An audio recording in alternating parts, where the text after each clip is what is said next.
Chapter 365 Rainy Season. Rainy Season. Here's the second release of the week, released earlier to celebrate the launch of The Sword and the Shadow. Please check out the announcement on the homepage. The rain fell ceaselessly. Grindia's rainy season saw rainfall nonstop for up to a whole month. It might last more than a month or two in the southern parts of the continent, and those areas were the most susceptible to floods. Lorist was currently staying at the former Duke's mansion in Gildusk, located at the south end of the Northlands. He paced about in the study, glancing at the map on the table from time to time. The door received a series of knocks before Howard entered the room. "Your Grace, Baron Charade, Baron Camorra, and Baron Friar have arrived." "Quick, invite them in," ordered Lorist, elated. "Greetings, Your Grace," greeted the three as they saluted. No need for the formalities. I hate having to keep up appearances in front of insiders. "Take a seat," said Lorist with a wave of his hand. "What would you like to drink?" "Fruit wine, tea, or Max?" asked Lorist. "Your Grace, I think I'll have a cup of your special brew instead. It's been really moist lately, so having some of your wine to warm up would be ideal," said Charade. "No way. We're going to have a meeting. I can't have you getting yourself drunk. Don't push it if you don't have good alcohol tolerance. This is not normal wheat or fruit wine. You can drink those without much problem. Drinking a small cup of strong liquor is like drinking 5 bottles of fruit wine in one go. If you want some, I'll let each of you take a bottle with you to enjoy at home. I hold you to your word." He. 1 whole bottle. "Howard, you better remember this well." "I guess I'll have Max for now," brightly smiled Charade. "Soul, I got tricked again. Camorra requested tea and Friar asked for fruit wine. It's already been raining for about 2 weeks. It will continue in the Northlands for another 10 or so days. After the rainy season, I will head to the front lines. The war will also start then. Whether we can expand the Northlands' influence will depend on the outcome of this war. After I head to the front lines, Baron Charade will be in charge of the affairs here. Considering that it'll be drawn out, the Northlands' development in the next 2 years will be in the southern area. We will set up settlements Haven, Harvest, and Vigor. They're to be modeled on Salus. Each settlement will have 6 to 8 towns. Also, have 8 knight manors constructed so that future gold-ranked knights can be rewarded. Gildusk will also be redesigned and renovated from the ground up. It will be called City of the Bellowing Bear and will be the Northlands' capital. Apart from these, outside this manor, near the current eastern city outskirts, I will have a special area built. We will sell the land to honorary nobles of the Northlands who wish to erect their own castles and manors. The castles they intend to build must first be certified, of course, and we must keep a blueprint too. Additionally, only those with honorary titles given by our house will be qualified to purchase land. It will be auctioned off to the richest buyer, naturally." Lorist shrugged as he continued, "We have no choice but to do it, as the war with House Faisablin will no doubt cost us a lot. This plan was drafted by Baron Spiel. Currently, House Norton stands strong and the honorary titles we acknowledge are worth quite a lot. I believe our profits will range from 100,000 to 1 million. If we include the profit generated from the sale of land, the house will earn up to 3 million. The construction of castles will no doubt require materials and manpower, so it'll also help stimulate our economy. That's why I agreed to let the honorary nobles build their manors there. Baron Charade, as the chief supervisor of the Northlands, you have to pay attention to these 3 matters. You may put Shadecamp in charge of designing the 3 settlements. Apart from Salus, Felicitas, Redriver, and Great River, which has just finished construction in the eastern part of the Northlands, Shadecamp will be responsible for the other settlements. The fellow has already garnered lots of experience and will definitely be one of your most valuable aides. You should first consider Gildusk's renovation. The city will be the center of administration for the Northlands, so everything has to be perfect. The other matter concerns the special area where the honorary nobles will be able to purchase land. You will head the pricing negotiations since you're the best at it in the house. Don't disappoint me. The last thing concerns Count Phelan's subjects. After we conquer Southern, Count Phelan will move his subjects to his original dominion in batches. You have to help out with the move. The Northlands will only truly belong to House Norton after their relocation. Charade stood up to show his dedication. Your Grace, please be assured that your orders will be carried out according to your specifications. Lorist nodded and turned to Friar. Baron Friar, you will be relocated here from your previous post at Silowas because of the upcoming campaign. This time around, you'll be deployed on the battlefield. Friar smiled excitedly. Your Grace, I've always looked forward to being sent back to the front lines. Staying at the rear for so long is making me rust up. Lorist waved his hand at him. Come and look at the map here. The local defense legion is our largest unit, with 25 brigades forming 5 divisions of 75,000 men in total. You will relocate here to plan the legion's defense stations as well as coordinate the divisions on missions in Winston. The 1st Local Defense Division, including the 1st to 5th Brigades, will be stationed at the Old Dominion near Firmrock Castle. They'll be spread across Firmrock Castle, Hydebowl Citadel, Tortoise Hill Citadel, Northsea, and Bladedge Castle. Originally, Bladedge Castle was the main base of the Ragebear Knights. However, they will follow me to the front lines this time around and will be stationed nearby in the future. Bladedge Castle will have to be defended by the 5th Local Defense Brigade. The 2nd Local Defense Division, including the 6th to 10th Brigades, will be stationed to the south of Firmrock Castle.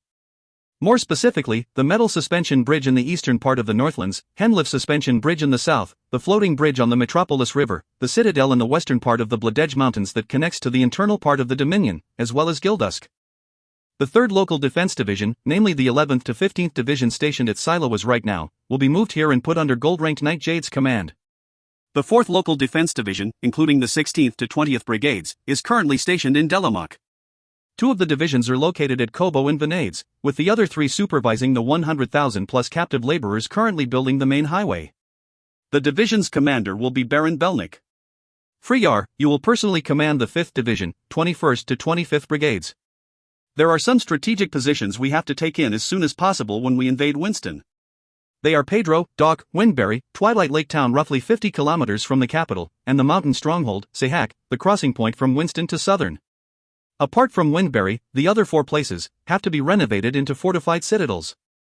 Sahak used to be a crossing point between the 2 provinces, but it's been worn down after many battles. We'll have to erect a new citadel there to secure Winston properly. If we can exterminate the Duke's Frontier Legion stationed at Windberry as planned, then our renovation and construction efforts will proceed without problems. But if it doesn't go according to plan, you will have to hold your stations while you complete your construction efforts. Duke Faisablin will definitely not leave us to ourselves to fortify those locales. He will definitely do everything he can to hamper our progress. This is the main reason I ordered you to relocate here. Freyar laughed out loud and thumped his chest. Your Grace, the local defense legion is particularly adept at defense. Even if we don't have fortified citadels, we still have our own ways to make the enemy bleed. To be honest, I'm getting more and more impatient to set foot on the battlefield. Lorist punched Freyar's chest as he laughed. I trust you will carry out your duties to my satisfaction. Freyar performed a knight's salute. The local defense legion will not let you down, Your Grace. The last one to receive orders was Baron Kimura. I called you here to appoint you to the position of Logistics Commandant. You will be the chief logistics officer of our forces, so every shipment of resources to the front lines must receive your screening and permission. You will control their allocation as well. Kimura nodded respectfully. Yes, Your Grace. We have long been preparing for this war. From weapons to food and vehicles for transportation, we have almost everything ready. This is a summary of our inventory, said Lorist as he handed a thick folder to Kimura. However, there are a few things that you have to pay attention to. For your escort, I have already ordered Firmrock and Tigersore to each send a brigade of retired soldiers. Viscount Ides and the other old nobles of Winston have also picked out elite soldiers to form a division of security troops to take care of the convoy's safety. You won't have to worry about manpower on that front. You also have to pay attention to the 1 million gold fords worth of resources, House Kenmaze's 500,000 gold fords, as well as Count Shazin's resources worth 300,000.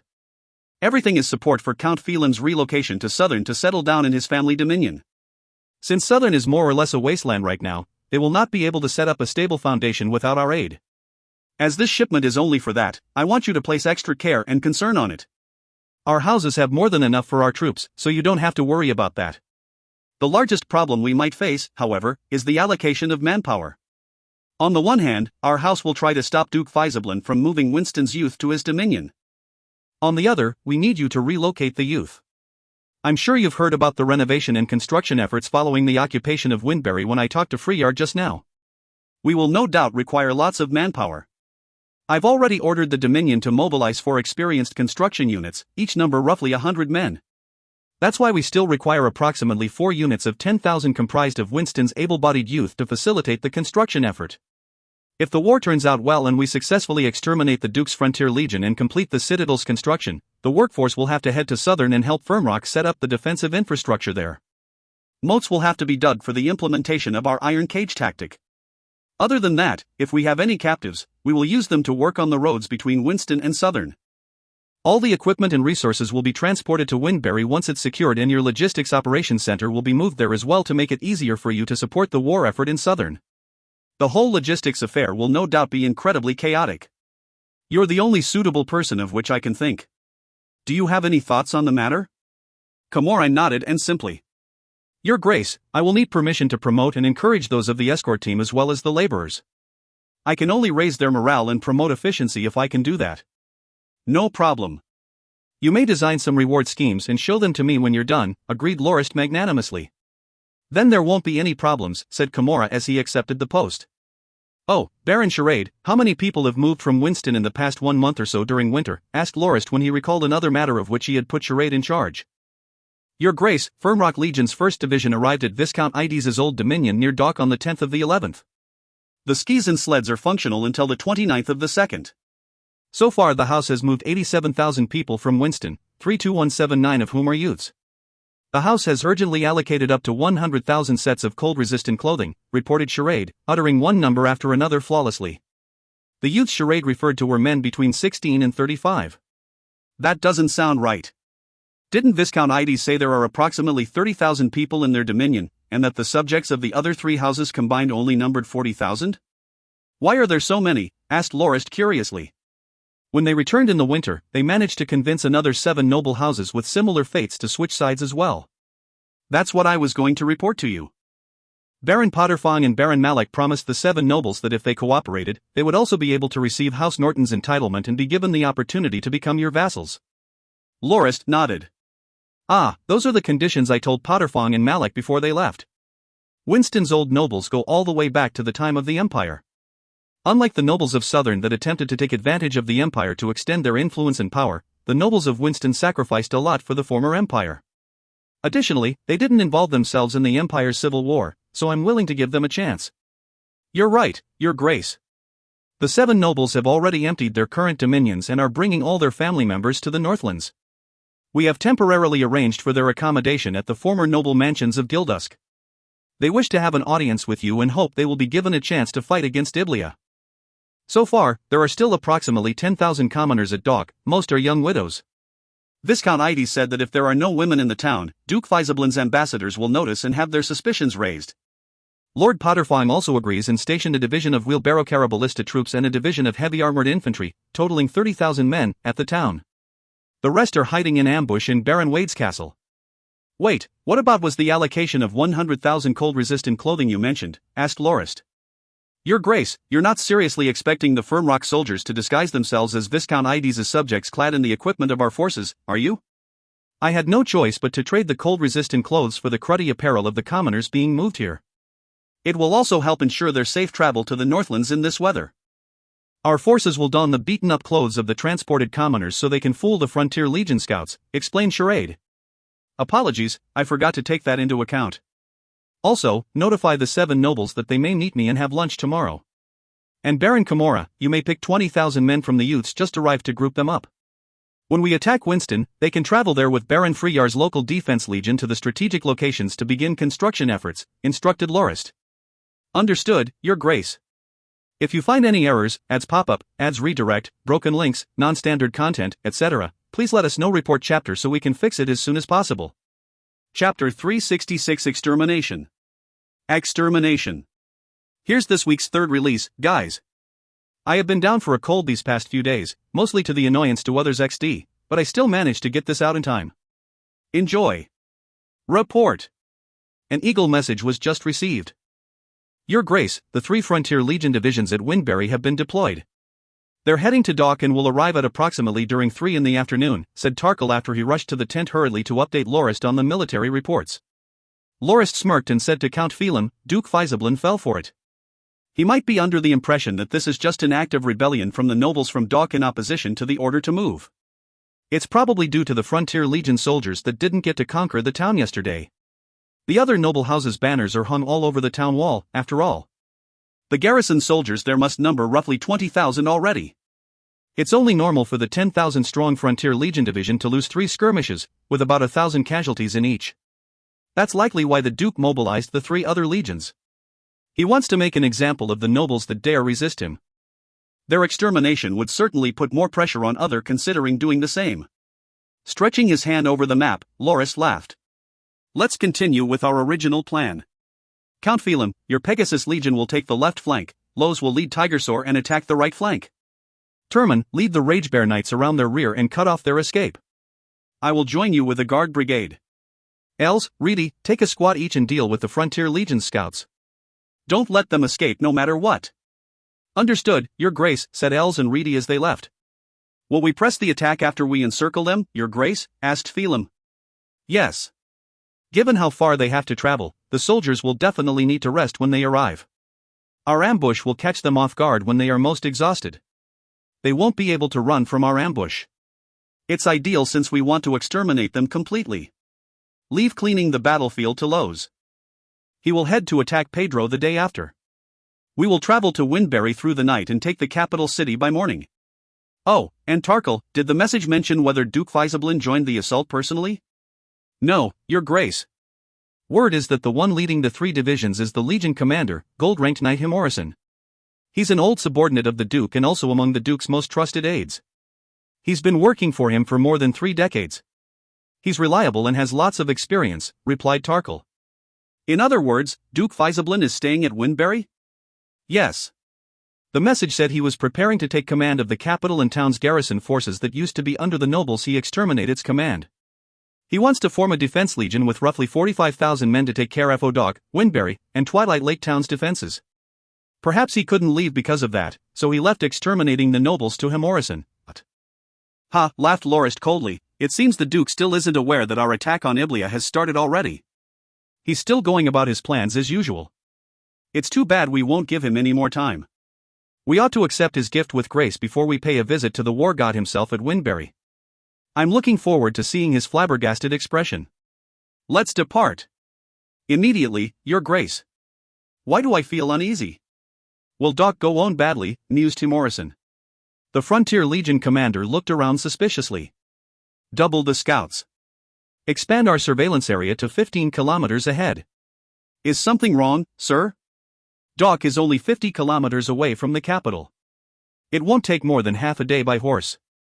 We didn't see anything odd along the way, not since morning, right? We'll meet up with Sir Udinaz in another 2 hours at Dock. We can rest for the night before we take the town tomorrow. I'm sure we can deal with the ragtag bunch quickly and carry out the Duke's order. It's but a relaxing walk in the park. Why does it seem like we're facing our archenemy? Asked gold-ranked Knight Makais, the Legion's second-in-command. I don't know why myself, something just doesn't feel right. I have a sense of foreboding similar to what I felt when we launched that surprise attack on the Greater and Lesser Golden Creeks, but I really can't find the reason no matter how hard I think about it. The Duke predicted the nobles' rebellion. But we didn't think they'd manage to rally another 7 or 8 nobles and gather a force of 20,000. They even made Sir Udinaz suffer such a loss. It seems these nobles intend to fight a defensive battle now they just harvested their winter wheat. They want to force the Duke to take a step back by prolonging this confrontation. Even so, the traitors will definitely regret it the moment we arrive. Even though we're light cavalry, we pack quite a punch, laughed Himorison. Sir, perhaps I know why you're worried, offered Makais seriously. Let's hear it. There used to be 47 old noble houses in Winston. However, thanks to that darn king, the second prince of the empire, who sold noble titles to gather military funds, more than 10 new noble houses emerged. Despite their conflicts with the nobles of Southern, which was the undoing of more than 10 noble house, there are still 56 in Winston. Last year, we were ordered to exterminate 23 of them and the remaining 33 accepted the Duke's order to relocate. Currently, there are roughly 8 noble houses gathered at Dock. So, the other 20 or so will definitely watch this conflict from the sidelines. If we successfully take Dock and exterminate the rebels, the other nobles will definitely obediently as the Duke ordered. But if this gets dragged on and the rebels manage to secure Dock, the others might be tempted to join them and stab us in the back. Winston will then be swallowed by a large-scale revolution. I believe that's what's bothering you right now, sir, Makais explained in great detail. Himorison nodded. Your explanation is sound. However, what I'm worried about is that the nobles supposedly watching from the sidelines have already secretly formed an alliance. They may be in cahoots with the nobles holed up in Dock and stab us in the back at the most crucial moment. That way, we can't occupy Dock to carry out the Duke's order. That's perhaps the thing that was worrying me. We can actually afford to fight at our own pace without rushing, sir. Didn't the Duke say he would send the Reserve Legion here next month to face off against the 4 Northlands houses? If the situation you described happens and all the Winston nobles rebel, we can just hold them off until the Reserve Legion arrives and takes them all out, said Mackay crudely. Currently, about half of the 5 frontier legions were comprised of grassland barbarian recruits. They were mostly domesticated barbarians not only fluent in the common tongue, some even knew how to read and write. Having mingled for quite some time, they were no different from normal imperial soldiers. The Reserve Legion, on the other hand, was mostly formed from barbarians apart from the commanders and knights of the house. In other words, while the Reserve Legion was one of the house's strongest units, it was also the most unruly. Many incidents of conflict occurred within the ranks. Duke Faizablin decided to mobilize the Reserve Legion to Dok to prevent an invasion by the 4 Northlands houses. No, Mackay's. What we need now the most is time, Himorison countered, shaking his head. The 4 houses wiped Madras out when nobody was watching and helped Second Highness Auguslo reclaim his throne. His Grace was greatly shocked and decided to prepare to defend against them immediately. Normally, you would have to rest for at least 2 or 3 years after a war to recover. But, the 4 houses' casualties during their conflict with the duchy was so little they would require just 2 years to recover, and that's taking into account that the Duke underestimated their might. After all, it was a war that wiped a nation off the map.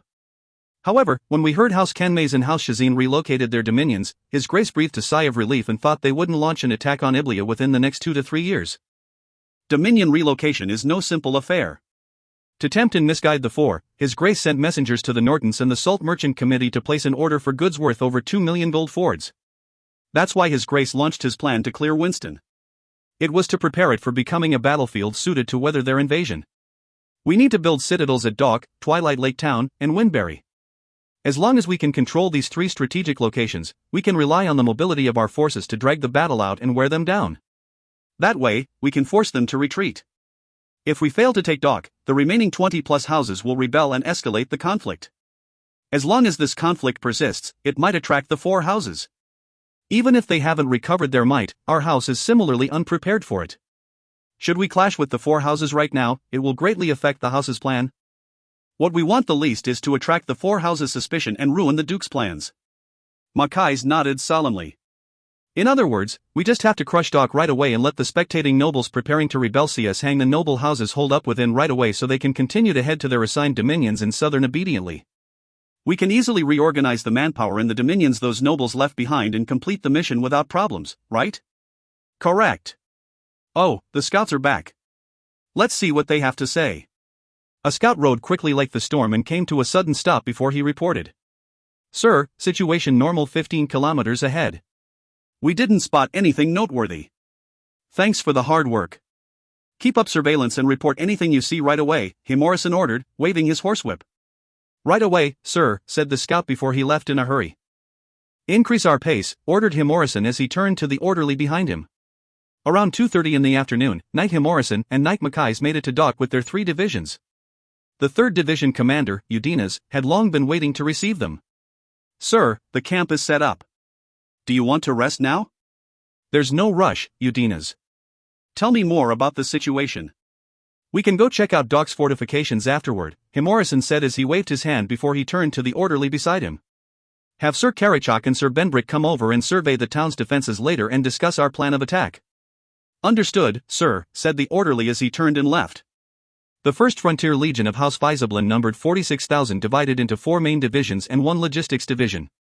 Its commander was 3-star gold-ranked Knight Himorison, also the 1st Division's commander. Its second-in-command was 2-star gold-ranked Knight Mackay's, leader of the 2nd Division. Gold-ranked Knight Udinas was the 3rd Division's commander and was at the 2-star gold rank. As for Karichak, who Himorison had just summoned, he was a 3-star silver-ranked knight and the leader of the 4th Division. Benbrick Hand was a 2-star silver rank and the leader of the logistics division. While Himorison was commander of the Legion, he was extremely polite and cordial towards the 2 silver-ranked knights, Karichak and Benbrick. After all, they were knights bearing the surname Faizablin and were distant relatives of the Duke himself. They were considered members of the house. Sir, we arrived yesterday morning and launched 3 attacks after we set up camp. We used the grapple horse jump during the 2nd and 3rd attacks and managed to scale the walls, but the enemy numbers up there were too high. Too few of our men made it up the walls, hence our failure, said Udinas regretfully, as he explained the reasons for his 3 failed attempts. The grapple horse jump was a technique that took advantage of low defensive walls. A rider would toss a grappling hook up on the walls and use the momentum of the mount's gallop to propel oneself up onto the walls. That was a technique many grassland barbarians were familiar with, and many imperial soldiers of the Frontier Legion also knew that skill. How well defended are the walls? They're defended mostly by elites.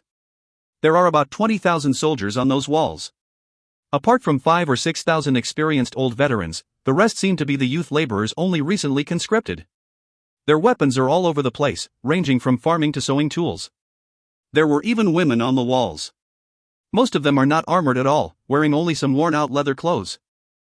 However, there are roughly 400 longbowmen who caused almost half of our casualties, replied Udinus honestly. Sir, the walls of Dock are only approximately 6 meters tall, and rather thin. We can use rams to take them down tomorrow. Sir Udinus suffered a loss because of having insufficient troops. Now that the whole legion is here, we only have to topple the walls to finish the traitorous nobles off, said Machias when his sharp eyes caught the wall's weakness. Very well, praised Himorison with a nod. Just as he was about to say something else, the loud blaring of the horn rang out in the distance and interrupted him. What's going on? Asked Himorison in a panic when he dropped his horsewhip unknowingly. The cries of the scouts could be heard in the distance. Some used their last breath to shout, enemy attack. It's the Nortons and Phelims. Himorison paled as he mumbled, that's impossible. On the 26th day of the 4th month of year 1778, the Nortons led the 4 houses of the Northlands to launch their assault on the Iblia kingdom, starting with the extermination of the 1st Frontier Legion of House Faisablin at Dock. Legion commander and leader of the 1st Division, 3-star gold-ranked knight Himorison, 2nd in command and leader of the 2nd Division, 2-star gold-ranked knight Machias, and leader of the 3rd Division, 2-star gold-ranked knight Udinus, all perished in the battle. 3-star silver-ranked knight Karachak, leader of the 3rd Division, surrendered to the Nortons. The 1st Frontier Legion suffered more than 28,000 casualties, with another 16,000 taken captive without a single soldier managing to escape. This is known as the Dock extermination. If you find any errors, ads pop up, ads redirect, broken links, non-standard content, etc., please let us know. Report chapter so we can fix it as soon as possible. Chapter 367 City Entrance. City Entrance. We're here at this week's 4th release. Happy reading. The purple-red tint of dawn colored the sky as buds of clouds floated past. Victor opened his eyes, pulled apart the beastskin furs covering his body, and stood up on the walls. Stretching his body lazily, he wiped his face with his hand and removed a rather large piece of rheum from his eyes and turned to look at the noisy plaza in the distance. Darn it! The days ahead are gonna be tough.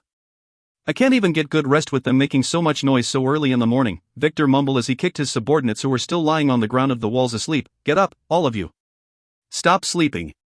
If the patrolling officer sees you still asleep, you'll be in for a whipping. Get up right now. That was the north gate of Windberry, and Victor was a leader of his squad of 10. The squad he was in charge and took care of opening and closing the city gates, with the added benefit of sneaking some unofficial toll from merchants intending to enter the city. Boss, it's still so early, why'd you wake us up? It's not like the city bell rung already. There's no need for us to open the gates any time before 8 in the morning. Look, the sun still hasn't risen yet. Just let us catch a bit more shut-eye, complained Klisha, a veteran soldier, in a sleepy voice. Slightly pissed, Victor went over to give Klisha 2 more harsh kicks. Don't you feel any shame from saying that? If it weren't for you and Fatty Bart asking me to go all in with my bet, I wouldn't have lost all the additional rations of our squad and take up the shift of Langwan's squad. We wouldn't have to be basking in the cold breeze and could sleep well in our own camp. Klisha said with dissatisfaction, that's because of your own shit luck. Langwan already threw a 1, 3 and 4, and that roll is practically giving money away. Yet, you somehow managed to throw a 1, 2 and 3. Didn't you see how bright Langwan's face was back then? Even after you lost the money, you didn't give up and wanted another bet by staking your squad members, to replace their shift if you lost. In the end, Langwan managed to throw 3 6s. It's all your fault we had to sleep through the night here. When Klisha said that, Victor reddened with embarrassment that turned into anger. Well, then why didn't you stop me earlier? Instead, you got me to bet all our money and I only bet to take their shift because I wanted to get the money back. It's not like Fatty Bart and you were against it back then. There's no point in complaining now that we've lost. Can you stop arguing? It really spoils the mood to hear you grumble first thing in the morning, you know?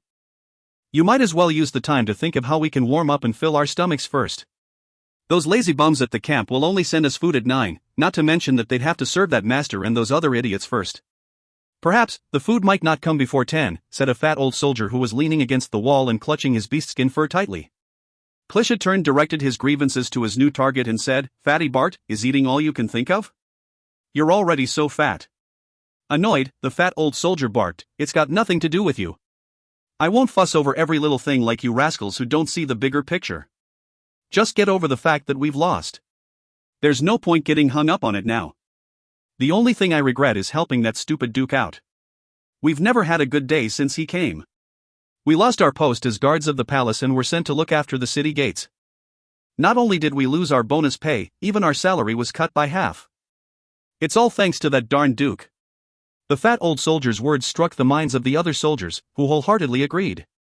They were rather dissatisfied with how they were treated since Duke Faisablin came over. Originally, they were part of the regiment of guards of Rose Palace under the direct command of the Queen. Working at the palace was nothing short of a dream come true. Not only was the pay great, sometimes nobles would pay them huge sums to find out about hearsay in the palace. Not only that, there was also the benefit of networking with others. Fatty Bart used to get along with the guard of the royal kitchen and fattened up because he ate too many delicious treats from there over time. However, the first act by Duke Faisablin when he arrived was to disassemble the regiment of palace guards. The regiment leader and the company leader's heads were hung at the plaza of the palace. As for low-ranked soldiers like Victor, Bart and Klisha, they were distributed all over the 4 city gates to replace the private soldiers of the nobles from Southern. Back then, the nobles of Southern had fought quite extensively for the right to control the city gates. Yet, with but an order from Duke Faisablin, they had no choice but to hand control of the gates back thanks to the threat of the Frontier Legion. Similarly, that also set their own paths of doom in stone. Without control of the gates, they couldn't freely leave the city as they pleased, making them vulnerable to the Duke's whims at any given moment. Victor, however, was terrified when he heard the disrespectful words uttered by his subordinates. Shoo! Shut up, all of you! Even if you don't feel like living anymore, don't drag me into this.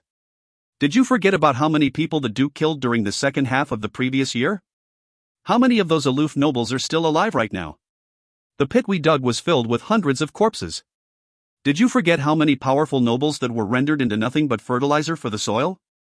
Seeing the pale faces of his quiet subordinates, Victor continued satisfiedly, mere soldiers like us won't usually be the target of those nobles. But speaking bad of them is the worst taboo you can possibly commit. If word of it gets around, all 10 of us, perhaps even the whole squad, will be beheaded by those cold-hearted nobles. Not just those who talk bad about them. All they need to end us with is an order. Do you understand? Now, get yourself together and stand properly. The patrol soldiers will come to check on us later, so do it right if you don't want to get caned. Not long after, an agonized cry could be heard from the plaza in the distance. However, the sound soon came to a sudden halt. Victor felt a chill run down his spine and mumbled, I wonder which unfortunate fellow's head will be displayed in public next. Klisha said, there were 17 yesterday. How many heads will fall to the ground today? Bart turned to the plaza and said, Boss, I heard Burke from the palace kitchen say that the thousands gathered at the plaza to train are only the first batch. Duke Faisablin decided to form a new garrison legion with the private soldiers of the nobles and Burke even encouraged me to sign up fast. I'm a 2-star iron ranked after all, so there'd be no problem for me to become a leader of a 100-man squad. But now, I'm starting to wonder if a normal garrison legion even requires such strict training. Victor nodded and said, that's right. I heard squad leader Boston say that this garrison legion is held to the highest standards of discipline, even higher than normal standing armies. I heard that they will be stationed at some strategic locations, so the instructors Duke Faisablin sent over are more harsh than ever. They just go around punishing or beheading people without a blink of an eye. I think you ought not to find trouble for yourself. The soldiers of that legion don't have it easy. I doubt you'll be able to handle it. Boss, stop talking. The patrol team is here, said another soldier who was squinting at the silhouettes in the distance. The patrol team was formed from members of the personal guard of Duke Faisablin. A few teams would patrol all corners of the city multiple times daily. The patrol team for the walls numbered only 10 people, but all of them were silver-ranked and were armed with the gear of House Faisablin, striking fear into the hearts of those that weren't content with being under the Duke's rule. You guys seem well and energetic, the knight from the patrol team said in his rare acts of praise, who's in charge of you guys? Victor bowed as he said, Sir, I am 10-man leader Victor. The knight leading the patrol team said, Victor, you did well. The Duke ordered the gates to be open 1 hour earlier and closed 1 hour later for these 2 days. Also, the men defending the city walls are to be doubled. I believe your squad leader has received the order already. Oh, why is that? Asked Victor curiously. The knight didn't mind the question and explained the reason for that order. After the winter harvests, the Duke ordered the commoners of the dominions that are currently not under noble rule to bring the winter wheat to the city, hence the extension of the opening time for the gates. Also, 1st Frontier Legion was deployed yesterday, and we believe a messenger will come during these 2 days to send a report. We're leaving the gates open for longer so that we don't miss the messenger, understood? Victor nodded as the patrol team took their leave. Bart said excitedly, "Boss, if the transport team is here, we can get a sack of winter wheat for porridge. Porridge made from fresh winter wheat is just so delicious." "We'll see. Go check if that's the transport team over there. There's such a huge convoy heading here, a little earlier than expected." "Clisha, ask squad leader Boston why the additional men assigned to the gates aren't here yet." "We won't open the gates until they come," said Victor as he looked at the long convoy approaching the city. The men sent over by their squad leader were none other than Victor's nemesis, Langwan's own group of 10. Langwan used to be a mercenary and was of the 3-star iron rank, yet nobody could recall what he went by in the past. Langwan was but a nickname of his. At that moment, the bell within the city rang 7 times. After a short pause, it rang another 7 times.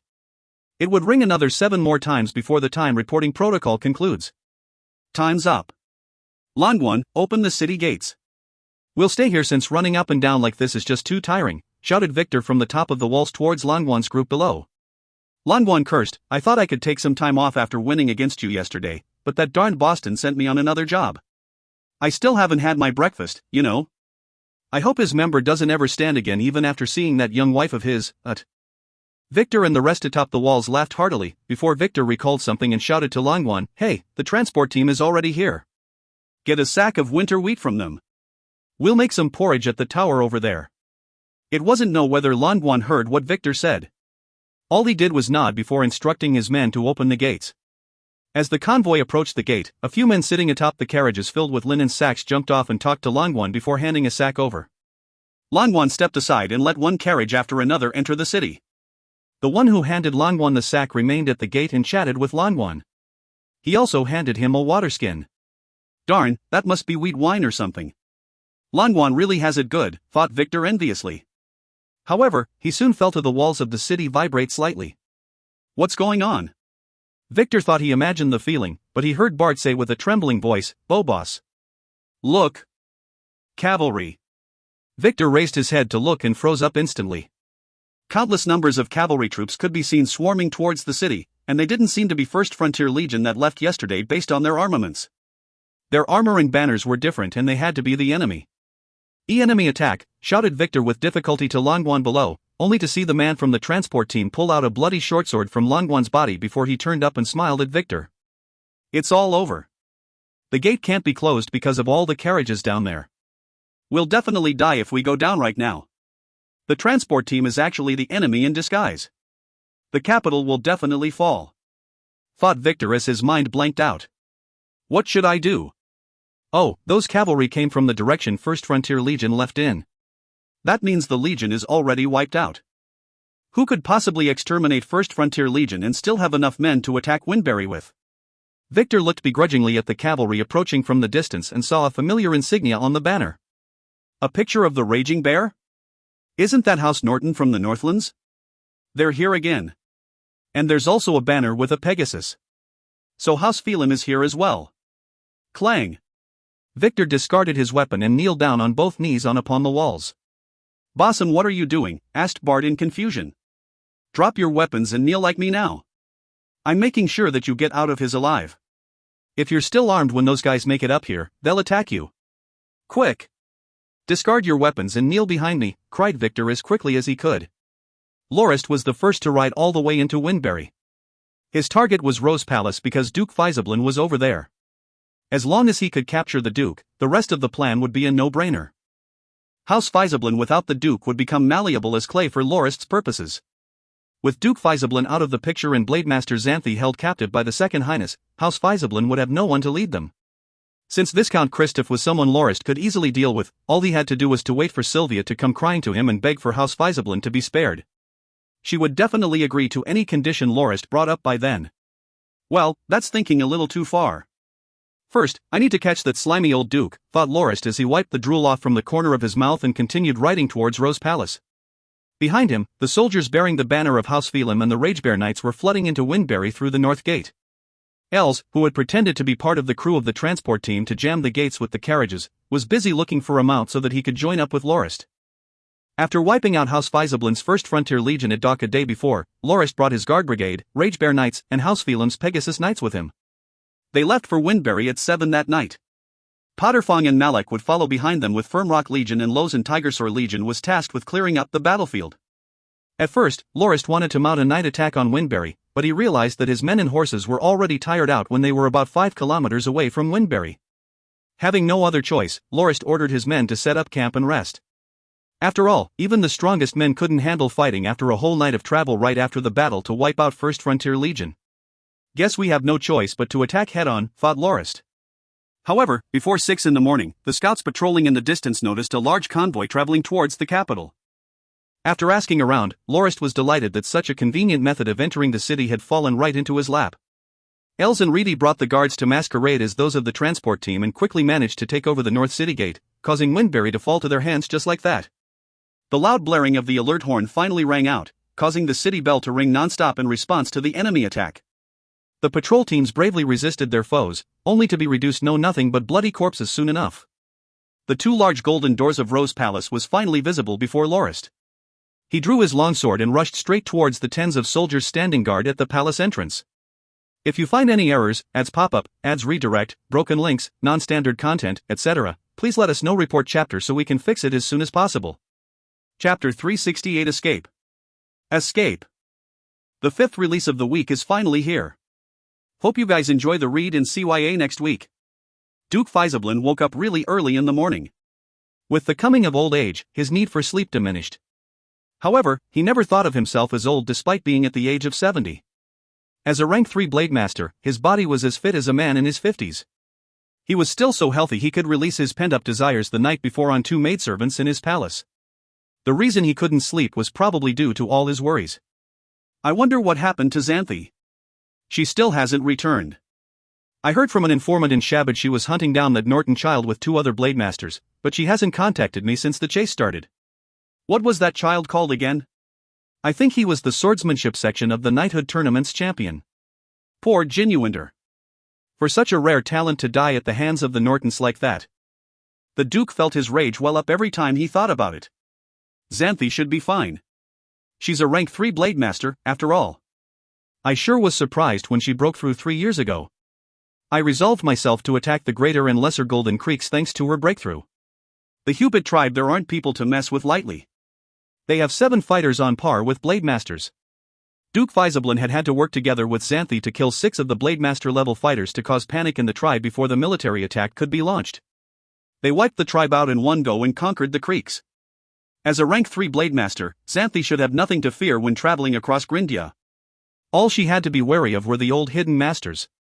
Even if she met other rank 3 blade masters she could still escape unscathed. She must just be having too much fun and forgetting to report back in time. Well, women are free-spirited I suppose, thought the Duke as he shook his head and stopped worrying about Xanthi. He never even dreamed that Lorist would deal with his lover and make her the Second Highness captive. With his dominion peaceful, and Viscount Christoph taking care of the Golden Creeks, he focused on the citadels and basic infrastructure at the Golden Creeks construction. So far, House Fizablin had forcefully moved more than 200,000 young men and women from Melian and settled them down at the creeks. They plan to move another 300,000 citizens from Eastwild, make the creeks the house's new headquarters over the rest of the year. As for the lack of manpower at Eastwild, Winston's citizens being moved there would have to suffice.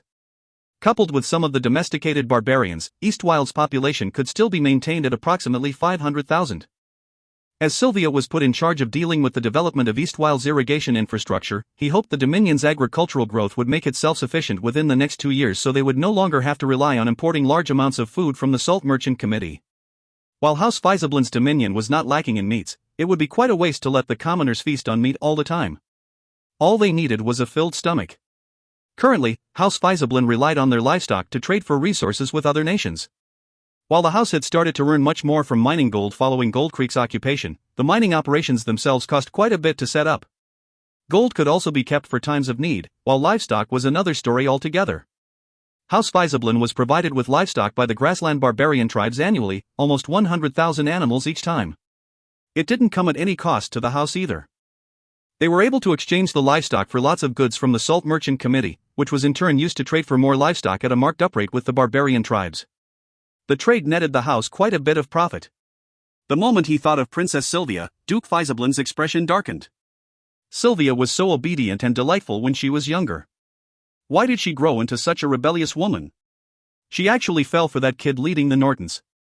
What's so good about him anyway? He doesn't even take a duke like me seriously. To be honest, he would make a decent husband, but he isn't on our side. In fact, the Nortons are secretly our enemies. The Duke felt like he had been slapped in the face when Lorist refused his conditions for the marriage up front. Rumors were not to be believed so readily. It was widely said among the nobles that House Norton's new leader was someone who didn't have a shred of ambition and only knew how to turtle up in his dominion like a coward. He even formed the alliance of 4 houses for protection. If other noble houses had that kind of military power, they would have started a war by now. However, Duke Fizablin didn't share their opinions. When he analyzed Lorist's actions and predicted his moves, he couldn't help but be awed. Even though he didn't know of the saying, one can easily be king by erecting high walls and stockpiling food, he didn't look down on Lorist's plans in the slightest. The Northlands had been turned into a tank since House Norton consolidated the strength of their 3 allies. They were at a point where they could attack and retreat as they pleased. When word of Madras conquest spread out, the Duke was surprised, but not dumbfounded. The 4 houses did have the might required to end a nation. It's no wonder that kid dared refuse my conditions. He had that kind of confidence all along. When it comes to his personal strength and the might of his house, he's not the slightest bit inferior to House Fizablin. In fact, he's better in many respects. Duke Fizablin took a deep breath. And to think I tried to put a leash on him using Sylvia in hopes of being able to keep his house out of my way. It's a shame he's far too stubborn. Or, maybe he knew that was what I was going for all along and crudely refused my 3rd request. There's no doubt House Norton is going to turn against us completely soon. The last batch of arms they sent over was just a ruse. The apology Count Kenmay sent last year said they would raise prices 2- or 3-fold. It seems they want to bleed our newfound gold out of me. However, that wasn't the main thing that worried him. Even though the 4 houses knew the house wiped out Melian and established a trade route to the 4 central duchies, they still raised the price of goods. Weren't they worried the house would order what they needed from the duchies instead? The duchies had more than enough salt to go around. It all pointed at only one conclusion: the houses were trying to stretch their claws into Iblia. Perhaps, wiping out Madras had given them the confidence to ignore the house's existence. It was common knowledge that Iblia mainly relied on House Fizablin, and declaring war on the kingdom was akin to challenging the Duke himself. What he regretted most was taking too much time to deal with the kingdom's nobles. Fortunately, 2 of the 4 houses of the Northlands relocated their dominions at the same time. He believed they would only settle down this year. The soonest they would act was next year. Perhaps I should send out an envoy to prod the waters. Even if it'll cost me 2 million gold fords to strike up another deal with them, at least I get to buy a year of peace, thought he. Hopefully, my plans for Winston can be completed this year so we will be ready for them and can fight them over there. We're too tight on time. The 3 citadels must be completed this year. We still need to train the garrison legion to man them and move Winston's people away. There's too much to do. The 2 maidservants, pleasured to unconsciousness by the Duke, finally woke up. Seeing the Duke breathing heavily, clad in nothing but his night robe, they hurriedly brought over some warm water and shyly cleaned up his body while letting him cop a feel or 2. The 2 were planning to give the Duke some quick morning stimulation, but he refused their offer and left with his sword to train. By the time Lorist arrived at Rose Palace, Duke Fizablin had ended his training and was enjoying a hearty breakfast in his study after his bath. He looked over stacks of documents as he ate. Just as he was dealing with some of the kingdom's matters, a horn rang out. It did nothing but cause the Duke to crease his brows, however. He thought it was just the soldiers gathering to train at the plaza causing trouble. It was to be expected. Many of the soldiers were picked from the southern nobles' private forces. Many had already awakened their battle force. Though they were mostly bronze or iron ranks, some might think it was a good time to cause trouble now that 1st Frontier Legion was away. No worries, I'll just take my personal guard and kill off a few of them later. I'm sure the rest will quiet down and become obedient. He always ruled with an iron fist. How would the rowdy grassland barbarians obey him otherwise? He employed the carrot and stick approach. If they obeyed orders, they would be rewarded; if they didn't, death was the way to go. But when the alarm bell signaling an enemy attack sounded, he finally lost his cool. This isn't just some disobedient soldiers. Who's attacking? Just when the Duke was about to send the palace guard out to check the situation, a loud bam echoed through the castle as the main doors were kicked open. A familiar voice declared as arrogantly as possible, "Duke Faizablin. You have an honored guest. Aren't you gonna come over to receive me?" "Who dares act so impudently?" roared the Duke. The moment he left his room, he saw Lorist fighting off a bunch of palace guards near the collapsed doors. With but a flash of the sword, a loyal palace guard's limbs fell all over as he tumbled to the ground and joined the 40 or so corpses already there. "Stand down," yelled the Duke. The guards were the house's elites. Following the knighthood tournament, he had taken a page out of Lorist's book and picked 2,000 soldiers with awakened battle force to serve in his personal guard. He was planning to have them train beside him for another 3 years before assigning them as squad leaders to his main force.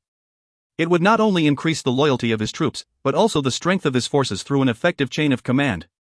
Your Grace, Norton Lorist pays his respects," greeted Lorist after he stopped chasing down the small fry. While the Duke appeared calm on the surface, he was actually quite unnerved. "Lorist? How did he come all the way here and bust down my door?" He had been incredibly wary of Lorist ever since the latter killed a gold-ranked knight with one move during the Duke's banquet ahead of the tournament. If he was armed, he wouldn't have any trouble taking out a gold-ranked knight instantly either, given his prowess as a rank 3 blade master.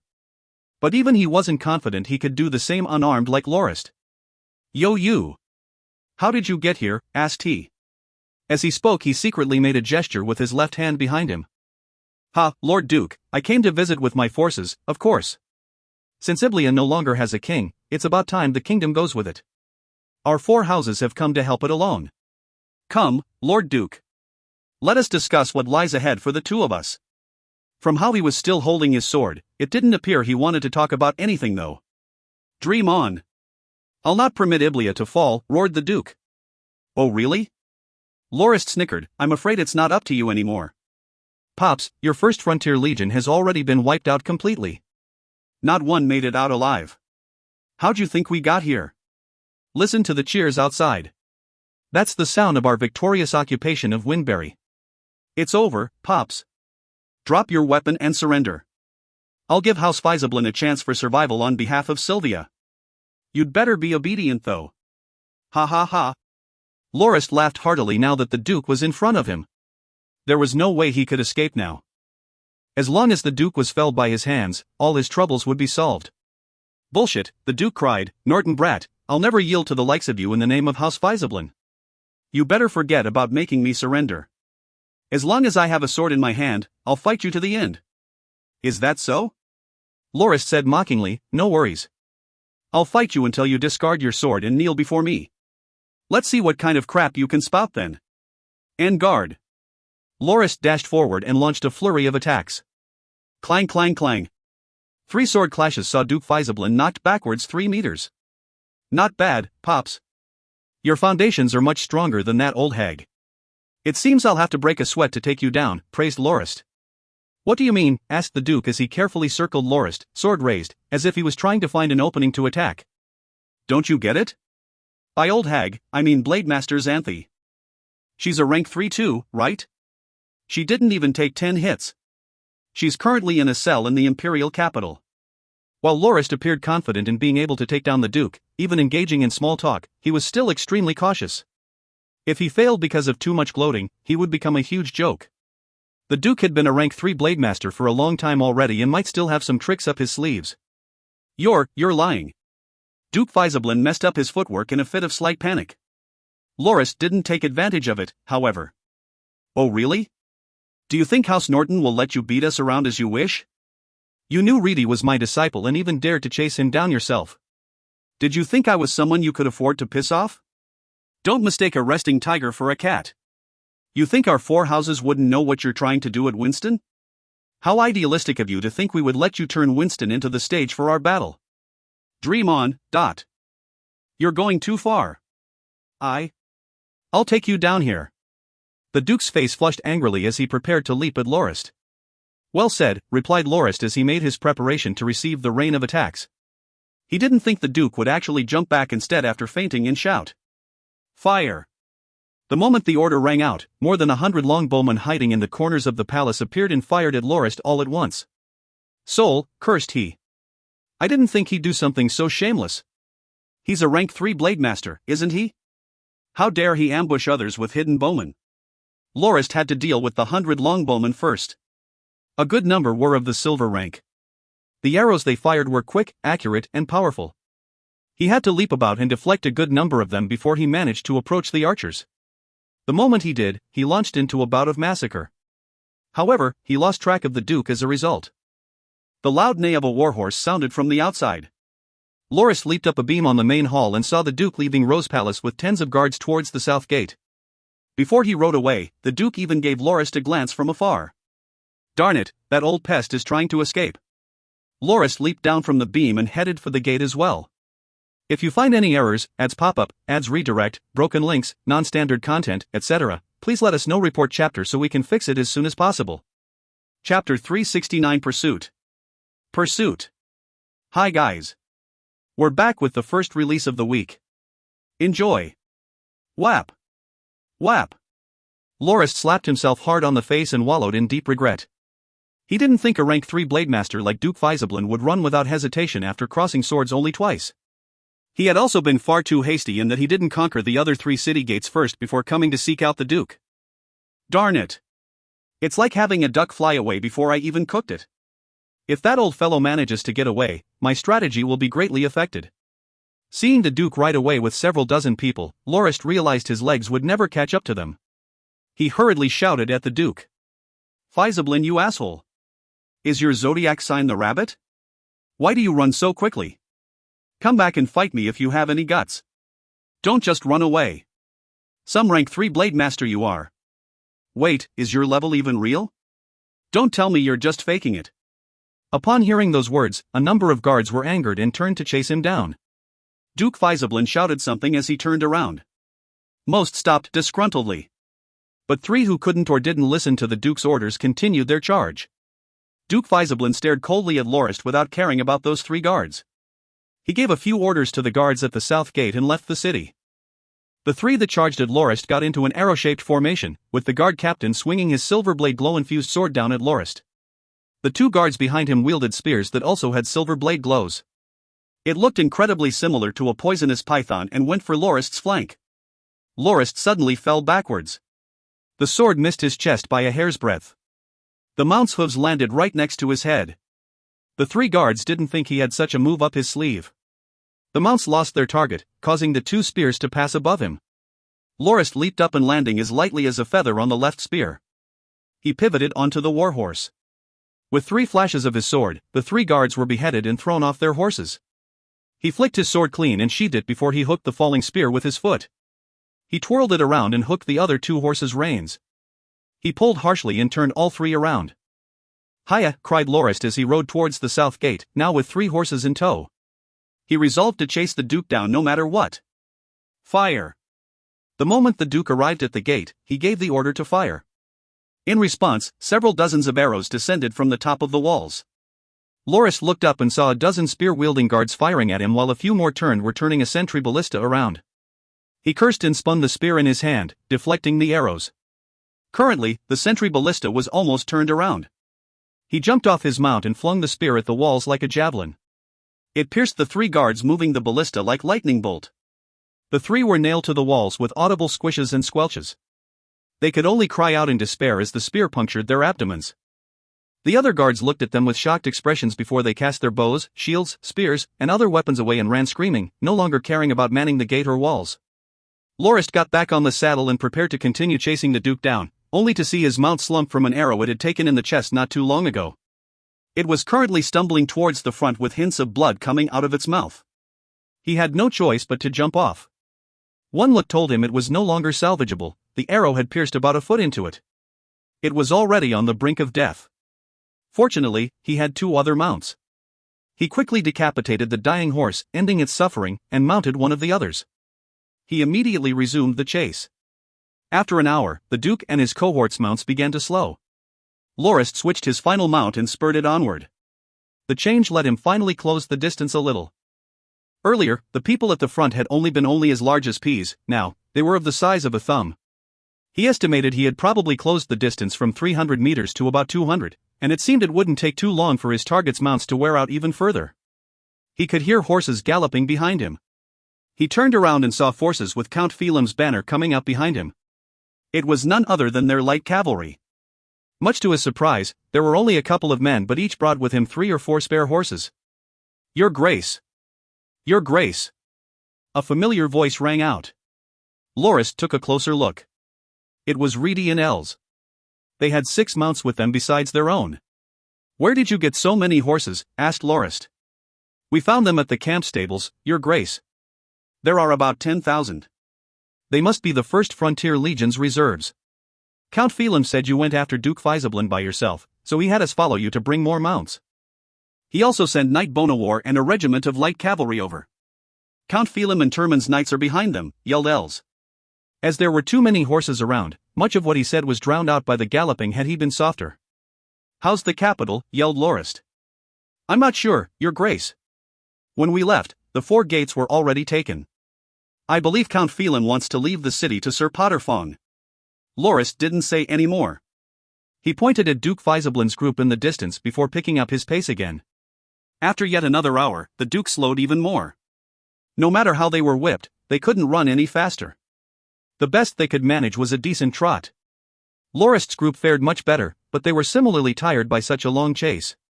Lorist and Els switched mounts again and closed another 100 or so meters. They could even see their target's panicked expressions clearly. It wouldn't take them more than 10 minutes to catch up. "Hee, Duke Faisablin, I'll see where you can run now," thought Lorist with an insidious and excited expression. However, the moment they approached a mound, Lorist was completely flabbergasted. The Duke's group ahead hurried their mounts the best they could towards a pasture nearby where hundreds of other saddled warhorses were grazing peacefully. "Soul! Where'd those horses come from?" cursed Lorist as he saw the Duke switch mounts.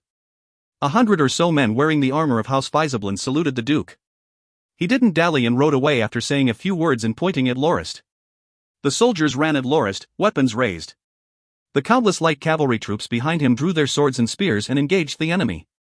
The Faisablin soldiers were terrified when they saw so many cavalry troops coming from behind. They swallowed their battle cry and stared at the oncoming cavalry blankly. In the last moments, before they drowned in the sea of horses and men, they understood why the Duke was in such a hurry.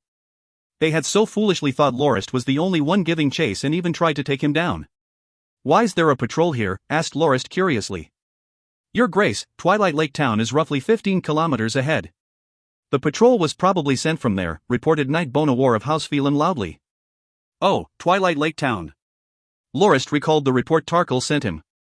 There were 2 regiments of roughly 2,000 men stationed at the town. They were likely part of 3rd Frontier Legion. As they had participated in Melian's conquest 2 years earlier, they had incurred some casualties and part of their ranks were not yet replenished.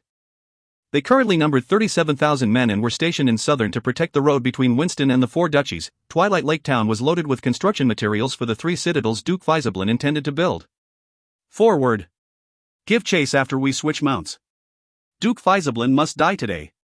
Lorist grit his teeth and switched to another mount. He chased the Duke once again, now about 200 meters ahead, followed by Reedy and Els.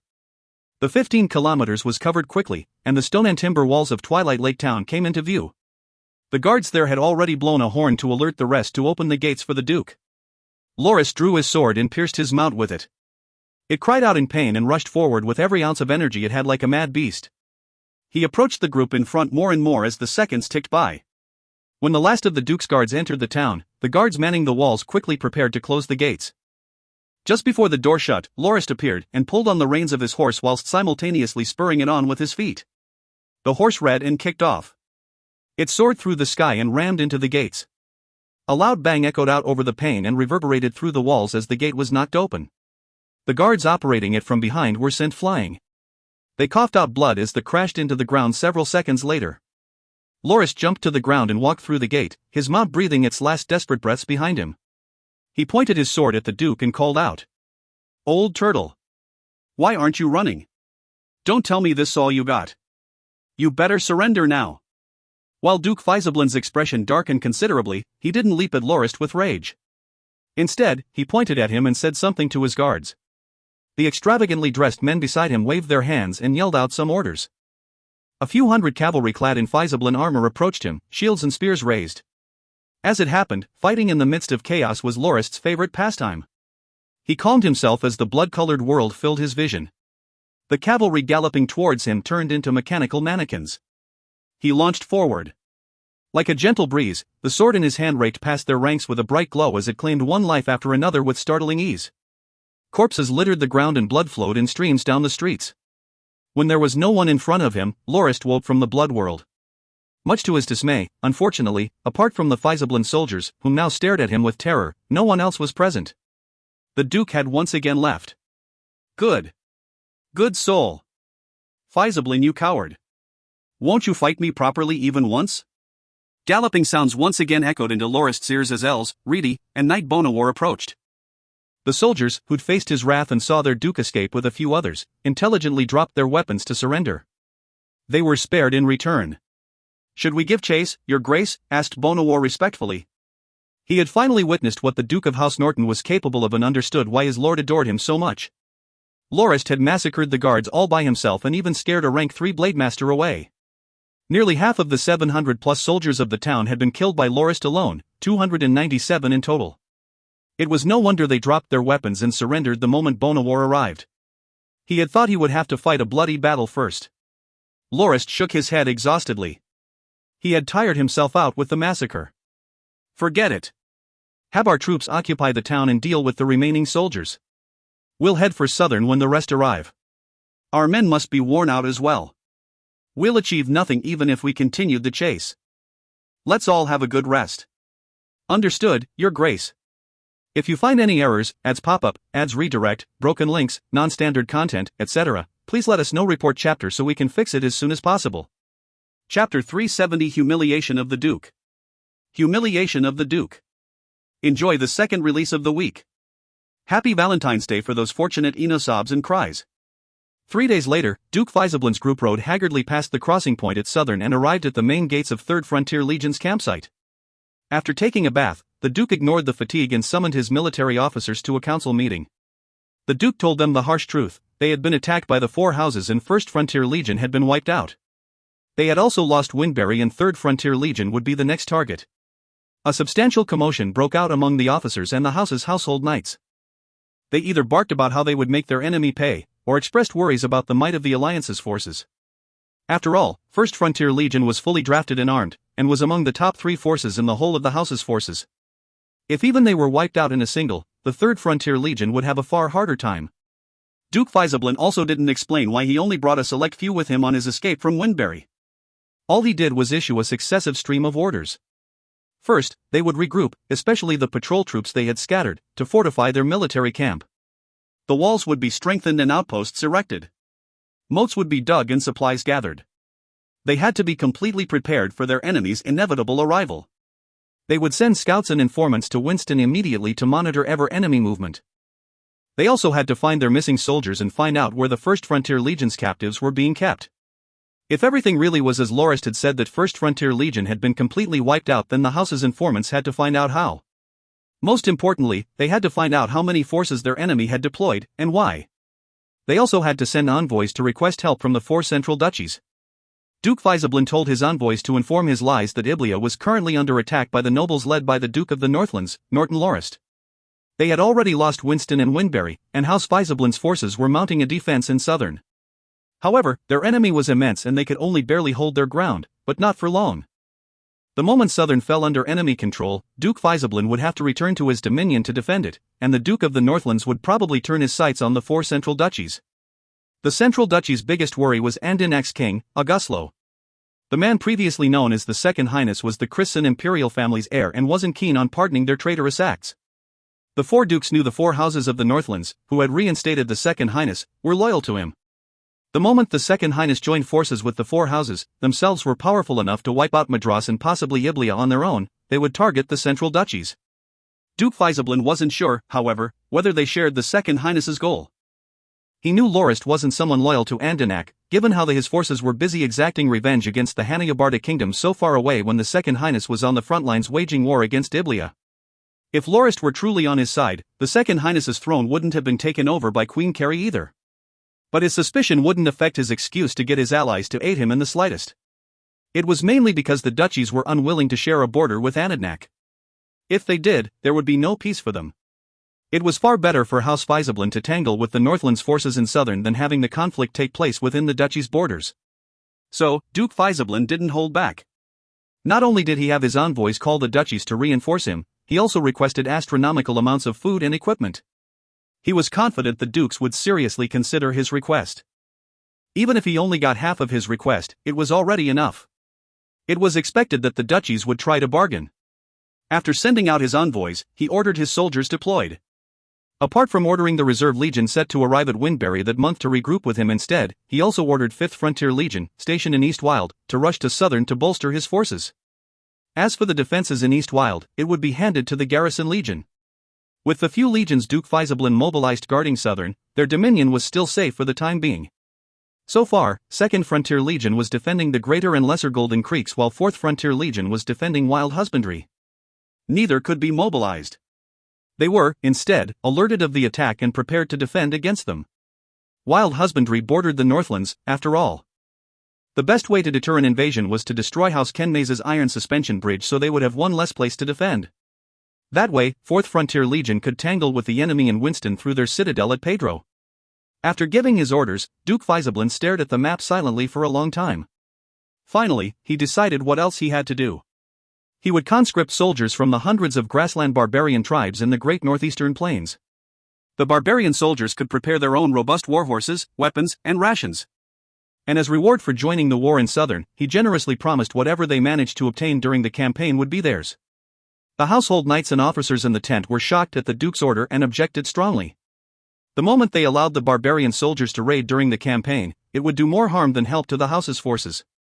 If word of House Faisablin becoming the enablers of barbarian raids spread, their reputation would take a huge hit.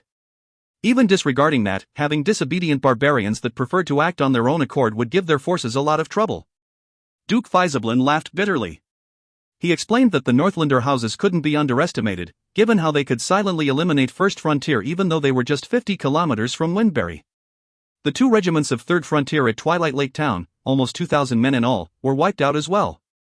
Given the current numbers of 3rd Frontier, the Duke wasn't confident they could hold off the inevitable attack. He would have to thank the heavens if their 2 reinforcement legions could arrive in time. This isn't hearsay or propaganda. This war will be a tough and drawn-out one. If we don't throw in everything we have, we will be forced back to the corners of the great northeastern plains. Even if we survive, we will be at the mercy of others, subject to their whims and desires, he told his subordinates solemnly. But if we manage to emerge victorious, we'll be able to suppress the 4 houses and link Winston, Southern, and the Northlands into one solid wall. We will be the hegemons of the whole Northeast. By relying on the trade route with the 4 duchies, we can build our strength up gradually. Everyone that contributes to this war will be greatly rewarded, and I won't hesitate to give out titles and land to distinguished household knights and make them part of the peerage. The more grassland barbarians that participate in the war, the better it is for us. We can use the promise of great reward in strict military discipline to control them to some extent. Those who don't obey shall be sentenced to death as traitors and their tribes will suffer collective punishment. Those who follow orders will be our scapegoats. We can use them to grind away at the enemy's forces while diminishing the barbarians' numbers as well, removing the threat they pose for good. We must use the casualties we will sustain to neuter the possibility of a revolt from the barbarians. When the meeting adjourned, Duke Faisablin had a simple meal. He went to bed immediately afterwards and slept for 10 hours straight. The days of running had tired him greatly. When he woke up, he took another bath, had some food, changed into some nice clothes, and had his attendants leave him alone while he enjoyed a bottle of fruit wine as he wallowed in his own tears. All this time, he had been torn by the fact that he had been chased away so haggardly. It was the most humiliating moment of his life.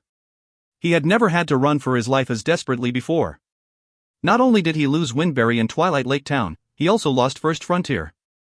It messed his plans up entirely, and deprived him of the wealth and manpower of roughly 300,000 people. He had been robbed, beaten, and stripped naked. The robber had even wanted to take him hostage and threaten his house. Fortunately, he managed to escape. Thinking back on when he confiscated the wealth of the southern nobles he slaughtered at Windbury and the Winston nobles that rebelled, the Duke felt the onset of a headache. It was a huge sum, more than 3 million gold fords. He had intended to use it to construct a strong garrison legion with which to man the 3 citadels to secure Winston as the battlefield for the upcoming conflict. But it had all become the 4 houses' spoils. When he took Lorist's 2 strikes at the Rose Palace, he could tell the young man wasn't a beat weaker than he in terms of swordsmanship. While he could probably rely on his vast battle experience to hold him back for about 300 strikes and even win with some luck, he was well aware that the result of the duel would be meaningless if what Lorist had said about the extermination of First Frontier and Windberry Falling were true. Based on that information, he believed escaping the capital as soon as possible was the only choice. And yet the Duke didn't think Lorist would go out of his way to hold him back. He even sunk to the depths of street thugs in cursing like them as he gave chase. It was due to the pursuit that the Duke truly understood that if he had lost to Lorist in the duel, House Faisablin would no longer have a strong foundation to rely on. It would scatter into chaos and the alliance would easily harvest the fruits of victory. He had come to this conclusion during his escape. He couldn't afford to fall into Lorist's hands no matter what. He could lead the house to regain what he had to give up to escape, but only if he escaped. He would make Lorist pay for this humiliation with blood and flame. Naturally, Duke Faisablin still had lingering fears of Lorist's swordsmanship. He recalled he had wanted to use the confusion the 600 household soldiers created when they attacked Lorist in Twilight Lake Town to launch a sneak attack or two. But when he saw Lorist dive in like it was just a training exercise, he lost all hope of confronting him. Even he would run away if he had to face a regiment like that. Perhaps he would have to rely on hit-and-run tactics to slowly kill them off. The most important part was that he absolutely couldn't be surrounded and entangled by so many soldiers at once. That was why most Blademasters weren't willing to face off against whole formations of soldiers. Yet, he had witnessed Lorist charging at the swarm of soldiers. Like an agile fish swimming freely in the river, like the gales blowing freely through the dense forests, he wasn't threatened in the slightest by the spears and swords of the many soldiers. He was like the ghostly apparition of a farmer of life reaping his harvests, claiming the life of one soldier after another, longsword in hand. Duke Faisablin was immensely shocked at how everything had gone down. It was the power of a domain. He had called his guards and left without a word. It was no wonder he dared to barge into the Rose Palace and face off against a rank 3 Blademaster alone. Lorist had absolute confidence in his abilities and swordsmanship. He dared to do so because he was certain he could deal with the situation. Duke Faisablin was relieved he didn't fall into his trap and escaped instead. However, he was still confused. How did Lorist manage to wield a domain even though he wasn't a sword saint? Normally, only people in the saint realm could use domains. Lorist didn't give off the impression of having broken through as a sword saint. Duke Faisablin had met a sword saint personally before. When he was still a rank 1 Blademaster just appointed to be the commander of the Empire's Frontier Legion, he had an audience with Christen 7. Back then, the Empire still had a resident sword saint. The feeling he got when he faced the sword saint was the domineering oppressiveness of a mountain. All of a sudden, the peak of the mountain turned into a vast and endless ocean. The only feeling left within the Duke's mind was one of indiscernible nature. It was precisely because of what he experienced then that he trained even harder and managed to reach rank 3 as a Blademaster 20 hard years later. Lorist didn't give off that kind of aura. Perhaps the kid happened to figure out how domains worked by sheer luck. Oh, back then, Xanthi said he was training in the arts of the ancient Eastern martial monks. Either way, he's already a quasi-sword saint. He just needs a little bit more time to fully break through. It would be great if Xanthi were here. Perhaps we could work together to resist him, perhaps even teach him a lesson. When the Duke recalled that Lorist said Xanthi had been taken captive by the Second Highness, his anger only got more severe. I should send someone to find out more about this. Perhaps that kid was just messing with me. I hope he was. When he finished his bottle of wine, the Duke finished venting his feelings. Kid. Lorist. Perhaps you dwarf me when it comes to swordsmanship and training. But let's see who triumphs in the war. I swear on House Faisablin that I will pay back all the humiliation I've suffered at your hands 10 times over. I'll start by wiping out every last man under your and the other nobles' command. If you find any errors, ads pop up, ads redirect, broken links, non-standard content, etc., please let us know. Report chapter so we can fix it as soon as possible. Chapter 371 Arrival. Arrival. It's finally Chinese New Year, guys. There won't be a change to the number of releases, but be ready for unexpected delays here and there. Do any of you have special anpao for me? Stares expectantly. 5 days later, the House Faisablin's light cavalry scouts bumped into the vanguard of the alliance of 4 houses. The 100-men squad belonging to 3rd Frontier Legion were attacked by a light cavalry unit that had the same numbers as they did. After leaving 37 corpses behind, 3rd Frontier Legion's scout squad retreated immediately. Within the short skirmish that lasted no longer than 10 minutes, the forces of the Northlanders got a victory of 37 kills for 13 casualties. This was known to be the first of many battles in Southern later in history. Word from the defeated soldiers Duke Faisablin gathered revealed that the attack by the 4 houses wasn't carried out on a whim. Instead, it was a planned and prepared step to exterminate the Iblia kingdom. The Faisablin guards that escaped Windbury said that they discovered 3 legions bearing the Norton banner as well as a knight brigade. There was another legion with the banner of the Pegasus. The Nortons had mobilized Firmrock, Tigersaur, Local Defense Legion and Ragebear Knights, while the Felons sent Pegasus Legion alone, causing the Duke much stress and worry. House Norton had already sent all its main forces to Winston, so were they trying to fight the forces of House Faisablin to death? Or, did Lorist receive orders to exterminate the 4 central duchies right after exterminating the Iblia kingdom? If it were the latter, the Duke didn't mind keeping low and let the 4 central duchies duke it out with the 4 houses of the Northlands. In fact, he would secretly be glad for such a thing happening.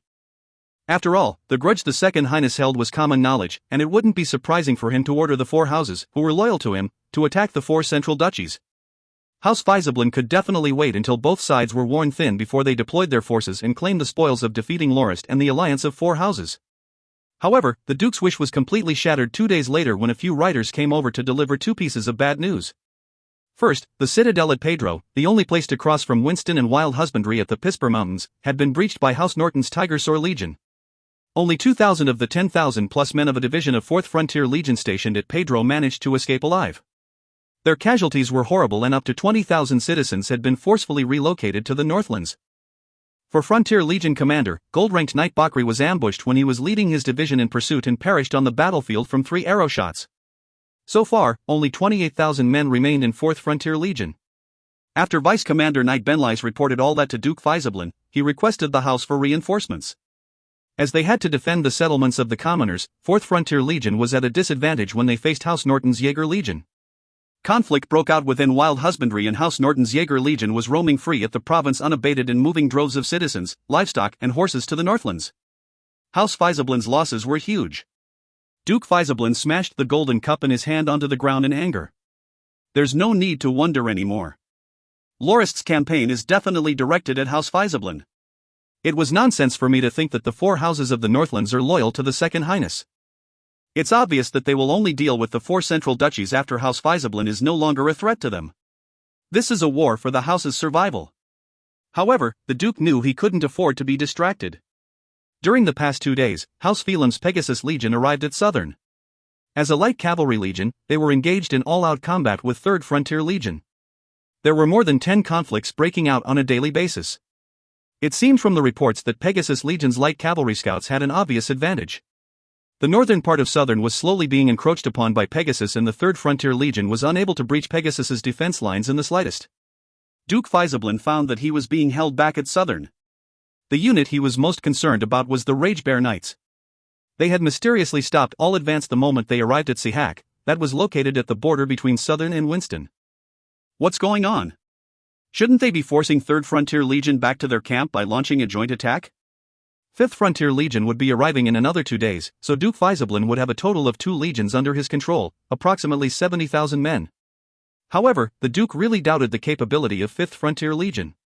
From the reports sent over by 3rd Frontier Legion soldiers, it could be concluded that Pegasus Legion wasn't much stronger than 3rd Frontier Legion. In fact, they paled in comparison when it came to courage and hardiness. However, they had an edge in terms of equipment. If a soldier of 3rd Frontier Legion got cut with a sword, he would die with his guts spilling out. However, all the soldiers of Pegasus Legion would suffer was their broken armor. While they might end up gravely injured, it wouldn't be fatal for them. That reminded Duke Faisablin about what Lorist said about how 1 copper coin would only buy you goods worth 1 copper. The equipment House Faisablin bought from the Nortons were the cheapest ones. If the Ragebear Knights attacked the camp of 3rd Frontier Legion, Duke Faisablin was confident that his defensive arrangements would be able to fend the Knights off and deal them huge casualties. Even though Ragebear Knights were heavy armored cavalry that far exceeded 3rd Frontier Legion both in terms of attack and defense, attacking a fortified camp was another story. Duke Faisablin had his own method fit for dealing with those walking tin cans. The Duke wasn't surprised that Ragebear Knights were the first unit of the Nortons to arrive at Southern, as he had paid long attention to their troops since some time back. Firmrock Legion was comprised mainly of heavy armored infantry and it would take them more time to arrive at Southern. Tigersaur Legion was a spear cavalry unit that was classified between light and heavy cavalry and they would remain at Pedro for the time being. Local Defense Legion was a defensive unit that was only sent to Winston to take over the defense of the strategic locations. That made it possible for Ragebear Knights, a heavy cavalry unit, to be the first to arrive at Southern. What in the world is Lorist up to? Don't tell me he intends to gather all the forces of his house for an all-out battle with us at Southern? Otherwise, what reason would Ragebear Knights have for staying put at a stronghold like Sihak? Defending? That can't be right. Knight brigades aren't used for defense. Weren't they giving us time to mobilize our forces by leaving their knights just sitting there? The correct way to do this should have been attacking without hesitation to drive our 3rd Frontier Legion out of Southern so we wouldn't be able to join up with the reinforcements of the 4 central duchies. Duke Faisablin wasn't able to leave Southern at the moment, and he came to a sudden realization that he had to defend the route to the 4 central duchies by himself. Not only that, the invading forces of the Northlands was able to move about unabated, and they didn't even take the forces House Faisablin stationed around the crucial transportation points of Southern seriously. Not only did House Norton station Ragebear Knights at Sihak, House Phelim also occupied the northwestern part of Southern and set up a tight defense line. They also began eliminating bandits at that area. What is going on here? Thought Duke Faisablin as he scratched his head in confusion. Only after staring at the map for a good while did he realize that Count Phelim was reclaiming the old dominion of his house. However, it had already become a wasteland over the years, hence the Duke's confusion at first. It was no wonder that Pegasus Legion set up a tight perimeter around the borders of the old dominion. Duke Faisablin snorted and thought, Southern's going to be embroiled in war soon enough, so what's the point even if you reoccupy your old dominion? For development? You might as well throw gold coins straight into the water. There wasn't anything left in the old dominion of the Phelims. No castle, farmland, manors, commoners, no nothing. Only bandits all round. Developing that area was a huge endeavor that took up gold, manpower and time. And those efforts would be wasted during a time of war and chaos. House Phelim's dominion occupied up to a quarter of the area of Southern. Even though it was at the northwestern area and Pegasus Legion had the advantage in a confrontation with 3rd Frontier Legion, it was House Faisablin who held the initiative for battle. There was no way the northwestern part of Southern could escape involvement in the upcoming battles. Other than that, no matter how huge Pegasus Legion was, it was only a light cavalry legion, and all House Faisablin had to do was to send out 2 of their own frontier legions to wipe out Pegasus in no time. I'll spare House Phelim's legion for now and let them do their thing, thought Duke Faisablin. What he had to deal with first were the Norton forces.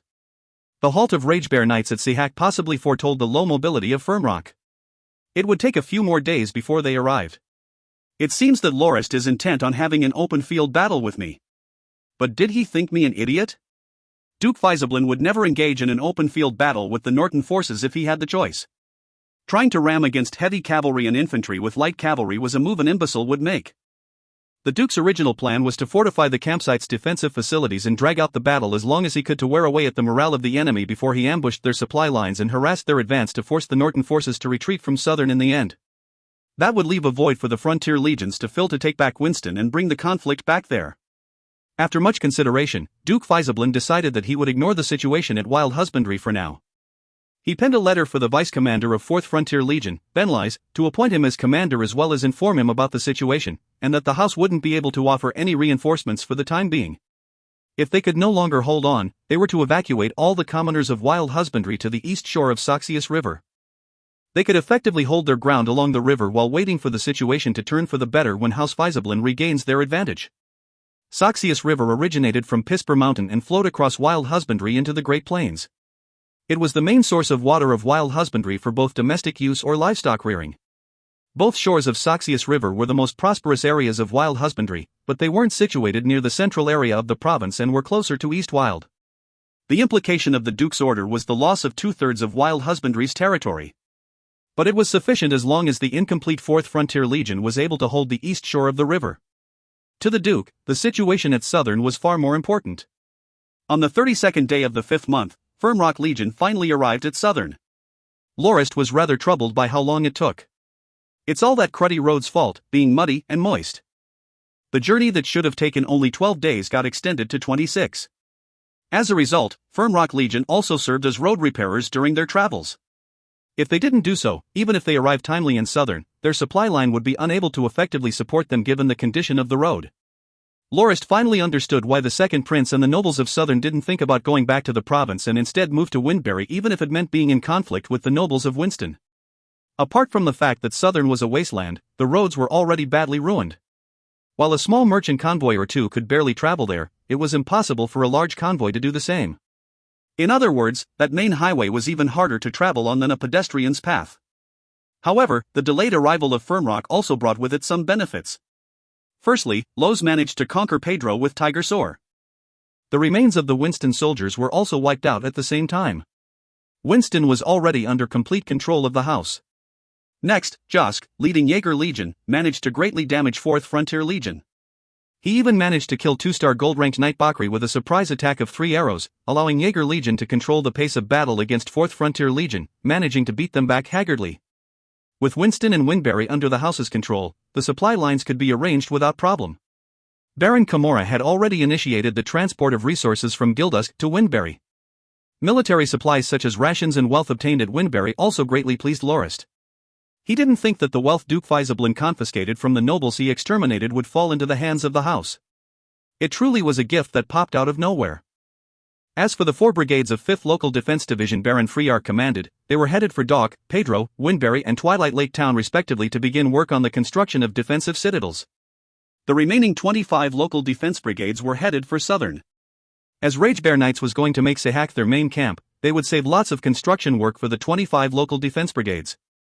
However, the original plan to launch a lightning-fast attack had been ruined by the accursed road. Lorist had actually planned to chase Duke Faisablin out of Southern before setting up a few defense perimeters at key locales and digging lots of moats to completely incapacitate cavalry troops. Given the situation at Southern, it seemed that Duke Faisablin would be fighting a defensive battle. While Lorist was still on the way, he received reports from the cavalry scouts on Duke Faisablin's deployment layout implied that the Duke intended to wear down the Norton forces gradually. After all, defending was far easier than attacking. It's a shame you miscalculated, old guy, Lorist thought with a gleeful smile as he watched the catapults being transported along the repaired road. You'll quickly be able to witness for yourselves the might of these weapons our house developed. Times have changed, and an old relic of a war god like you should retire already. If you find any errors, ads pop-up, ads redirect, broken links, non-standard content, etc., please let us know. Report chapter so we can fix it as soon as possible. Chapter 372 Tower Defense Tactic. Tower Defense Tactic. Here's this week's 4th release. I'm getting a sore throat from all them Chinese New Year snacks. Watch out. The Grassland Barbarians are here. String the steel ballistae. Prepare to fire. Tall stone towers straddled a very normal-looking hill's brow. Each was surrounded by a ditch roughly 100 meters from the tower. The spiral ditches were also laden with barricades. Any attacker would have to circle around them while being fired at from the towers to pass through and arrive at the tower's doors. The towers themselves weren't that big, they could fit at most 100 people. Towers like that were rather rare in the eastern parts of Southern. They were arranged in a net-like formation that spanned almost half of Southern and reached all the way to the border of the eastern half of the province. About 1,000 leather armor-wearing, messy-haired grassland barbarians with varying face paint stopped at a point far away from the towers. The carriages that followed soon arrived and large shields were brought out. As they waved their crude weapons around, the barbarians bolstered their courage with their war cries and advanced, shields in front. One of the towers near the frontmost part had already been set alight. A wisp of green smoke floated into the sky. It was the signal that indicated the tower had been breached. As a few other towers nearby lit up as well, it was a sign that the whole front part of the battlefield was under enemy attack. A firm rock soldier biting one stalk of dried grass in his mouth looked at the slowly advancing barbarians. Even though the enemy outnumbered them tenfold, he didn't seem concerned. Spitting out the grass, he turned back. Leader, there's really something wrong with these grassland barbarians' heads. Have they already forgotten about how terribly they were massacred during the last few attacks? Did they think those 8 wooden shields would be able to deflect the steel ballistae bolts? They're really stupid. I wonder how many of them will die this time before they retreat. A soldier next to him, aiming the steel ballistae, smiled. Wanna bet? I bet a gold coin they'll drop the shields and run after only around 100 die. A heavily bearded soldier came over. He was the person in charge of manning the tower, a company leader with 100 men in his command. Mostly, forces with around 100 men were squads. They had one leader in command of the whole group. Beneath him were the lowest command rank, 10 officers each in command of 10 men. The Norton's forces, however, had 10 men in each squad, with the squad leader being in charge of 10 men as well. Companies had 100 men. 5 companies made a regiment, and 5 combat regiments and a supply regiment made a brigade of 3,000 men. 5 brigades formed a division, and 4 divisions a legion with 60,000 men in total. The bearded man slapped the back of the soldier who'd asked to bet's head. Like I'll let you bet more than a month's salary away. You're not a child anymore. You should be saving up for your family and thinking about retiring from the Corps if you have so much time on your hands. Be more alert. Our armor might be pretty good, but the barbarians aren't vegetarians. Clito was struck in the arm by an arrow and it had to be amputated. You guys better be unharmed by the end of this, you hear? When the 1,000 or so barbarians messily used the weapons in their hands to attempt to fill the ditches, one of the towers, stationed with a company of troops, armed 20 ballistae all at once. The towers were roughly 12 meters in the air and split into 4 separate floors. Each of the floors from the second floor upwards to the roof had 5 ballistae installed. Apart from the uncovered roof, the floors below were shielded well and the ballistae fired through aiming holes. In other words, the towers were actually designed by Lorist using the pillbox structures used by the Japanese in the historical films he watched. The ballista operators within the towers were incredibly cunning. They didn't fire at the large shields, instead, they targeted the barbarians filling up the ditch. When one of the barbarians died, the others would scramble behind the shields in fear without making any other attempt to fill the ditch. Though there were a few archers that fired towards the towers, given that they were roughly 100 meters apart, they weren't able to get an accurate aim at all. Given the crude bows of the barbarians that couldn't fire with much force, the parabolic shots scattered without reason or order at random locations. It was nothing but a joke. That didn't resemble a proper battle at all. Instead, the attackers were akin to targets the defenders used to practice with. Even after more than 60 barbarians died near the ditch, not half of it was filled yet. In the end, all the barbarians hid behind the shields and didn't dare to look out.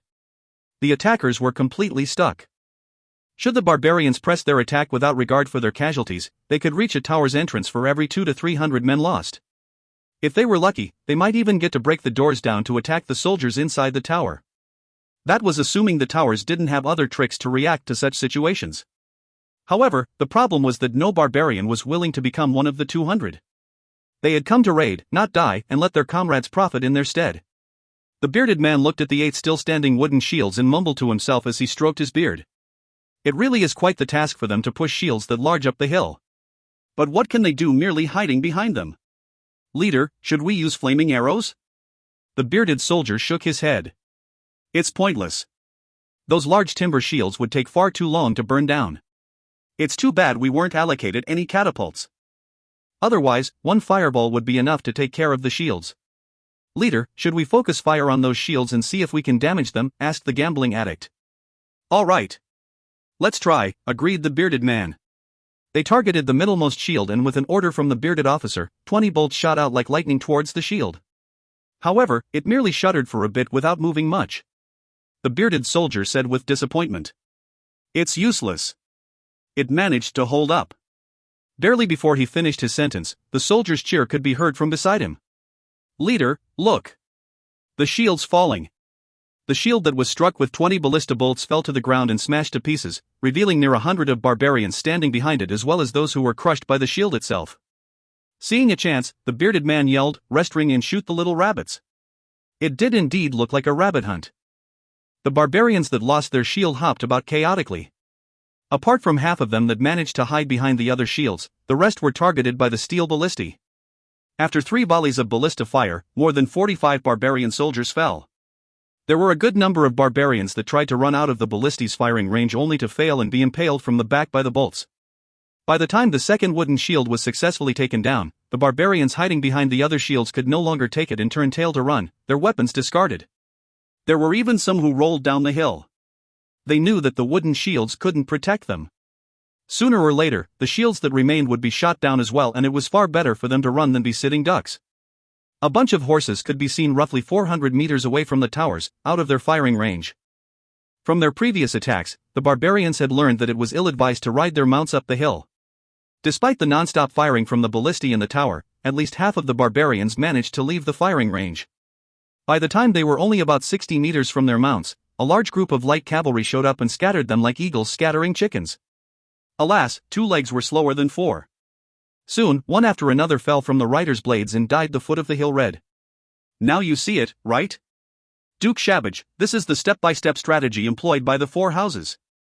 They set up the towers like a wide encompassing net. Some towers are just 300 meters apart. They are closer to one another than the range of the ballistae. I've ordered 1,000-men cavalry regiment to pass between the 2 towers. We didn't think there would be more towers behind them. Only 400 returned.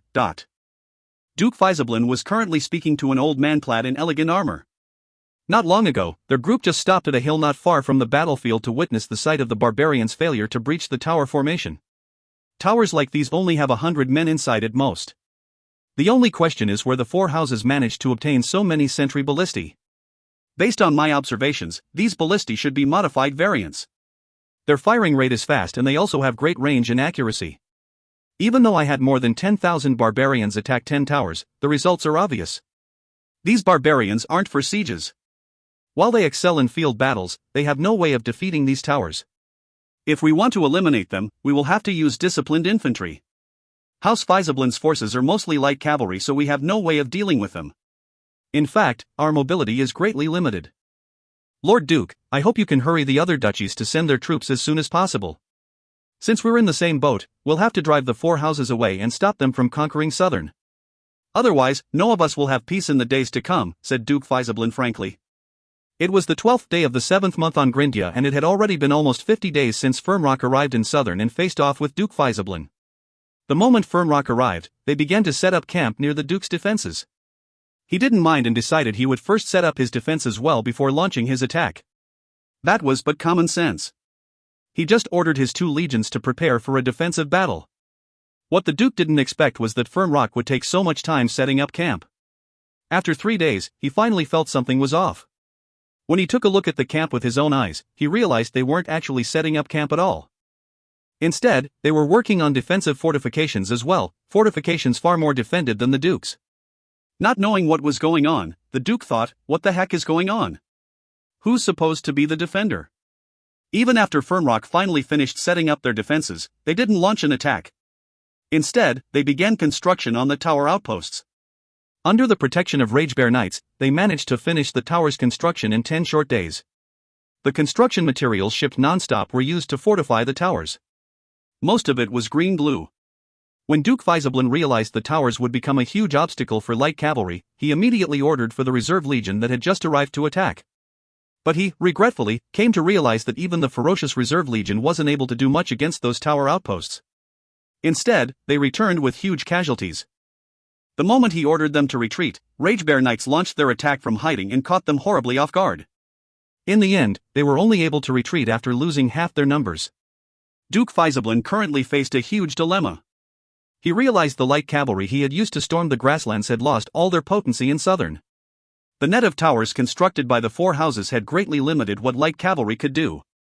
Even though he would still be able to take the towers down by sustaining huge casualties, he knew well that sacrificing hundreds of household soldiers for capturing one tower was not a worthwhile exchange. Each tower only took about 10 days to build, but training light cavalry soldiers as qualified as those he'd lose took years. Seeing the number of tower outposts grow before his eyes to cover even more land, he considered whether he should give up on the crucial transportation point and find another important location where he could set up towers just like the houses had. But before he settled on that decision, he received a piece of good news. Duke Shabbage had personally led 20,000 troops to reinforce Southern and was already on his way to meet him. Duke Fiesablin was elated to hear that and turned his sights on the reinforcements of the four duchies. As almost all of the reinforcements were infantry, they were just the right fit for taking down the towers. Afterwards, his light cavalry could mow down what remained of the forces. The Duke had unconsciously changed his goals from taking Southern back to fighting to the death. To sound more convincing, the Duke intentionally had 10,000 volunteer barbarians with disciplinary problems attack the towers. They would be forgiven if they participated in the attack. The Duke was also generous enough to offer them a huge reward should they emerge victorious and even prepared large shields for them to weather the endless ballista fire. Even though he didn't hold much hope for their success, the barbarians' performance caused the color to drain from his face. Even so, the demonstration only reinforced his words about how inadequate it was for light cavalry to attack the towers. Duke Shabbage was a blade master with lots of experience. However, he was merely a rank 1 blade master that broke through relying on precious and rare medicines.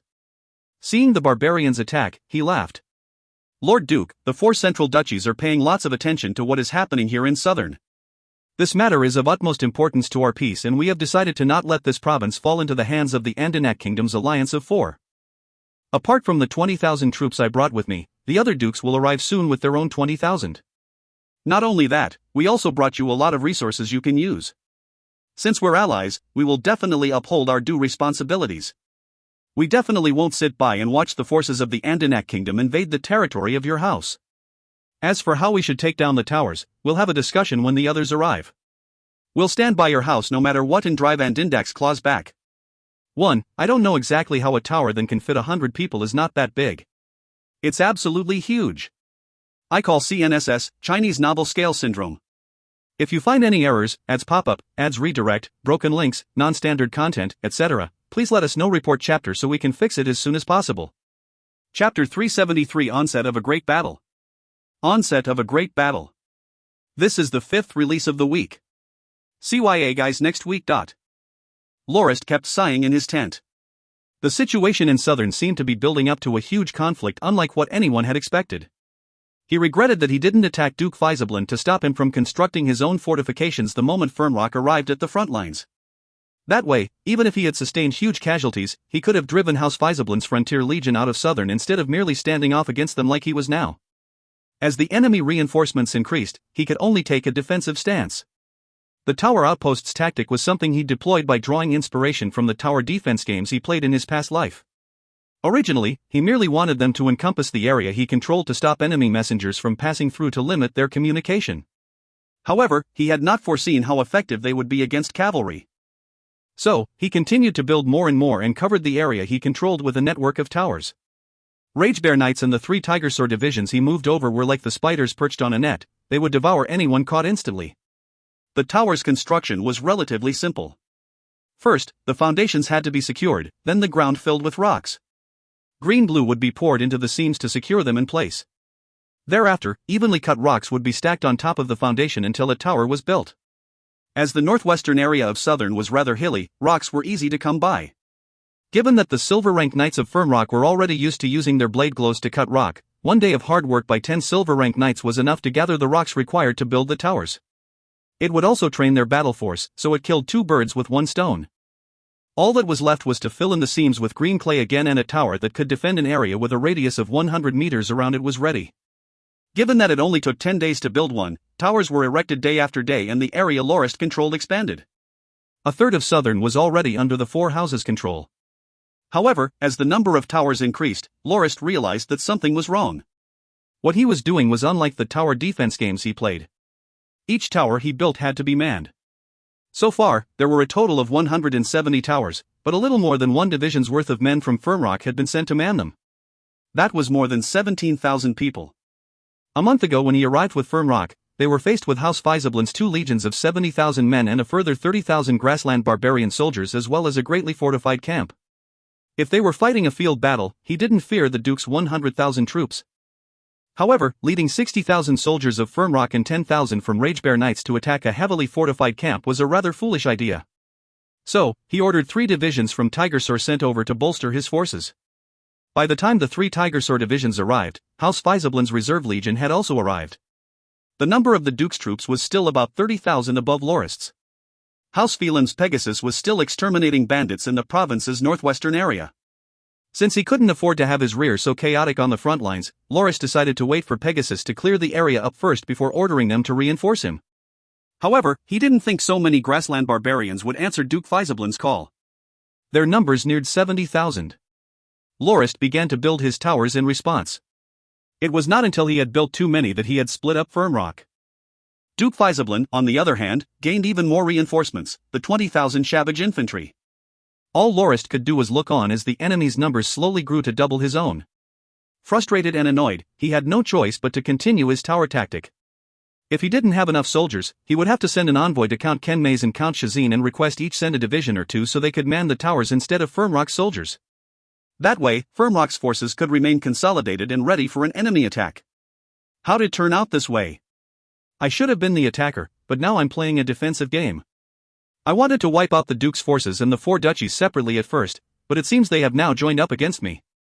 The war has evolved to the point all the plans I've drafted have to be put aside. I really don't know how this situation can develop in the future, thought Lorist. All he could do now was respond to the situation on the fly. The tent's entrance opened and Potterfong walked in. Your Grace, Count Phelan sent a messenger. According to him, Knight Bonawar is heavily injured. What? Lorist said with surprise. Knight Bonawar was injured? How? He's the commander of a legion. How could he have been in harm's way? Was it an assassination attempt or an ambush? Potterfong shook his head. I'm not sure myself. The messenger said he had heard it from someone else. Let's read the letter first. Potterfong handed the letter over and Lorist gave it a quick look. Oh, it's about the issue with the mines.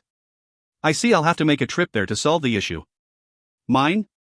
What mine? Asked Potterfong. Just read the letter, Lorist said while he pointed to the letter on the table. Andalik Hills is located near the border of Southern and Winston and there are 2 iron mines there, one larger than the other. Both are located within the old dominion of House Phelim. When the second prince signed a treaty with the Union's Wessia Merchant Guild, he sold them a 30-year mining permit. With the second prince now dead and Iblia gone, our alliance can naturally not be expected to honor that contract. Count Phelim sent people to reclaim the mines, but it ended with Knight Bonawar being injured heavily by a blade master guarding it. The blade master even boasted that if we wanted the mines back, we would have to face his sword first. Wessia definitely won't hand the mines back so easily. Can't Count Phelim just deploy Pegasus to retake the mines? Asked Potterfong without bothering to read the letter. He did, but the mines are on high ground and it's hard to attack. There's no way to encircle the mines and sending only a few up there is pointless. I have to make a trip to help the Count out. His house's foundations rely on those 2 mines, but Lorist had no choice but to go as the 4 houses faced their enemies together. As House Phelim didn't have their own blade master, their gold-ranked knight was injured by an enemy blade master. As the boss, Lorist ought to fight for his allies' sake. In the end, the trip took only around 6 days. It ended with the blade master dead. It Lorist just 3 exchanges. The guild's supervisors and engineers were taken prisoner. The fellows who initially condemned Lorist that their guild would definitely not let him off turned rather timid after a few were hung. They answered when they were questioned and Lorist and Phelim soon learned the truth of the matter. They didn't think Wessia had invested so much money in the mines. Not only did they get new mining equipment, they also set up a refinery and smithy nearby. Within the smithy's storehouse were tens of thousands of sets of plate armor. According to the supervisor, the armor was ordered by Duke Faisablin. There were 50,000 sets of armor in total and they were due for delivery to Windberry for the new Garrison Legion. Given that the city had already fallen and that the Garrison Legion was no more, the armor was left in the storehouses. Apart from the armor, Phelim's greatest gain was the hundreds of technicians and smiths. The refinery and smithy could continue to operate with them there and it would greatly speed up the growth of his old dominion. 13,000 laborers were also liberated. Originally, he had wanted the laborers to continue mining, but Lorist stopped him. Are you stupid? If you spare them from mining, they will instantly be completely loyal to you. Weren't you complaining about having nobody to recruit into your army? These miners are the perfect target. If you start recruiting them, you'll be able to form a smaller Garrison Legion. Not only that, you don't really lack weapons now, do you? With the refinery and smithy, you can already start making the gear you need, right? But who will dig out the ores? While Phelim was moved by Lorist's suggestion, he was still troubled that he had nobody suitable to mine. Mining? It's hardly skilled labor, right? Just use the bandits you caught. We also captured lots of grassland barbarians from the front lines. They are fit and strong and a good fit for the task. Maybe you can set a mining quota. They will only be fed if they meet the quota. If they don't, it's their own fault, said Lorist mercilessly. But, we don't have enough prisoners. There are less than 2,000 altogether. Worry not. The number will grow as the days pass. Didn't you see our enemy's camp? There are more than 100,000 troops and about 70,000 barbarians. We'll have lots of captives after this conflict, replied Lorist confidently. But, a few days after Lorist returned to the front lines, he was devastated to hear the report from the light cavalry scouts. The 4 duchies' reinforcements had arrived, roughly 60,000 men in total. They also brought along carriages filled with resources. 10,000 men would already fill one's vision, not to say much about 60,000 that brought carriage after carriage with them. They lined up like a long dragon leading to House Faisablin's camp. It took more than 3 days for the convoy to settle down. In the meantime, Ragebear Knights and the 3 Tigersore legions had been waiting for an opportunity to attack but failed. The Duke was rather cunning. He formed a tight defensive line with his Frontier Legion and the other barbarian troops to protect the reinforcements. Looking at the distant cheering barbarian cavalry, Lorist turned down Turman's request for the Ragebear Knights to be allowed to attack. It's pointless. You'll only be falling into the Duke's trap. If you attack, they can grind you down with tens of thousands of barbarian soldiers. Even if your armor is strong, the warhorses can't fight that long. The moment your warhorses tire, heavy armored units like you would be like fish on dry land. There are many ways to deal with you if that happens. Return to your post. Since the old guy's troops grow more and more numerous, it won't take long for him to go on the offensive. We have to be even more prepared. House Faisablin currently had 3rd Frontier, which numbered 32,000 men, 5th Frontier with 45,000 men, 18,000 men from the Reserve Legion and 70,000 barbarian soldiers. There was also the 80,000 elite infantry from the 4 central duchies. The number of enemies Lorist had to face grew to a staggering 240,000 plus. Facing them were the 60,000 of Firmrock, 45,000 of the 3 Tiger Sword divisions, and the 15,000 men of Ragebear Knights. For the last one, only 3,000 knights and 6,000 squires were combatants. The remaining 6,000 were merely horse tamers and servants in charge of supporting the knights without any actual fighting capability. However, Count Phelim had also brought his 2 divisions of 20,000 men to the front lines, while Count Shazin was on the way with 2 divisions of 24,000 men and would only arrive 10 days later. Duke Kenmays, on the other hand, sent 15,000 men, but it wasn't sure when they would arrive at the end of the month since they departed from rather far away. The alliance of 4 houses had 140,000 men standing against the combined forces of House Faisablin and the 4 central duchies. There was a difference of 100,000 men. So, Lorist decided to go all the way with the tower tactic. At the broader areas up front, he constructed multiple tower clusters. Firmrock's soldiers also toiled through the night to connect the surrounding moats to make an uncrossable barrier. 10 days passed. When the horn sounded on the other side, countless grassland barbarian troops rushed out of their camp. The first siege battle in Southern thus began. However, that battle only lasted 1 day. The 4 central duchies mobilized 20,000 of their elite infantry while Duke Faisablin deployed 3rd Frontier and 30,000 grassland barbarians. As they were attacking the towers roughly 5 kilometers away from Lorist's camp, he deployed 1 Tiger Sword division and 3 Caraballisti brigades. The attack on the towers was not a probe. Instead, they had discovered a weakness in Lorist's layout that allowed them to suffer fewer casualties. The duchy's 20,000 elite infantrymen only suffered around 3,000 casualties while the barbarians lost about 10,000, mainly due to disobeying orders and being heavily punished by the Tiger Sword division as a result. Lorist looked solemnly at the enemies retreating in an orderly fashion from the mountain stronghold. While he had only lost little during that battle, 3 towers had been burned down and the 200 soldiers manning them lost. If the enemy was willing to pay the price of around 200 casualties, they would be able to reach the tower's base and set it on fire. While the outside of the towers was built with stone, the main structural support and floors within were constructed with wood and caught fire easily. While the enemies retreated this time, there was no doubt that they would come back swiftly. They would definitely come up with even more methods to deal with the towers given their experience today. The harsher battles ahead still lie ahead, thought Lorist. If you find any errors, ads pop up, ads redirect, broken links, non-standard content, etc., please let us know. Report chapter so we can fix it as soon as possible. Chapter 374 Open Field Battle Preparation. Open Field Battle Preparation. We're back from CNY with the first release of the week. Also, for those unaware, I'm translating another Western fantasy novel at VolariNovels.com, The Sword in the Shadow. Feel free to drop by here. Thunk! A thick wooden board fell to the ground and formed a 3-meter-wide bridge over the ditch. A 100-man leader wearing leather armor and a black helmet on which a white feather was placed roared. Quick! Push the second ditch filling cart, 1, over. A dark form flashed past like a bolt of lightning. With an audible whoosh, the leader's body was knocked flying by a bolt coming from a tower roughly. He landed about 4 meters from where he had been standing. He desperately tried to feel the bolt that had pierced through him before he coughed out several mouthfuls of blood and collapsed dead, his eyes rolled. The 100-man leader's death dropped the rest of the squad into chaos. However, another leader came over immediately. He wasn't as brave as the last one, who dared to stand right next to the ditch. Instead, he hid behind one of the carriages carrying a large wooden shield and barked orders for the ditch filling carts to be pushed forward. The squad's men calmed down and continued their push.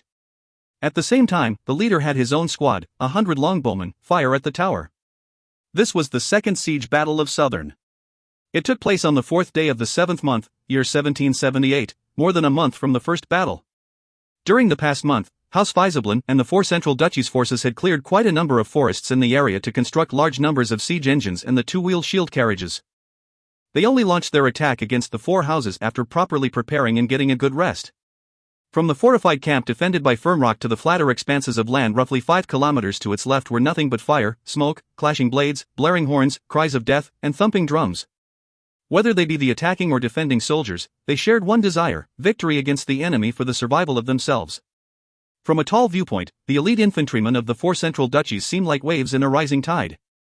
They came wave after wave, and the towers seemed like bedrock at the shore, breaking the force of the waves without ever falling. All the attack towers retaliated with non-stop ballista bolt barrages.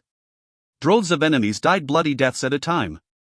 However, across the month, the 4 central duchies' forces managed to prepare some large siege engines perfect for taking down towers. The moment the ditch-filling carts were pushed to the moats would be filled and rendered useless.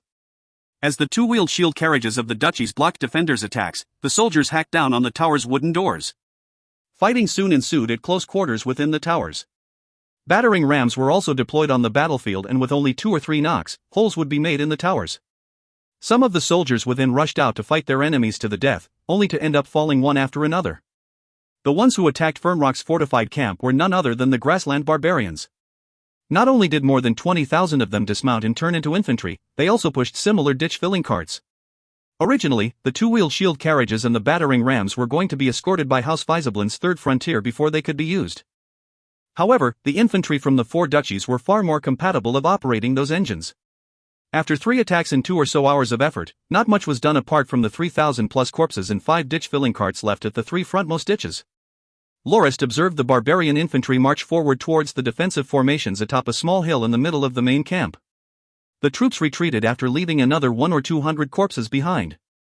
However, his expression was grim, definitely not the joyous one he ought to have after driving his enemy back. That was because he just received a report that the 47 towers at the flatlands to the left had either fallen into the enemy's hands or burned down completely. The household soldiers defending those towers perished. Given that the ditches dug around the towers enveloped them almost completely, the defending troops had nowhere to run to and didn't have a choice but to sacrifice themselves and try to take as many enemies down with them as they could. I really tied myself up like a caterpillar weaving a cocoon. While the tower tactic was extremely effective against cavalry, it wasn't much use against infantry, which were far better at attacking, especially when the enemy had so much experience as well as their adeptness at constructing various siege engines. They were also willing to pay the heavier price required to take the towers. That way, the enemy could make up with the disadvantage using numbers. The defending soldiers atop the tower outposts were practically sharks in a pond. All they could do was make up for their own losses by taking as many of the enemy with them as they could. I still really lack experience. Tactics from an era with firearms are really unsuitable in a setting that only has cold weapons. No matter how strong each individual steel ballistae was, there was no way they could pierce the carriage's shields. Their log shields weren't a threat when they were pushed by humans, but now they had the grounding and support of the 2-wheeled carriages. Even if it were to shatter from concentrated fire, it wouldn't fall over to affect the soldiers hiding behind it. There was also the ditch-filling carriages. Once the enemy got close enough to the towers, the steel ballistae wouldn't be able to target, and the defending soldiers had no choice but to fight their attackers in close quarters. "Is Fierce Tiger Lowe's managing?" asked Lorist. "Your Grace, Sir Lowe's can hold on. But he was injured by a unit of enemy longbowmen when he led one of his spear cavalry divisions to reinforce the first line." "He is injured pretty badly," answered the messenger. "How did it happen?" "Didn't the Caraballisti return fire?" asked Lorist a little angrily. "Your Grace, the Caraballisti couldn't be deployed on the front lines. They were stopped by the ditches behind the third line and couldn't fire that far. Sir Lowe's was also attacked by the enemy because they were bottlenecked by the ditch's intersection points," mumbled the messenger softly. Lorist really felt like giving himself a harsh slap. It was another one of his mistakes. He had set up 3 lines of tower defenses in an area roughly 5 kilometers left of his current position. The first and second lines were 200 meters apart, while the second and third was 300 plus meters apart. The problem was that he had ordered his men to dig ditches around the towers at the first and second defense lines. He had initially thought that the winding route would delay the enemy's advance and allow the defenders to have more time to wear their numbers down. However, the enemy's ditch-filling carts instantly rendered the ditches useless. Not only that, they were even an obstacle to the reinforcements he sent to the first line of defense. Sigh. Back then, everyone agreed to my idea of using the tower tactic to stop House Weisablin's light cavalry, so nobody said anything about it when I ordered the ditches dug. This ended up being my fault yet again. No, I can't stay here for long. Send someone to notify Potterfong. I will head to the battlefield near our left flank where Lowe's is, Lorist instructed Els. I need to make sure he holds on to the defenses there. Also, don't move the battle standards. The guards shouldn't follow me either. Our movements must not be noticed. Just have Reedy bring a company along. Also, have Ovidus's Thunderbolt Brigade and Termin's Knights secretly travel to the left flank and be on standby. Since the four central duchies are so willing to sacrifice themselves for Duke Faisablin, I'll make sure they sacrifice all their men. Understood, Your Grace, replied Els before he turned and barked his own orders, sending 3 other guards riding down the hill. Just before Lorist left, he suddenly recalled something. Els, if the main camp is suddenly attacked by the grassland barbarians, you may have Potterfong retreat gradually and give up on the defenses at the front. The only important thing is the main camp. Also, if there is anything urgent, you may lead the guards into battle, understood? Lorist brought Howard, Reedy, and a company of 100 guards to leave for the left flank. Your Grace? Why have you come? Asked Lowes with a bloodied bandage wrapped around his left shoulder. How did this happen? Asked Lorist, concerned. Lowes gave an embarrassed smile. I rushed a little too fast and didn't notice the volley of arrows. I didn't think one would pierce through my armor and strike my shoulder like this. Fortunately, the shoulder pads were tough and only a small wound was opened. It's just a flesh wound, nothing serious. Are you really fine? It wasn't poisoned, was it? Have you gotten it checked by a herbalist? I have. I even drank a bottle of cleansing. The wound has already been treated and it won't affect my deployment. Just look, Lowes said as he waved his hand around relaxedly. Your Grace, don't worry about a small thing like this. I'm really fine. Lorist nodded and turned to look at the front. The battlefield had already quieted down. Your Grace, the enemy's currently resting. Even though they breached the frontmost 47 towers of the first line of defense, their casualties weren't light. They should be well over 10,000. For each soldier we lost, we killed about 2 or 3 enemies. It's not a bad exchange, briefed Lowes hurriedly. As the terrain around that area was rather flat, the tower outposts Lorist built were clustered together in threes. While the 4 central duchies' infantry managed to take down 47 of them, they also paid a huge price.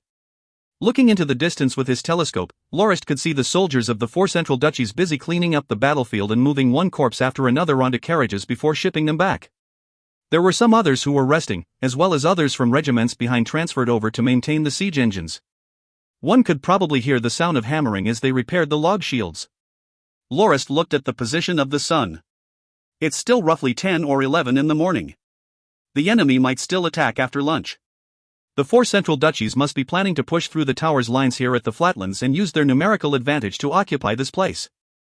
After that, they can have House Faisablin's Frontier Legion launch their attack from here towards our main camp to force me to leave southern. Heed my orders. Have the soldiers at the second defense line withdraw from the towers with their ballistae immediately. Your Grace, we can't have that. Lowes blurted, shocked. With the presence of the towers, it will cost the 4 central duchies at least half of their forces to breach all 3 lines.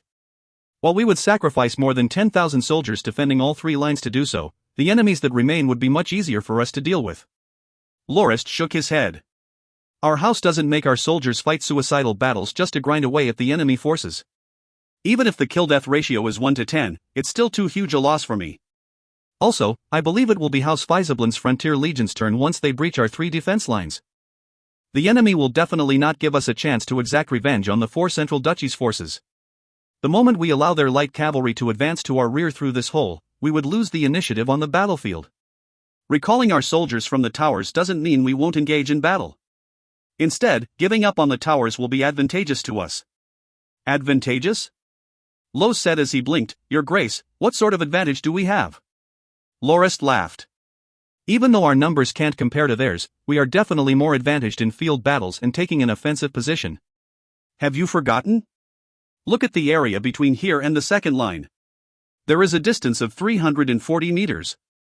This whole flatland spans 5 kilometers and is sufficient to position more than 100,000 soldiers.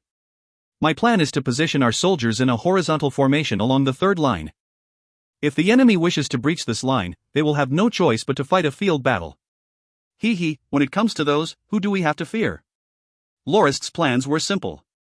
Lowes and Pajik, 2 gold-rank knights, would each lead 1 Tigersword division and another Pegasus division with a total of 50,000 troops and get into formation at the left and right flanks. Malek's Karaballista division, a light cavalry division from one of Count Shazin's 2 divisions, as well as the heavy infantry legion sent by House Kenmays would form the center that numbered 40,000. They would be lined up horizontally.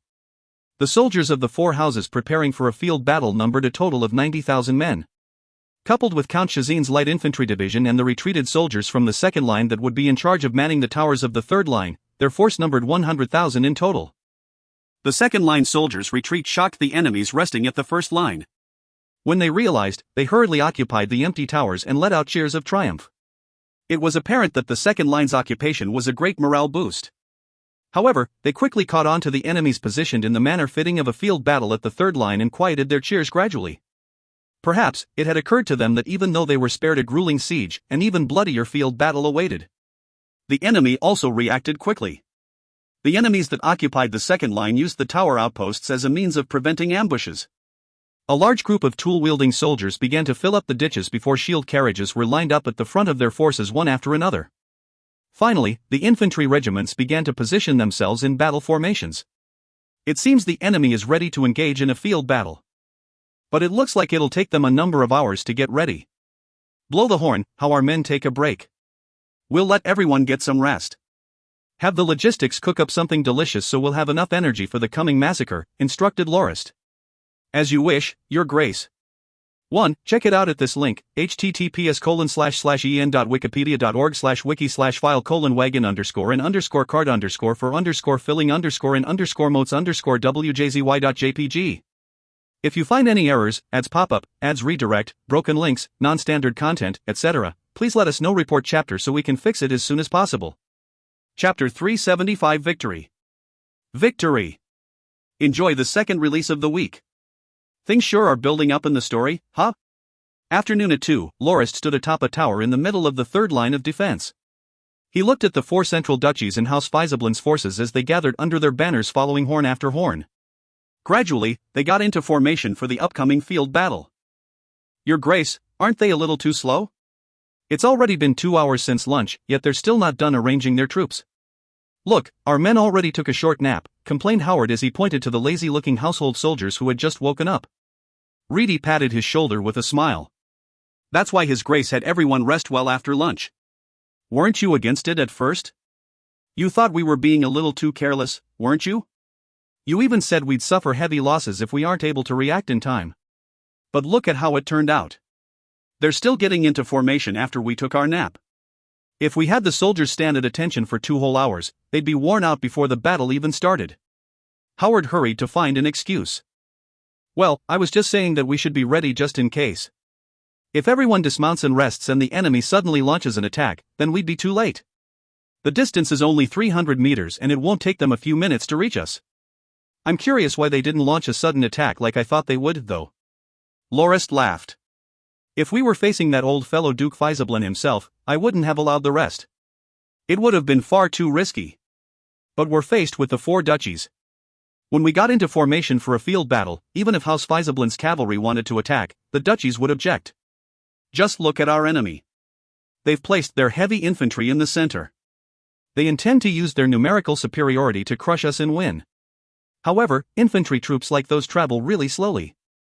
And after fighting and conquering our first line of defense, they've no doubt suffered a lot of casualties and require some time to reorganize. When they saw us dismount and rest, they thought we were trying to bait them into attacking and falling into a trap. Even if they only launched their cavalry, if we did in fact have an ambush prepared, they would suffer huge casualties. Having one's cavalry so badly beaten would only negatively impact army morale. So they opted to stay put. There's no way they would have allowed the cavalry to attack when we're resting. The other reason is that they need time to arrange their forces. Having our own troops dismount to rest is a signal that we'd wait for them to get into formation before beginning the battle and that we wouldn't disrupt them before they finish getting into formation. Loz and Pajik both arrived on the roof and saluted Lorist. How are the flanks? To which house do the troops facing you belong? Inquired Lorist. Loz gave Pajik a look. The latter nodded.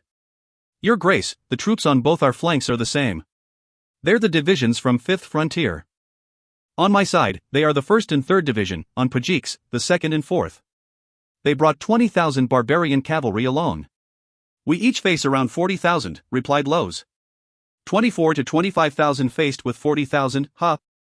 Even though the enemy's numbers exceed yours, I doubt they'd center their attacks on the flanks. The mounted barbarians are merely a hodgepodge bunch that can only help in battles they're already winning. As long as you can endure the first 3 waves, they will reach their limit. Given Tigersor's might and equipment, we still suppress them. As for 5th Frontier, according to our captives, they're a newly formed legion and also the weakest of Feisablen's forces. The only thing worth considering is the fact that most of the soldiers are armed with crossbows and other ranged weapons. I heard they are most used to dismounting and launching ranged attacks in a formation. So when the battle begins, make sure to pay attention to our spear cavalry when they launch their attacks, said Lorist after some thought. As you wish, Your Grace. We will be on the watch, Los agreed. However, we're currently worried about our center. The enemy has obviously centered most of their forces, so aren't our own a little thin?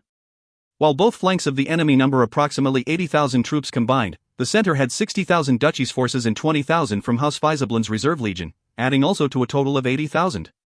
It was almost double the number of troops Lorist had stationed there. It was no wonder Los and Pajik were rather worried. It's fine, Lorist laughed, shaking his head. I have already secretly moved Ovidus's Thunderbolt Brigade and Turman's Ragebear Knights behind of the center. When the battle begins, we'll give our enemies a surprise. The numbers of an enemy destined for failure is nothing to worry about. It is your flanks that require more attention. In the event the enemy crumbles, don't give chase. Let House Phelim's Pegasus chase. They are light cavalry. You two will have to lead the Tiger Sword divisions to the center to intercept them. Our target this time is the Duchy's elite infantry. As long as we can eliminate enough of their infantry, the old fellow won't be able to stand back up, understood? It will be done, milord, said Los and Pajik as they puffed out their chests. Good. Go lead your troops. The enemy's finishing up their preparations and the fight will break out soon. Make sure to watch out for your own safety too. Don't forget to protect yourselves as you rake in achievements. Thank you, Your Grace. Long, low-pitched horn blowing could be heard. Loud drumming rang throughout the enemy lines. From the tower, the enemy could be seen waving their banners, cheering and shouting their chants. Lorist snapped alert. It's finally beginning. Howard, what time is it now? Howard ran downstairs and back up quickly. It's 3:15, Your Grace. Blow the horns. Have all troops get ready. There were no messengers sent over to formally declare war, nor were there knights who came forward to issue challenges. The Duchy's elite infantry and House Faisalblin's forces rested for less than half an hour after getting into formation and launched their attack. Countless two-wheeled log shield carts were arranged into 3 neat lines, forming 3 defensive lines at the enemy's vanguard. Your Grace, we can have Thunderbolt Brigade fire their rock projectiles now. They are already in range, suggested Howard as he looked at the waves of wooden shield carts. Patience. They just started moving. It won't be too late to strike when they cross the center line. I already ordered Ovidus to estimate the range. Wave the black flag in 10 minutes, the signal to fire, Lorist said without any hint of haste. Also, order Solimos to be prepared to receive the enemy. His heavy armored division is the first line of defense of our center formation. Solimos was a household knight of Duke Kenmei, a 1-star gold rank. It was said that he used to be a slave fighter of the Hanyabarta kingdom. Back then, Kenmei was still a viscount and his father had traveled to the slave kingdom on a business trip and watched a bloody show in the dueling grounds. He became interested in Solimos, the victor, and paid a huge sum to buy his freedom. Solimos, having become a free man, joined House Kenmei as a household knight. Just recently, he had been transferred to his position as division commander of the house's heavy armored division. The Duchy's advancing forces looked rather impressive. However, they crept forward at a moderate pace. The 3 frontmost rows of shield carts wouldn't be easy to push all the way to the 3rd defense line as there were roughly 300 meters to cover. Given that the log shield carts were crudely made, with their wheels being not perfectly round or of identical size, some of the carts got stuck after being pushed around 50 meters. A good number had malfunctioned. Lorist's original estimate of 10 minutes for the enemy to make their way to the center line was 20 minutes off. It took them nearly half an hour. At that moment, a few of the carts in the rear stopped. Those were intended to protect the longbowmen who could now reach the 4 houses' lines. They would start raining arrows down on their ranks soon. Have Thunderbolt Brigade start firing. Destroy the shield carts in the front and order Malek's Carabalista Brigade to target the longbowmen. Have Solimos' heavy armored division defend against the arrows. Lorist barked 3 orders in quick succession, compelling Howard and Reedy to wave the flags around to relay the orders by the edge of the tower's roof. The first volley of 500 stone balls were sent flying into the ranks of the Duchy's infantry. Many of the soldiers merely stood still, watching as the gigantic projectiles unknown to them crashed down from the sky. While the log shields were able to block bolts, they weren't able to resist the gigantic stone balls. Tens of log shield carts were smashed to smithereens immediately. In one of the cases, a stone projectile slammed down on a log shield cart. Not only did the shield crumble, the 2-wheeled cart was sent flying. A few unprepared soldiers pushing it were sent flying 8 meters away. There were also more than 10 unlucky fellows tossed about by the force of the impact. Apart from the stone balls that struck the shields, those that landed on the ground bounced and rolled through the infantry's tidy ranks.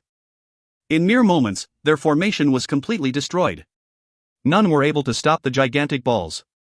Any soldier in the ball's way ended up injured or dead. Cries of despair and pain could be heard from the dozen centermost formations. It was only the beginning, though. Countless blurs whooshed through the gaps left by the obliterated shield carts. The Caraballista division's bolts killed the fortunate, disoriented soldiers not crushed by the stone balls. Corpses piled into mountains and blood flowed in rivers. The cruel sight was difficult to watch. Even though the damage only covered a small part of their ranks, the rest hesitated after taking such a blow. The soldiers pushing the shield carts not struck raised their heads to look at the skies. Even the foot soldiers following behind directed their attention up. They were not disappointed. Soon, closely packed gigantic stone balls became visible again. The moment they were certain where the balls would fall, the soldiers pushing the shield carts turned tail and ran. The foot soldiers behind them caved as well and scrambled all over the place as they screamed at the top of their lungs. The 100-man leader that intended to stop them was pushed to the ground and trampled by tens of feet without the slightest hesitation. "Oh? What's that?" asked Duke Faisablin, his eyes popping out. He was watching the battle from the roof of a tower in the second defense line with fright as the foot soldiers were turned into shambles by the balls that fell from the sky. "I heard that when the Nortons attacked Andernach to force Queen Carrie's abdication, they used a contraption that could fling gigantic rocks to take down the citadels. I think they were called catapults."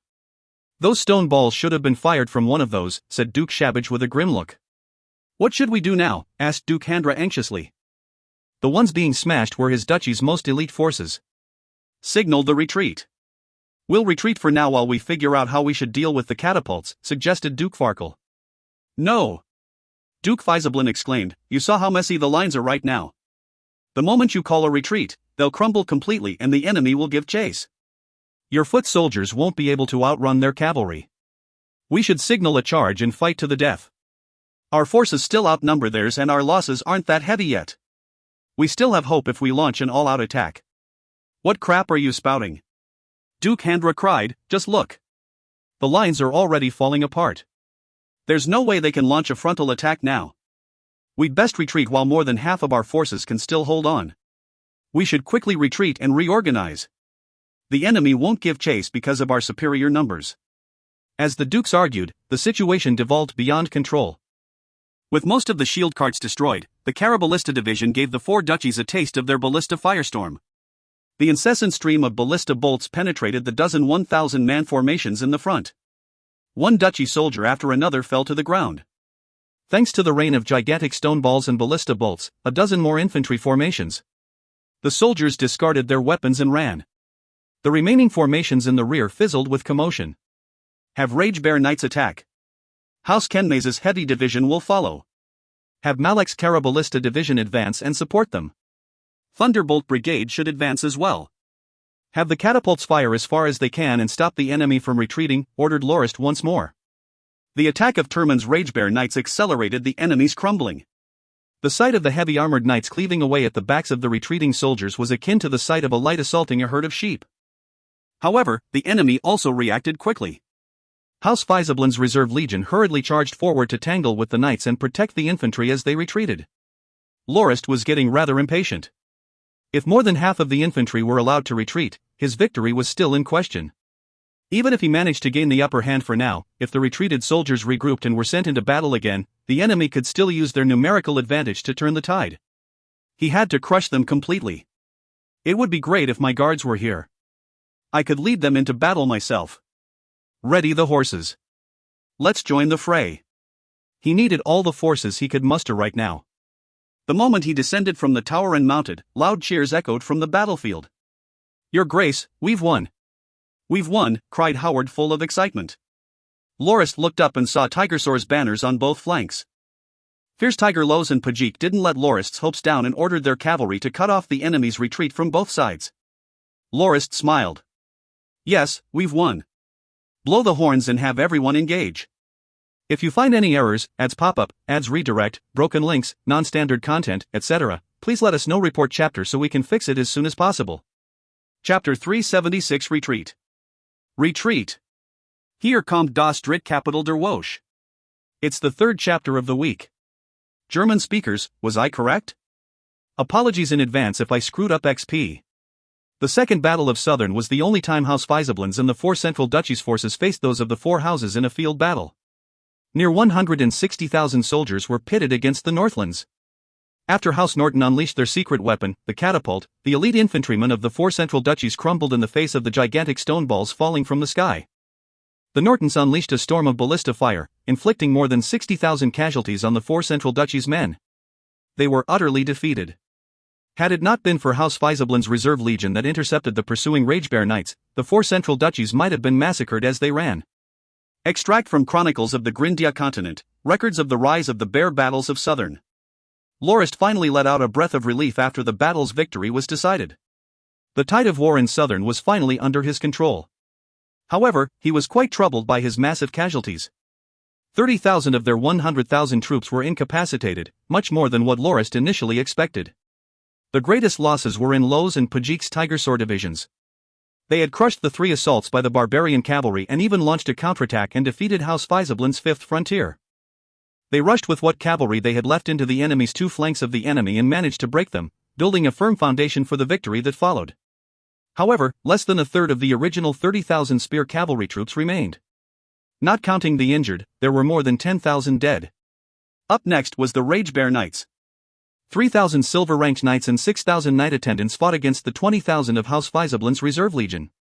Even though they managed to hold them back, they suffered 4,000 casualties.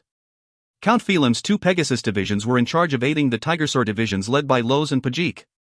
While the main force was the Tigersor soldiers, the Pegasus Legion suffered around 6,000 casualties as well. House Kenmaze's heavy armored division was intercepted by the four duchies whilst in pursuit and suffered 2,000 casualties. Lastly, House Shazin's two division, one light cavalry division, and another light infantry division, were deployed on Lorist's order. At first, their pursuit was rather successful. However, when House Faisalblin deployed Third Frontier to receive the retreating soldiers, the two were stopped. The two sides fought an intense battle and the two divisions incurred a total of 4,000 casualties. The unit that suffered the least casualties was Firm Rock, who had taken charge of defending the main camp. More than 3,000 barbarian corpses were littered around the camp, but Firm Rock only suffered about 500 casualties. However, if the dead soldiers defending the towers were included in the count, Firm Rock had lost a total of 5,000 men. In total, there were around 30,000 casualties, half of whom had perished heroically on the battlefield. Lorist sighed as he finally understood what the saying 10,000 skeletons for the fame of one general. The four houses' forces had suffered 30,000 casualties during the Second Battle of Southern, yet House Faisalblin and the four duchies couldn't shed a single tear even if they tried to. House Faisalblin had lost a whole reserve legion, 20,000 soldiers who could be considered their strongest force. They had all been completely wiped out on the battlefield. Fifth Frontier was crippled. Only around 16,000 of the original 40,000 light cavalry returned, yet all of them had to reinforce Third Frontier and fought fiercely with the light cavalry and infantry divisions of Count Shazin. Their fight ended in a draw with them losing another 3,000 or 4,000. What angered the Duke most was the grassland barbarian cavalry. He had deployed all of them under his command, split into three separate units. Around 20,000 were sent to attack the Norton's main camp under the purview of Third Frontier. But they had refused to attack after losing a mere 3,000 or 4,000. Seeing as those at the camp only intended to stall for time, Duke Faisalblin couldn't be bothered to deal with them just yet. However, he wouldn't forgive the 40,000 barbarian cavalrymen deployed on both flanks, of whom only 20,000 managed to return alive. According to the household knights serving with 5th Frontier's reports, barbarian cavalrymen were defeated because they refused to follow orders. When they ran away during the chaos, they disrupted the Legion's long bowman formation, allowing the Norton's two spear cavalry divisions to break into their formation and massacre them. Unable to resist the crushing defeat, 5th Frontier had no choice but to retreat. With the reserve legion completely wiped out, the 45,000-man 5th Frontier left with only 18,000, 3rd Frontier lost 4,000. Including the 25,000 casualties among the grassland barbarians, the house had lost a total of 75,000 men. Not including the barbarians' losses, it had lost 50,000. Despite that, the reserve legion's complete defeat tore at Duke Faisalblin's heart. It was the knife the house had spent so long sharpening. Almost everyone was most elite barbarian captives that helped the house suppress the rebellious barbarian tribes across the grasslands, a great contribution to the house. They were all gone just like that. The Duke regretted it greatly and wondered why he sent them out in the heat of the moment to help the troops of the four central duchies retreat. Had he known earlier this was how it would turn out, he would have retreated and preserved his forces. In the end, not many of the duchy's infantry managed to escape anyway. As opposed to the regretful Duke Faisablin, the four dukes had cried their tears dry. They lost 80,000 troops in one battle. Only around 10,000 managed to make it back to the main camp. Shabbage was the most fortunate. They had around 5,000 soldiers left because they were placed in the back of the army. Handra's infantry fared the worst, less than 800 were still alive. They were placed at the vanguard and had to weather not only the fall of the gigantic stone balls but also the storm of ballista bolts. Their casualties were heavy beyond imagination, and the ones who remained were only able to survive thanks to the fact that they turned tail to run. About 3,000 Farkle soldiers managed to make it back. Forand had a similar number. All the soldiers who escaped and returned to camp were panicked and traumatized. Many shot out of their slumber noisily at night, haunted by nightmares. The soldiers probably thought they had just experienced the forbidden spell, meteor rain. It was a legendary spell of the magic civilization. To them, there was no way so many stone balls could be fired without magic. It was suicide for commoners to fight the legendary magi. And, in actuality, it was the Second Battle of Southern that propelled the Norton catapults to fame. Almost every nation developed a great interest in their catapults and steel ballistae. The four central duchies, who attacked the first line of defense, managed to capture quite a number of ballistae, and they had their worksmiths try to reproduce them, to no avail. The most difficult part of forging them was the steel plates they used for the arms. There were quite a number of replicas made of the catapults, though. Even though many of the nations didn't get to see the real thing themselves, the mere idea of flinging gigantic rocks through the air let quite a few worksmiths figure out the mechanism. It didn't take long for springled, arm and bucket, and lever catapult designs to be produced. Even though they couldn't throw rocks as far or as accurately, and could only fire projectiles of relatively smaller size, they were a fresh new military engine for the armies of Grindia. A symbol of technological advancement. "Your Grace," El said as he rushed in, the scouts report an abnormal situation broke out in the enemy camp. The four duchies' banners are nowhere to be seen. What? Lorist raised his head. The battle had ended less than 3 days earlier, but the duchies' banners had disappeared completely.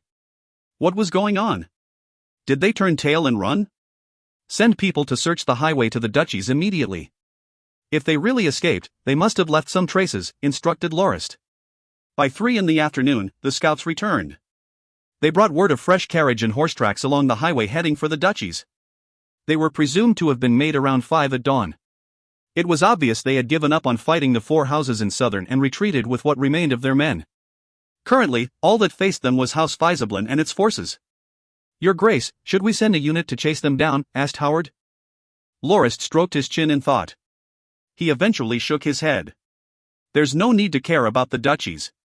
They're no longer in one piece anyway. Our men are busy cleaning the battlefield right now. We also have to spend quite some time to recover from this battle. I worry we will fall into an enemy trap ourselves if we send our light cavalry after them.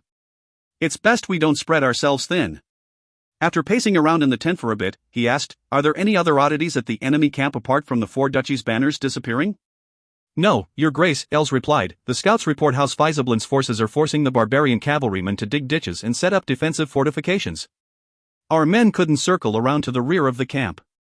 Frontier was quite thorough with their patrols. It seems the old man intends to clash with us even after the four central duchies escaped." Lorist said with a laugh, "We can resume our original plan for Southern. When our forces finish resting, we'll go hammer House Faisablin's tortoiseshell. Chasing them out of Southern is the first step of completing our plan. Once they're out of Southern, we likely won't have any more large battles. When we fix Southern into an impregnable metal wall according to our plan, House Faisablin will be pushed back to the Great Plains. I really want to see when the old guy will finally submit to me."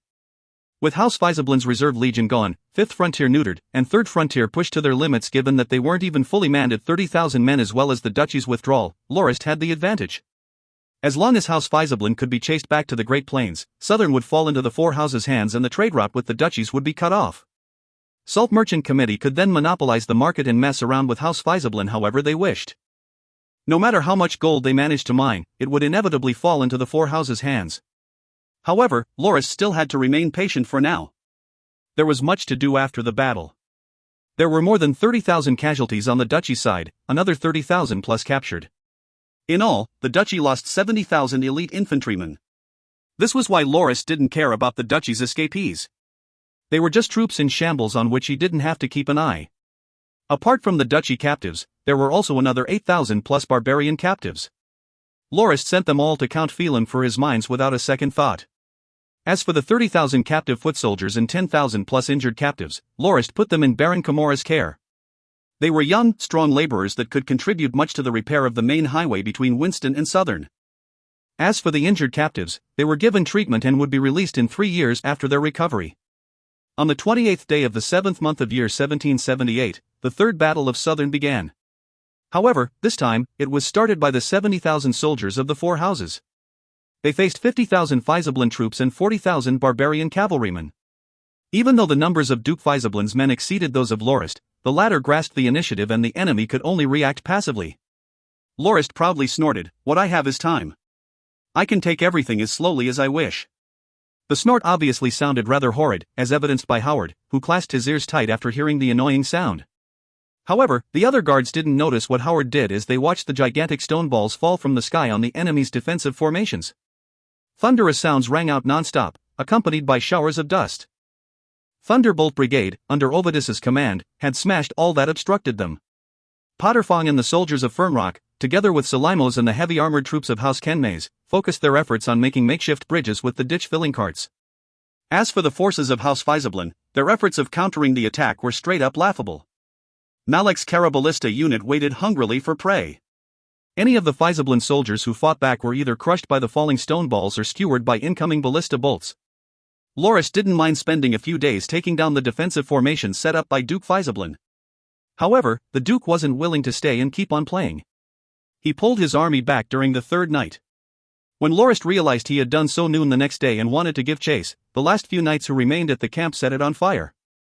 The great flames prevented the Four Houses from giving chase until the fire was put out 3 days later. But by then, the camp was already a burnt husk and Duke Faisablin long gone. "Old fellow, you won't be able to run," said Lorist hatefully.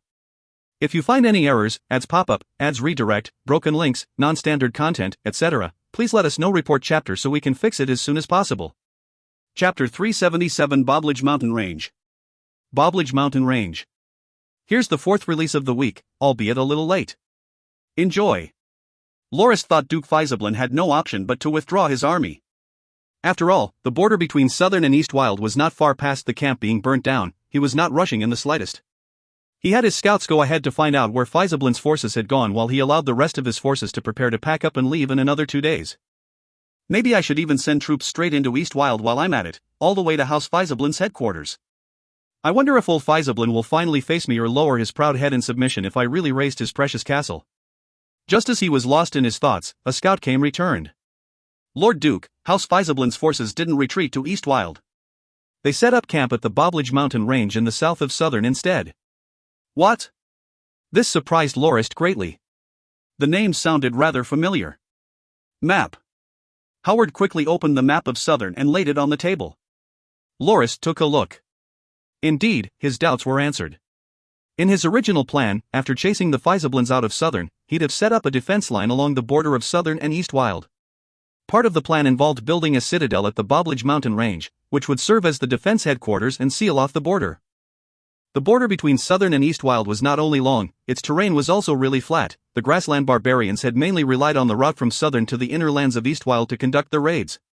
Count Phelim's ancestors used to reside in Southern. They had learned the advantages of the barbarians' ways and formed a famous light cavalry legion like Pegasus. The border was also what separated the grasslands and the hillied area. While the lands were relatively flat, there wasn't a shortage in lakes. Lorist had intended to capitalize on the natural terrain by erecting 5 citadels as the center of defense to support towers which would be connected by trenches and set up a spiderweb-like net as a defense to seal House Faisablins off from the outside world. It would prevent the frontier legions from launching hit-and-run attacks against his forces stationed in Southern.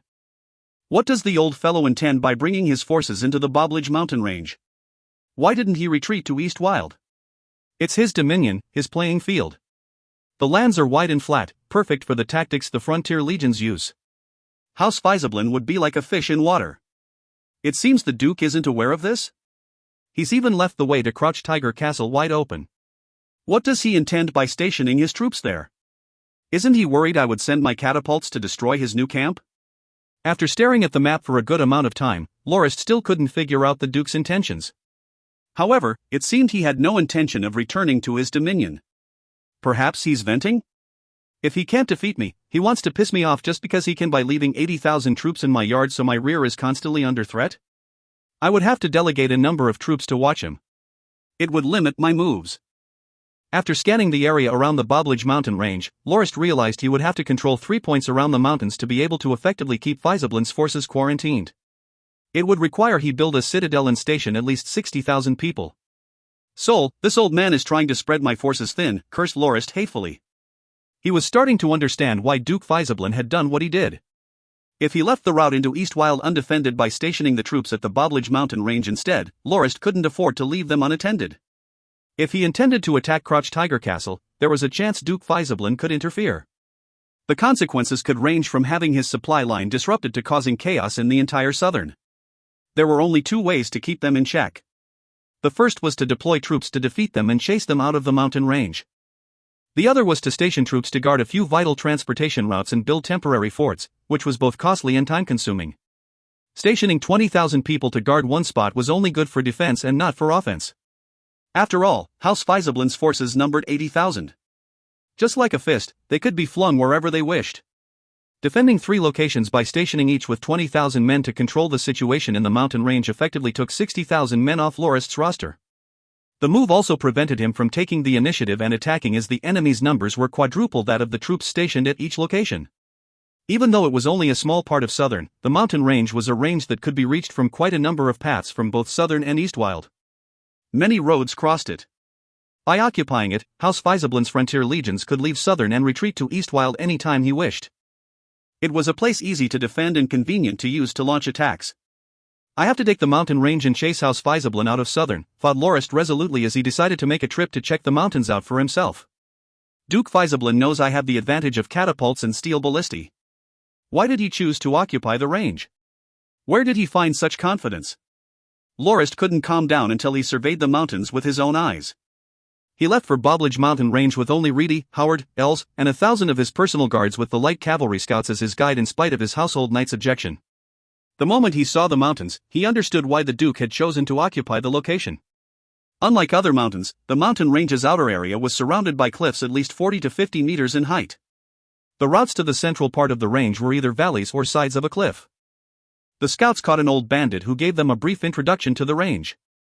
According to him, the slopes leading up to the top of the cliffs were only accessible from the inner part of the range. It was the opposite of most other mountains. However, this mountain range was one which sloped upwards from the inside. It was a citadel formed by nature itself. The old bandit also said there were originally 6 bandits who each set up their own strongholds in the mountains. Each housed a few thousand men.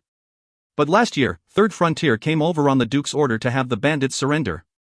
They launched a sudden attack in the midst of negotiations instead and managed to conquer all the strongholds before moving all the youths to Eastwild, supposedly to mine gold. Given the bandit's age and bad leg, Third Frontier's troops spared him. He now lived in a small hut at the foot of the mountains.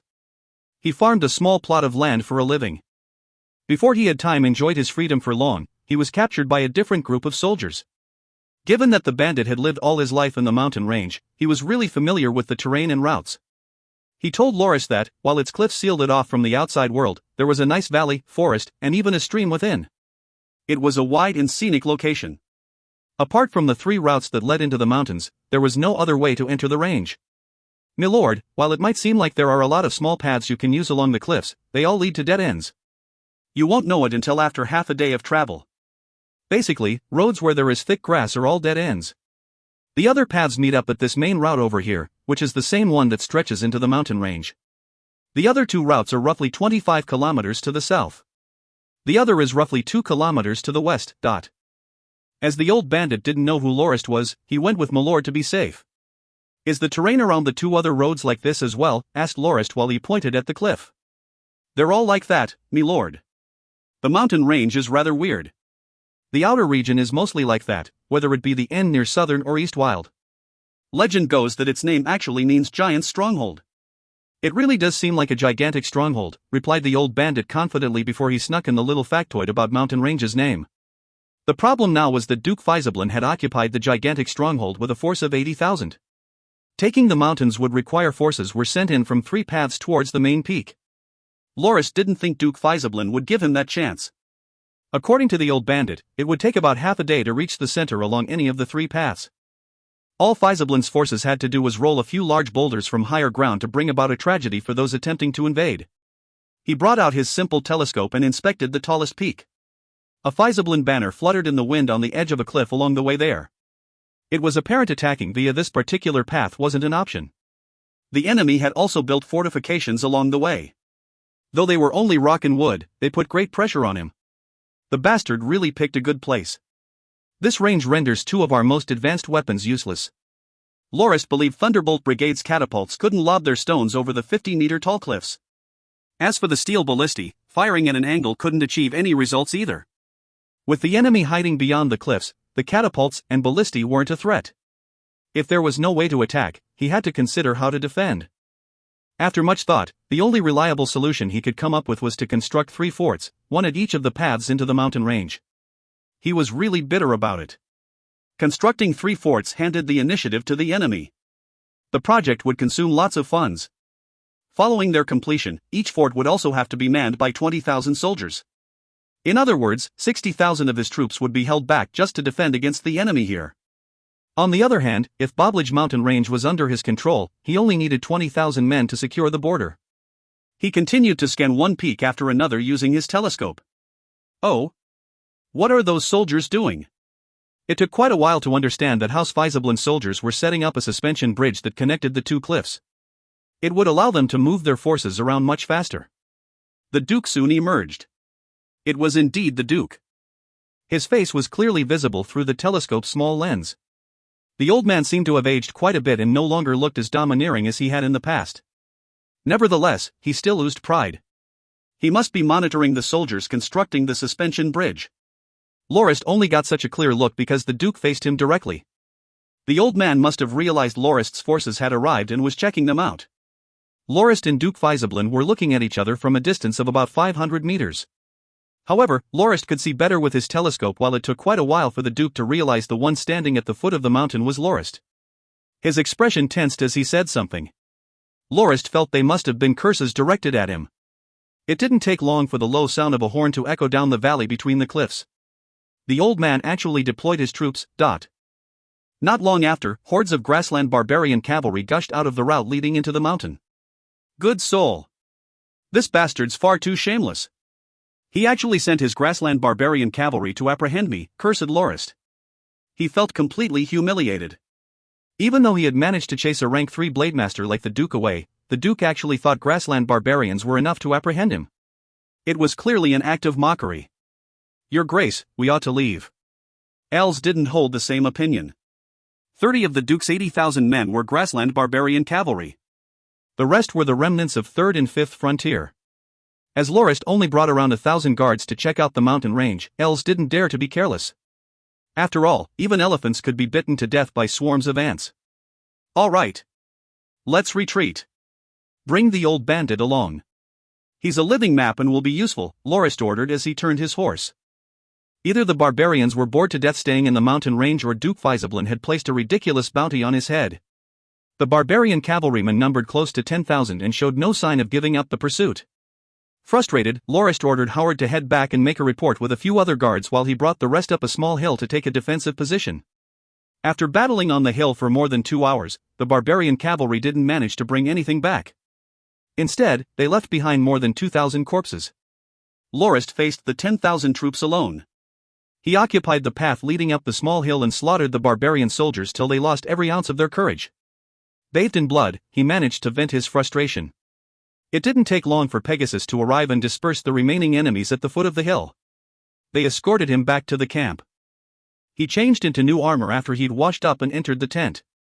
Tomorrow, we depart for Boblage Mountain Range.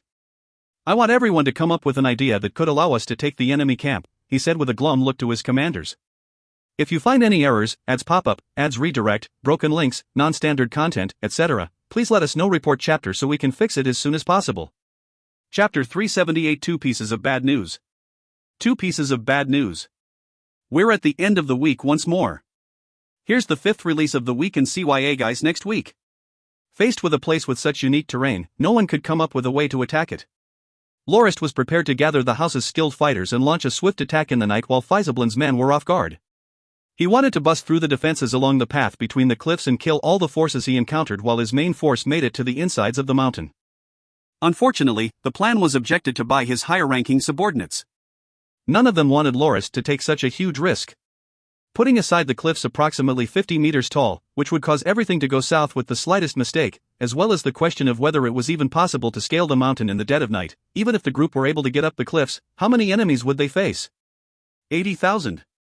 And, according to the old bandits' estimations, the household forces would take at least half a day without obstruction to travel along the paths through the cliffs into the open area deeper inside. In other words, Lorist and his group would be fighting to defend the main force for 8 whole hours. It was nothing short of impossible. It was especially so since the group couldn't just hold one position. They would have to respond to the main force's progress. Also, if the group got into some trouble on the cliffs, the main force traveling below wouldn't be able to escape and would fall into enemy hands. Lorist was no Superman. He understood that well. Even if he were a sword saint, he would be pushed back when faced with a 10,000-strong elite troop. No matter how strong a sword saint was, he would at most be able to kill around 3,000 enemies before being swarmed by the soldiers that remained. Lorist was filled with regret. At first, he had planned to make a tactical assault on Duke Fizablin's position. He wanted to bring his men up on the cliffs to cause trouble for the Duke. As long as he was able to capture or subdue the man, perhaps the 80,000 soldiers would surrender obediently. Naturally, it was just his fantasy. Given Duke Fizablin's personality, even if he fell into Lorist's hands, he would struggle like a dying fish and might even order his troops to fight to their deaths. There was no way they would meet his terms. The moment the Duke realizes Lorist was on the cliff, he would not hesitate to order his troops to attack. Potterfong made a rather sensible argument: when it came to numbers and household might, the Nortons were superior. No matter how long it took, he was confident they could defend against Duke Fizablin's assaults. Other things aside, holding out for a year was something the 4 houses could do incredibly easily. House Fizablin, on the other hand, would be on the edge of collapse because of their lack of resources. After all, sustaining a force of 80,000 wasn't easy. So far, Southern was basically in the 4 houses' hands. Having successfully cut the trade route between the Fizablin Dominion and the 4 central duchies off, even if the 80,000 troops occupied Boblage Mountain Range, there wasn't much they could do. The general situation was already set in stone. The most they could do was struggle to their deaths. Even if House Norton couldn't attack Eastwild, all they had to do was form a strong defenses at the mountain range. The more time passed, the more resources House Fizablin would consume, and the sooner their defeat would come. Despite that, Lorist was still rather unwilling to accept this state of affairs. While Potterfong made it sound really easy, House Fizablin's occupation of the mountain range bogged down a substantial number of the house's soldiers. In their original plan, they would have chased House Fizablin's forces out of Southern and built forts at the border between Southern and Eastwild. All Lorist had to do was let Fern Rock guard the border with House Phelim's Pegasus support. The current situation forced him to station the 4 houses' forces here instead. And not just the same amount he had planned for originally, nearly double. This meant he had no troops to keep in reserve. Even though the house was rich in resources, it would still cost quite a bit to keep House Fizablin's forces cornered, and he didn't doubt that Baron Spiel, the one in charge of the house's finances, would come see him not long after he heard about the plan. While he was rather troubled, a place like Boblage Mountain Range was not a place the household forces could attack. Doing so was nothing short of suicide. The old Duke had found a great spot Lorist could do nothing about. After some thought, he ended up going with Potterfang's suggestion. First, they would set up proper defensive fortifications and drag the situation out. The one that gave out first would be House Fizablin. Lorist left the assignment to Potterfong and Firm Rock. He ordered House Phelim's Pegasus to aid them. Fierce Tiger Lowe's would lead Tigersor and House Kenmaze's heavy armored division, and House Shazin's light cavalry division and light infantry division to the border of Southern and Eastwild and set up their defenses there. Time flowed quickly. The next 3 months were rather peaceful. Apart from the occasional attack by the Grassland Barbarian Cavalry, there were no large conflicts. Even the night assaults were ended in moments. If the Fizablins saw they didn't hold any advantage, they would retreat as quickly as they attacked. It would be more appropriate to describe their attacks as harassment instead. It was already the 11th month and the weather was getting progressively colder. Lorist was curious how House Fizablin's forces intended to spend the winter given their equipment.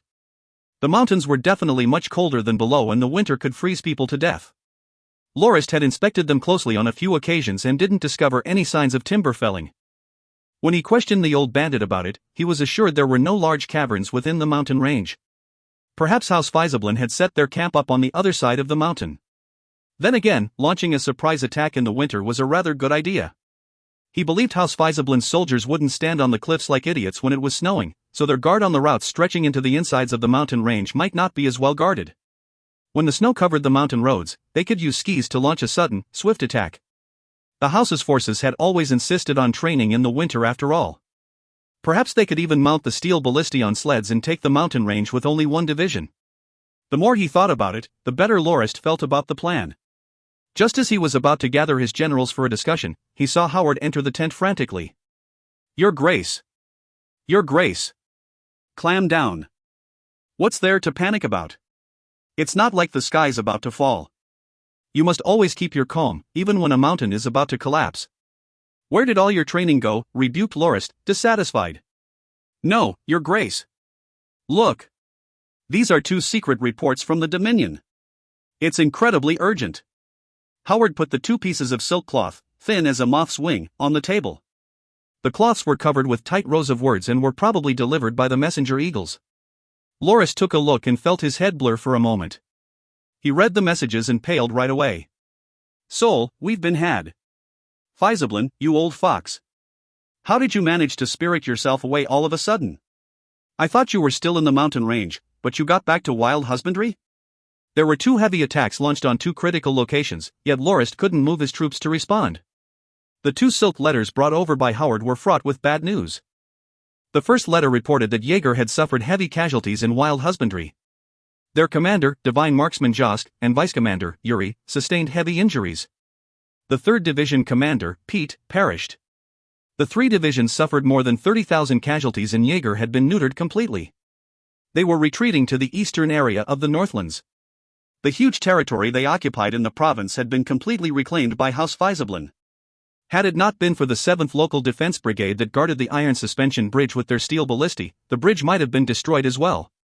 The letter cited the reason for Jaeger's defeat. Ever since Josk defeated 4th Frontier with his legion, he managed to conquer a large part of wild husbandry. 4th Frontier had no choice but to retreat to the east bank of Soxius, allowing 2/3 of the territory to be occupied by Jaeger. According to their former orders, Jaeger forced the commoners and livestock of wild husbandry to move to the eastern part of the Northlands to wear away at House Fizablin's might. 3 days ago, Pete led Jaeger's newly formed division and 2 Caraballista brigades and carried out a sweep of wild husbandry's borders. The 21,000 men carried out the mission without issue, but they didn't expect to be suddenly assailed by countless grassland barbarian cavalrymen. In the end, they were forced up the highlands to call for help with their messenger eagles. Yuri, who had received the call for help, rushed to their aid with the 2nd Division of Jaeger. But it was a setup. Before they arrived, they were attacked by 4th Frontier. After a tough fight, they managed to break out of the encirclement and meet up with what remained of the 3rd Division. Had it not been for Josk, who came to their timely aid with the 1st Division, the 2nd and 3rd Divisions would have been wiped out completely. By then, Pete had already fallen and Yuri was greatly injured. He helped the remaining soldiers escape, but he ended up falling from his mount and greatly injuring himself for attempting to hold Duke Fizablin back. He was only saved thanks to the sacrifice of 7 other silver-ranked household knights. According to the report, the grassland barbarian soldiers numbered over 100,000. Jaeger's survivors recalled the number of grassland barbarian soldiers didn't decrease at all no matter how many they killed. They also used large shield carts to make the steel ballistae lose their effectivity. Jaeger's soldiers had no choice but to fight the barbarians in close combat. 4th Frontier was also recently assigned more men to fill up their ranks, but most of those who joined were picked from the barbarians as well. It was bad news indeed.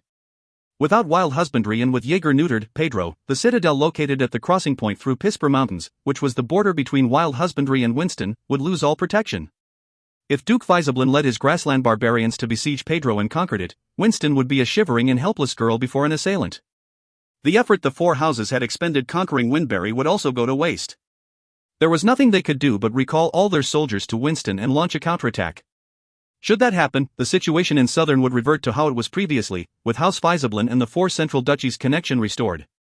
What a move! Lorist was faced with a dilemma. He couldn't send any troops from Southern given that House Fizablin's 80,000 men were still cooped up in the mountain range. If he really did send reinforcements, the defenses they had spent 3 months building would easily be breached. Given that Lorist had already pushed House Fizablin's forces to the door, if he sent soldiers to reinforce the other front, the old fellow would lead the grassland barbarians into Southern and further worsen the situation. "Where's Baron Friar?" Lorist suddenly thought about the local defense legion's commander. Howard flipped open a notebook and scanned the pages quickly. Your Grace, Lord Freyar left for Windbury after checking on the construction at Seahack. On the way back, he still has to check the construction at Twilight Lake Town. He should have just made it back to Windbury. Send a messenger eagle immediately and tell Freyar to defend Pedro no matter the cost. Send another message to Count Shazin to inform him of the current situation and request he sends another household division to reinforce Pedro. Yes, Your Grace, said Howard as he hurriedly left the tent. Taking a deep breath, Lorist continued, Els, Reedy. Your Grace, said the two in unison. You've heard everything, right? The old bastard managed to deal us a huge blow. I have a mission for the two of you. Think of a way to capture a few soldiers from the mountains alive. I want to know how many men are still holding the place and how many he brought away with him, as well as how they intend to spend the winter. Understood, Your Grace. When Els and Reedy left, Lorist sat down again and read the second silk letter. It was a letter Tarkle had penned personally. It didn't bring any good news either. The letter described the movements of the mountain barbarians in the magical Dragon Mountain range. They seemed to be targeting the Norton Dominion for a raid. The mountain barbarians were a sensitive matter to him. He had been intentionally avoiding the affairs concerning them. Even though he had spent a few months among them and learned quite a bit, like the tribe that neighbored the Nortons, Habbi Baba. Back then, there was a conflict for the position of Great Jambeson, so they didn't divert much of their attention to his dominion. During the first few years after Lorist returned to the Dominion to answer his calling, he set up a small tower outpost near the border and hired the Pentasword mercenary band to guard it. After his narrow escape from the assassination attempt and his stay with the barbarian tribe, he gave the tower outpost to Pentasword mercenary band and developed it into a small town for mercenaries. The town became the main trade hub for the barbarians, where they traded for other resources. Tarkle warned off an incident concerning the town. Thanks to rumors that the mountain barbarians would soon invade the Dominion, the townsfolk panicked and mostly moved back to the household Dominion.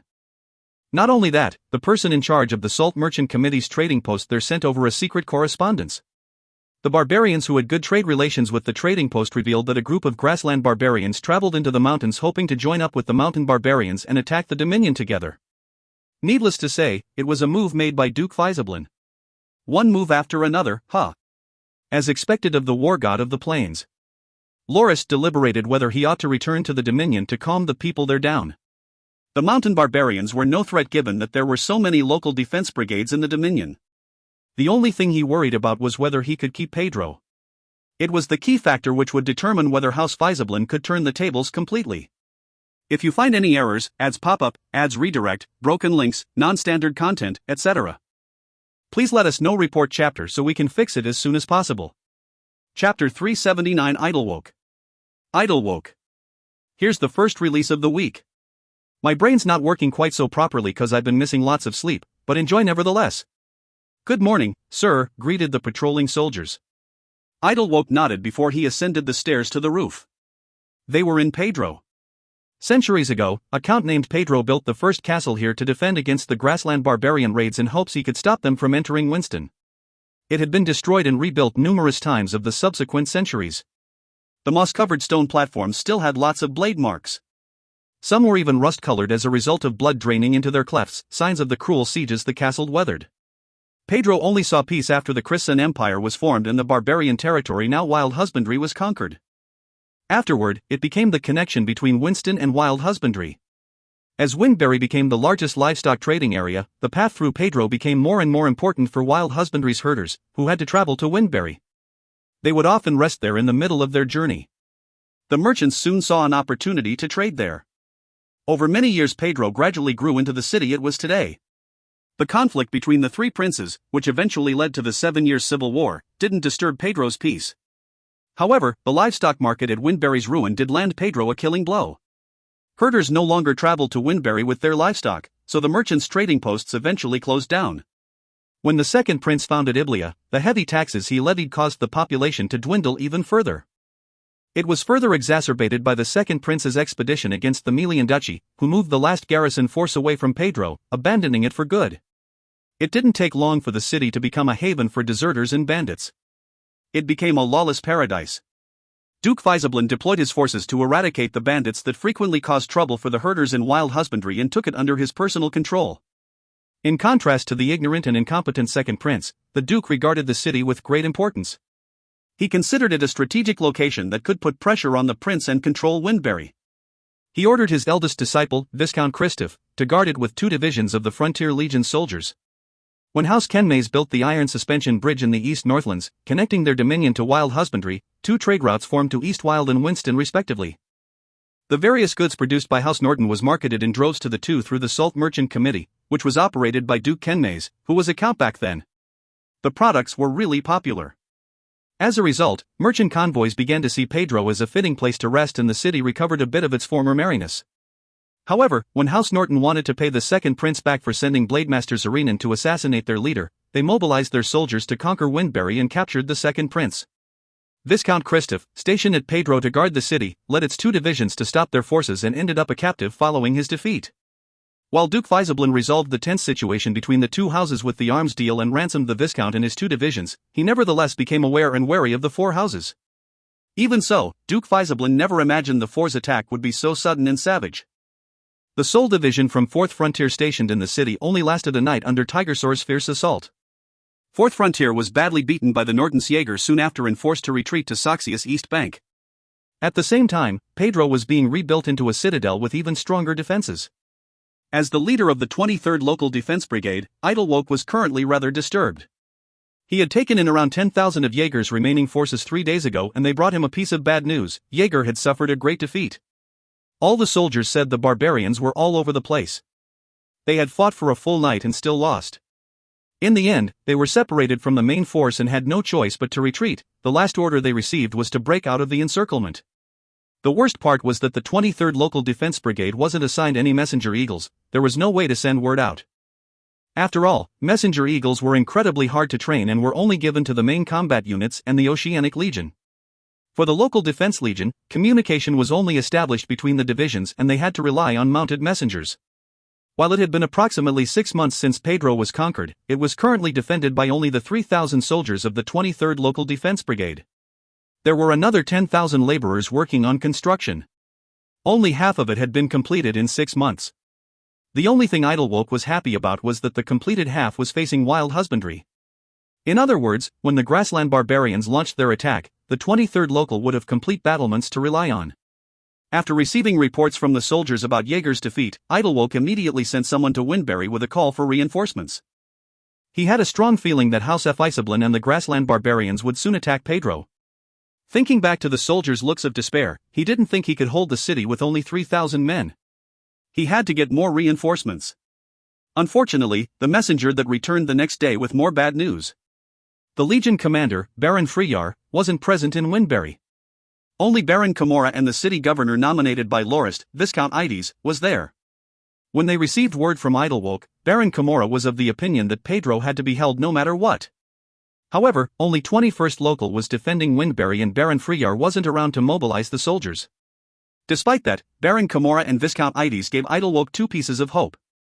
Camorra promised that the 5 security brigades sent to escort a convoy would be sent to reinforce Pedro the moment they returned. Viscount Ides couldn't transfer 21st Local, however. He could only assign them to defend Windbury. However, he would rally the old nobles' private armies to reinforce Pedro. It required time, however. He estimated they'd only arrive in 6 days. Camorra also gave Idlewoke an idea. He suggested that 10,000 laborers be organized into a militia. Given the urgent situation, the fact that a local defense brigade leader like Idlewoke didn't have any power to recruit soldiers was irrelevant. As long as he could hold Pedro, Camorra was willing to bear all the consequences. If the city couldn't be held, House Norton's plan could not be realized. It was one of the most crucial parts of the plan. Idlewoke took Camorra's suggestion without hesitation and forcefully conscripted the 10,000 laborers into a militia. He stood now in front of this makeshift group. Duke Faisablin didn't just bring his own army, he also brought countless grassland barbarians. He allowed the barbarians to raid as they pleased and keep what they take. Would you rather end up barbarian slaves or resist them together and protect your families in Winston? Living as their slaves is far worse than death. The slaves rescued over the centuries have taught us that much. If you die a heroic death as a Norton soldier, you won't have to worry about your family's lives. Every dead soldier's family will be paid a handsome pension that will allow them to spend their days in bliss. And if you don't end up dead on the battlefield, you'll be greatly rewarded when we win. Whether you choose to retire or continue to serve as a soldier afterwards is up to you. House Norton doesn't mistreat those who serve it. Even if you retire, the house will give you priority for positions at the factories and workshops in the Dominion. You'll also be prioritized when it comes to the distribution of houses in farmland. Think carefully, think well. Even though you're about to go onto the battlefield and face death, this is an opportunity for you all. You just need to place your bet. In the end, all the laborers accepted conscription. Given that it was a time of war and chaos, Idlewoke's words weren't wrong. This was a chance for them to take hold of their fate and change it. As a Norton soldier, the lives of their families would be guaranteed. It was far better than being enslaved and used as cannon fodder. If they were victorious and managed to survive somehow, a blissful future awaited them. With another 10,000 men in hand, Idlewoke breathed a sigh of relief. The only thing he wondered about was where House Fiesablin's men were. It had already been 3 days, yet the enemy was nowhere to be seen.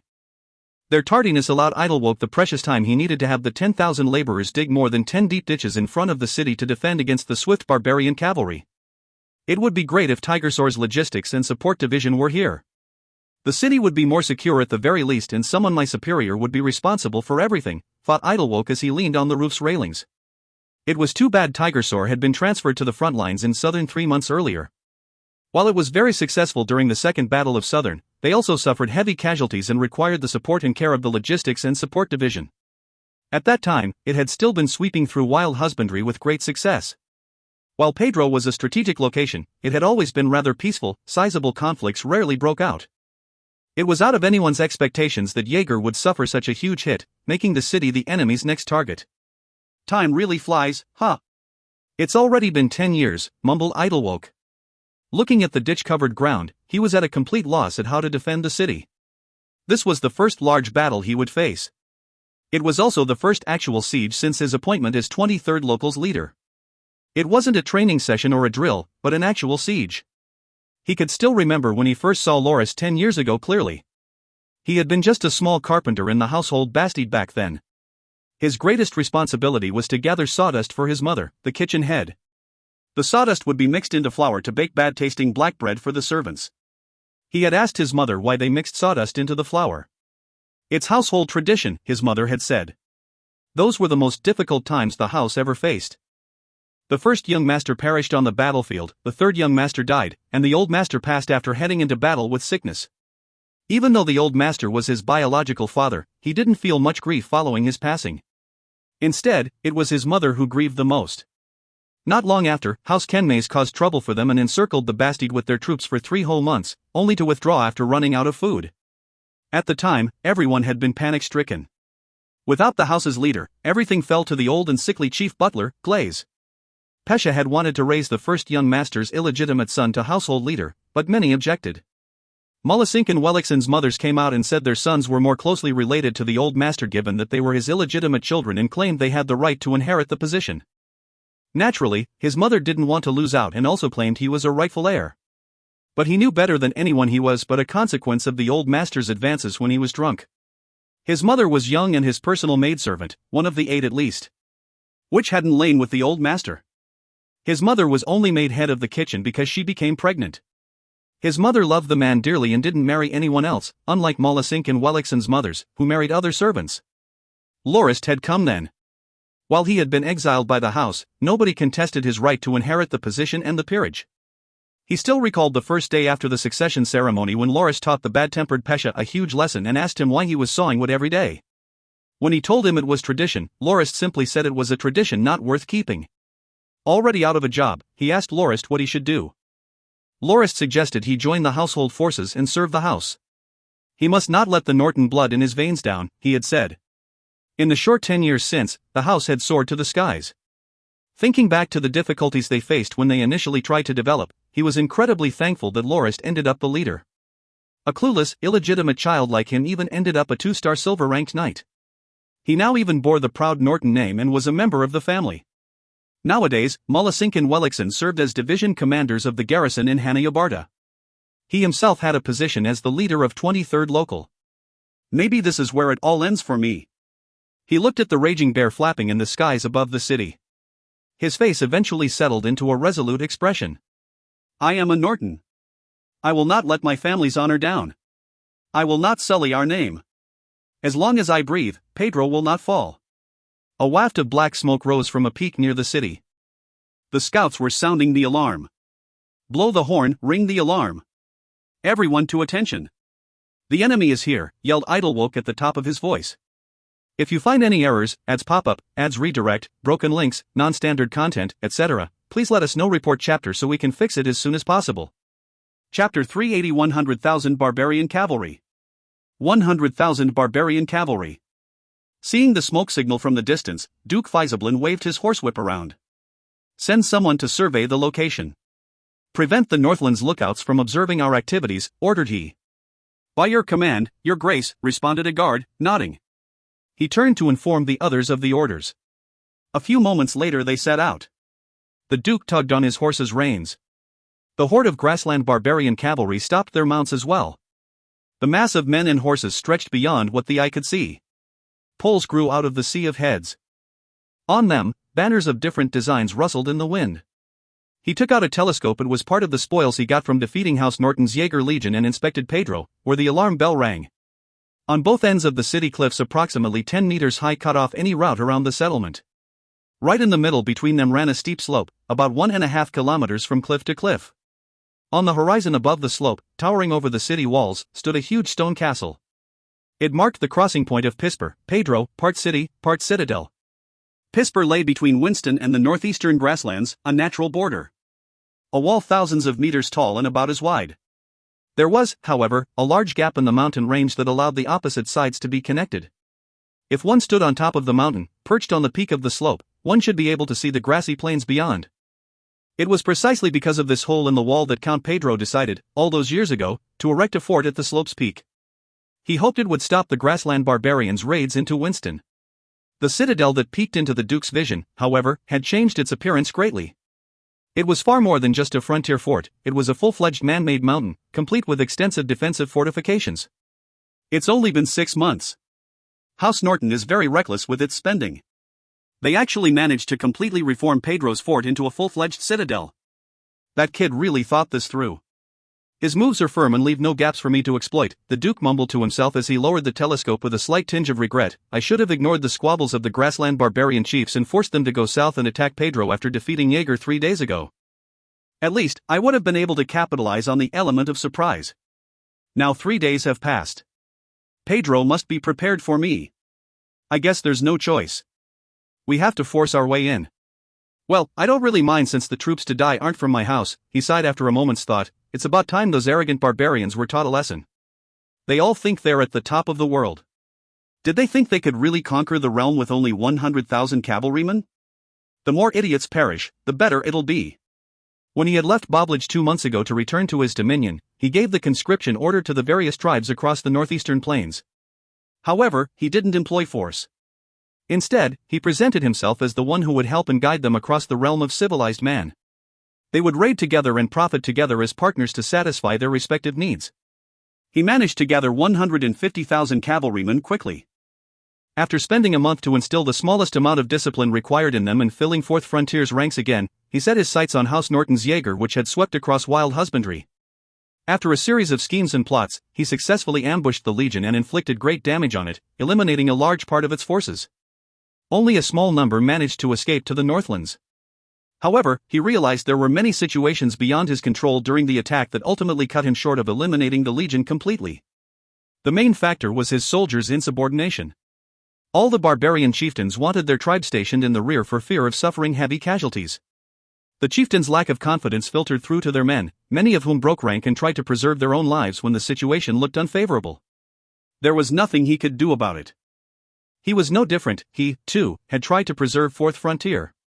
The casualty count after the battle was like a wake-up call for the chieftains, though. While Jaeger lost close to 30,000 men, the barbarian cavalry incurred more than 60,000, 30,000 of which were dead, with the pained cries of the other 20,000 injured resonating across the battlefield. After sending more than 10,000 barbarians, injured beyond saving, back to War God Singwa's embrace, the Duke fulfilled his end of the promise and treated the lightly injured. The chieftains were engaged in an intense argument over the battle spoils. They had delayed everything for 3 whole days, foiling the Duke's plan to head south and take Pedro by surprise. He had no choice but to find a way to mediate between them, lest the chieftains break into a full-on conflict for the sake of spoils. The spoils they were referring to were the armor, weapons, and warhorse equipment of the dead Jaeger soldiers.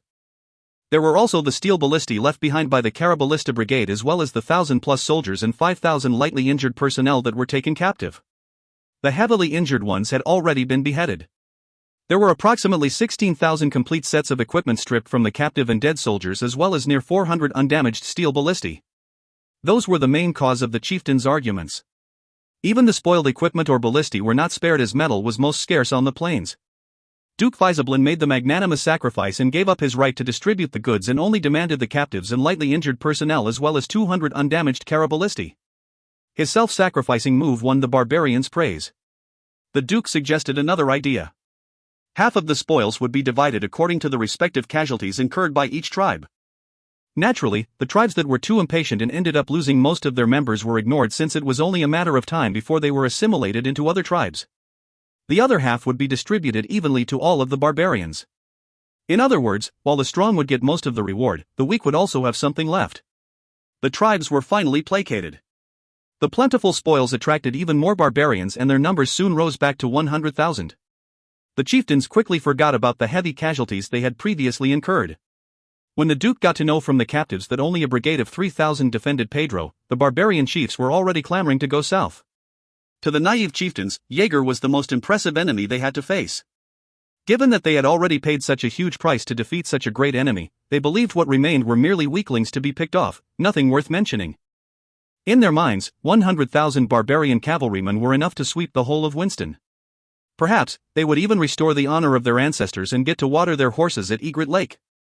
"Lord Duke, my dearest lion, why did you stop in your tracks?" asked an eerie-sounding voice as a few majestic warhorses galloped towards the Duke. The guards beside Duke Faisablin wore looks of rage. Some of them had their hands by the hilts of their swords, while others gripped their spears and lances so tightly their veins popped to the surface.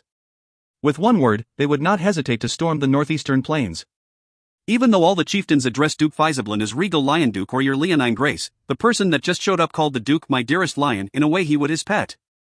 It was a huge slight on his honor, and the young hot-blooded guards glared at the approaching group with anger and hostility. Duke Faisablin raised his horsewhip without the slightest change in expression to stop his subordinates from doing anything rash. At the same time, he greeted the riders as they arrived. "My brother, beloved chieftain Grindia, we've arrived. Do you see that castle atop that slope? That's the city of Pedro. I think we should set up camp here and discuss how we will attack after settling down."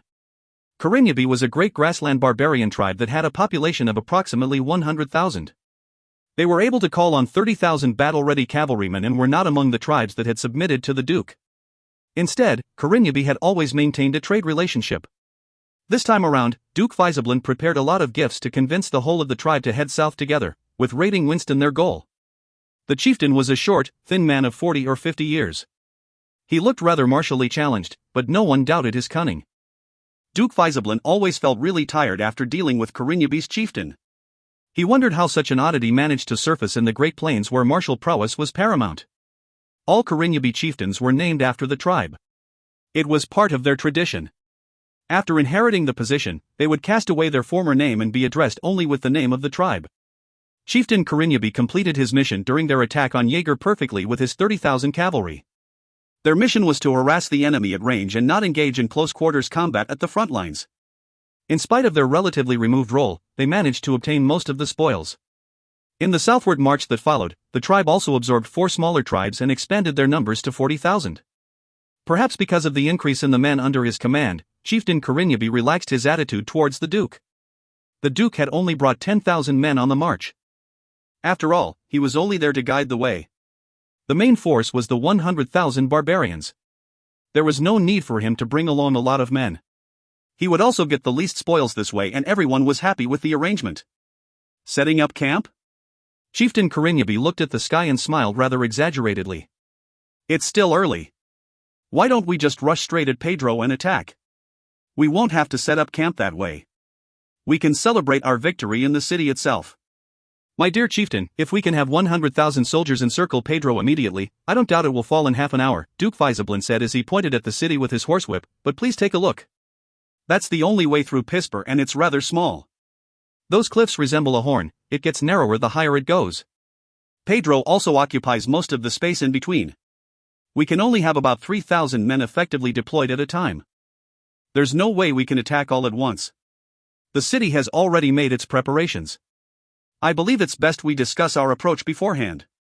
Chieftain Grindia shielded his eyes from the sun as he leered at the city in the distance. Without a telescope, he wasn't able to see how prepared it was. After giving it a good look, he turned back to the Duke. Leonine Duke, are you sure we can really only deploy 3,000 men at a time like the captive said? Duke Faisablin laughed as he shook his head. There's no way to confirm the claim. Before we launch our attack, I won't be able to grasp the state of their defenses. After all, 3 days have passed. Perhaps lots of reinforcements have already arrived. We've truly delayed for far too long. Grindia fell deep into thought before he made his decision. I will have my men probe their defenses. If they only have 3,000 men defending the city, we will take Pedro in no time. What do you think, Dot? The Duke knew the chieftain had made his decision out of greed. When they were traveling southward, it was established that the tribe that conquered a town or city would be given control of it. They could keep whatever they pilfered from it. Nobody would be allowed to violate their rights to the spoils under oath to their gods. The moment he heard there were only 3,000 soldiers defending the city, Grindia became anxious. Even if it took him 3 men to kill one of the defenders, it was still more than worth it if he could take Pedro for himself. He could even use the place to recover while the other barbarian tribes tested the waters in Winston. If things went south, they would be able to retreat to the northeastern Great Plains easily. If a lot was made through raiding and pillaging, the returning barbarian tribes would have to submit to him before they returned to the Great Plains because he controlled the passageway. Perhaps, he might even manage to swallow a few more smaller tribes. Why not, the Duke said as he nodded warmly. The mighty Grindia tribe has the strength to emerge victorious. The city's guard pales in comparison to your tribe. Grindia smiled, elated. Thank you for your praise, Leonine Duke. I believe it as well. I'm very confident in the tribe's warriors. He instructed the barbarian guards next to him. Have Halakai, Lunijijai, and Morimot attack the city. Tell them the one who breaches the city will be greatly rewarded. I'll behead the one who doesn't contribute. Darn, no wonder the fellow was willing to take in the smaller tribes on the way. He wanted to use them as fodder, cursed the Duke. The 3 names were the smaller tribes Grindia had absorbed along the way here. They were each less than 1,000. Originally, they wanted to get the scraps of what was left by coming along, but they became Grindia's targets and were forcefully absorbed. The low-pitched blare of a horn spread out over the grasslands as the horde called out. Grindia! Grindia! Grindia! Grindia! The barbarians considered being the first to enter battle a sign of bravery and honor. However, the thousands of cavalrymen called to participate didn't look too willing. They were escorted by 1,000 more from the Grindia tribe and divided into 3 units quite messily after a good while. The 3 units were sent towards the slope on which Pedro stood. On the 11th day of the 11th month of year 1778, at around 10 in the morning, the 100,000 barbarian cavalrymen surrounded Pedro.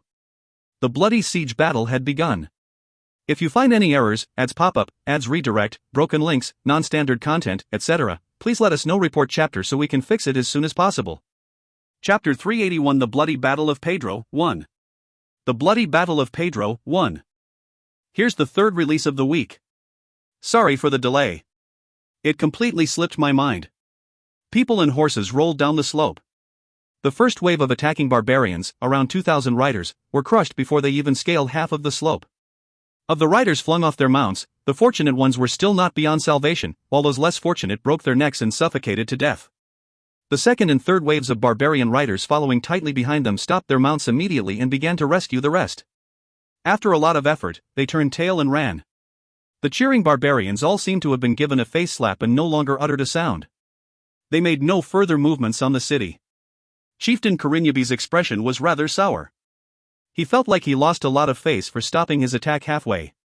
Go, get Halakai, Lunijijai, and Morimot here. I want to hear their explanation for stopping their attack. The barbarian guards soon returned with the 2 of the 3. Revered Chief Grindia, your humble servants Halakai and Morimot greet you. Where is Lunijijai? Humphed the chief. Revered Chief Grindia, Lunijijai has returned to the embrace of the wolf god, replied Morimot, the elder of the 2, respectfully. What did you say? The chief exclaimed, stunned. He's dead. Nonsense. How could he die? He drank a large jar of my milk wine yesterday and one of my roast goats. Wasn't he looking well when he was sent out? It's true, revered Chief Grindia. Your humble servant dares not lie to you. The brave Lunijiji rode at the front as per your instructions.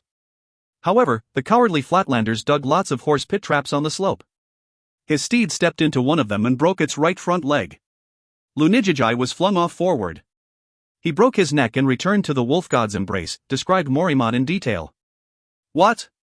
The slope was fraught with pit traps? Yes, revered chief. Your humble servant doesn't lie. Of the 2,000 riders Lunijiji took with him, more than 1,300 lost their horses to the pits. More than 1,000 are injured. Over 100 returned to the wolf god's embrace just like Lunijiji. Not only did the Flatlanders dig pit traps, they also dug a lot of other ditches and traps with wooden stakes inside. There was no way we could rush up the slope with our horses. We decided to retreat first, explained Morimod hurriedly. He wanted to make it clear it wasn't that they didn't want to fight. They simply had no way to. I hope you speak the truth, said Grindia as he swept Halakai and Morimod with his gaze. Seeing the two of them stand there like the most natural thing in the world, he reasoned that they couldn't have been lying, so he turned to Duke Faisablin. No problem, my friend. As Duke Faisablin also heard the conversation, he took the initiative to speak first. I will leave the shield carts we brought with you. I'm sure you know better than anyone how to use them. With the shield carts, you can fill up the ditches quickly enough while protecting your riders as they approach the city walls. I think it's obvious from the number of traps and ditches they don't have nearly enough troops to defend the castle. They had no choice but to use such underhanded tactics to delay our brave warriors' attack. Even though Grindia had hoped the Duke would send Frontier to use the shield carts and protect his men as they made their approach, the Duke had spoken out first and stated his intentions. You can have all the shield carts you want, but don't even think of laying your hands on my men. Hatefully cursing the old fox under his breath, Grindia nodded and thanked him. He instructed Morimod and Halakai to collect the shield carts. He also had some of the barbarian riders dismount and grab some tools to fill the traps, ditches, and holes up and down the slope. Duke Faisablin gave the order to set up camp and Grindia didn't bother to stop him.